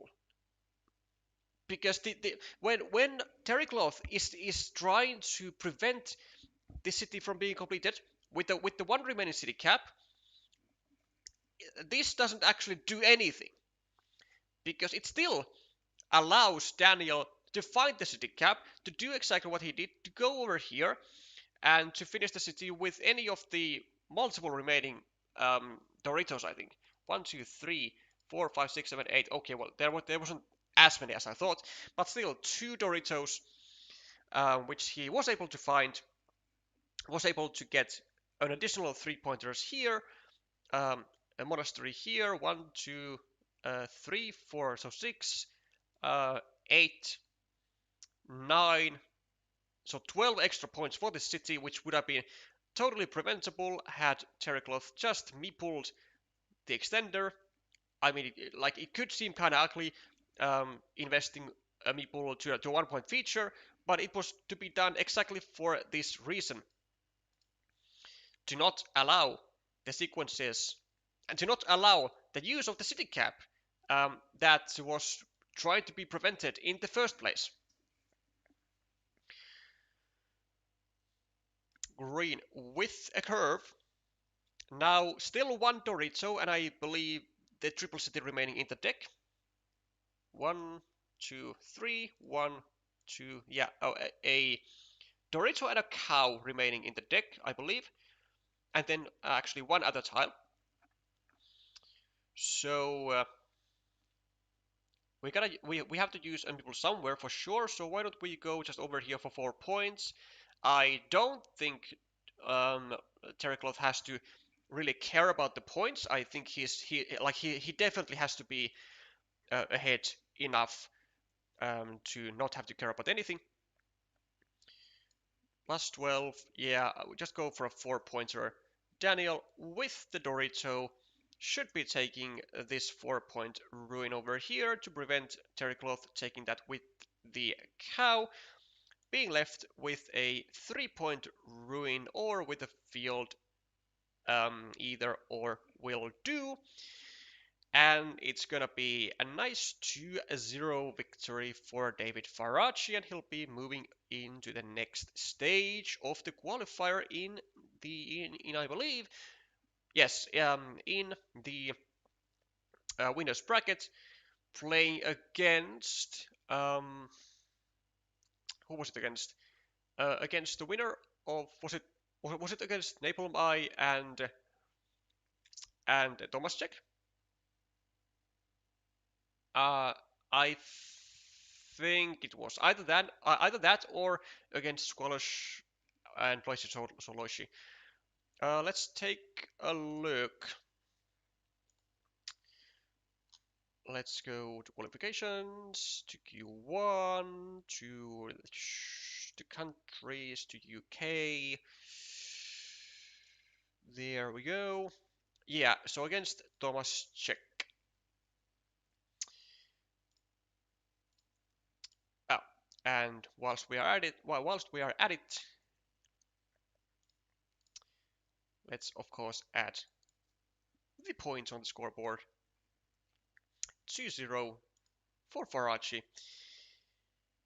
And Daniel will be relegated to be fighting against Giannis Antents next week in the losers bracket, and every single match from now on will be a do or die match for, well, of course, everybody in the losers bracket. So, and the route is long, kind of. Well, it's pretty long. It's pretty long, with needing 1 win, 2 wins, 3 wins, and then 4th win here in the losers bracket.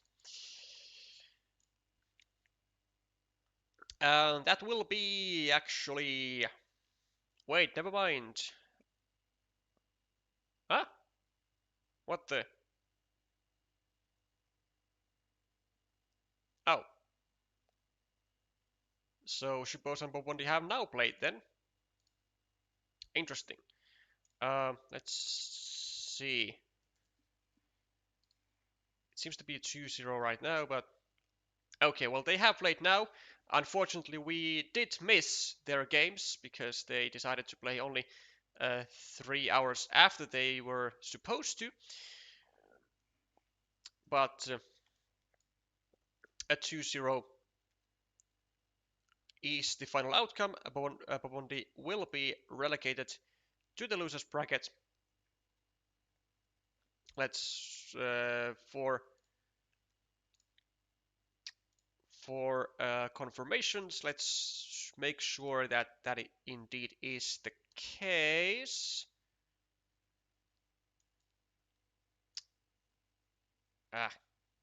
Iceland? Well, was it already? Now it's just some other qualification. Here, yeah. In Q2, but one day relegated to the lower round one. Gonna be playing against Guatemalan PJ 9416, and Shubos playing next against Eldo de Rino from Austria.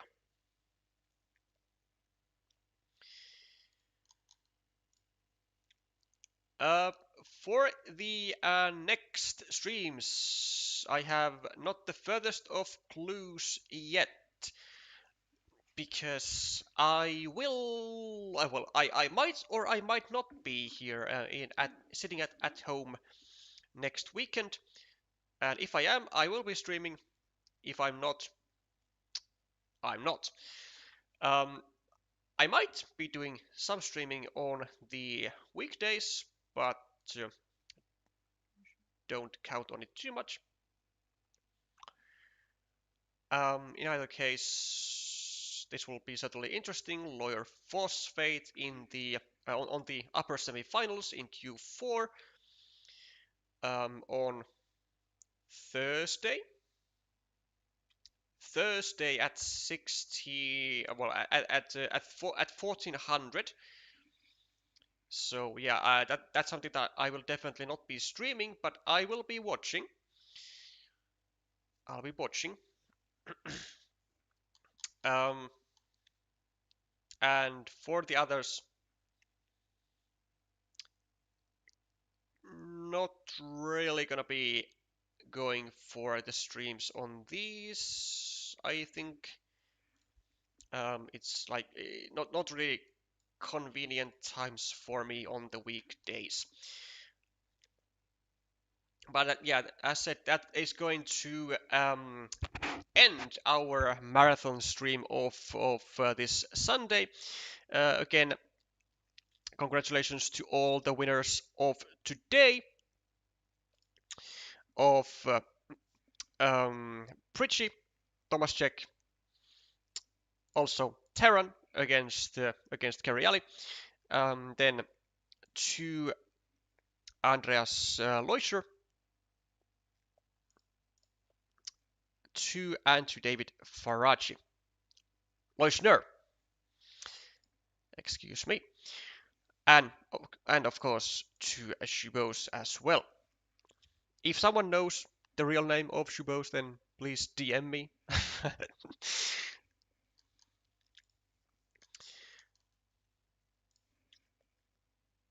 But other than that, I wish all the best for the losers of today. Good luck for the losers bracket for the remainder of your matches during the qualifiers. Thank you all for watching.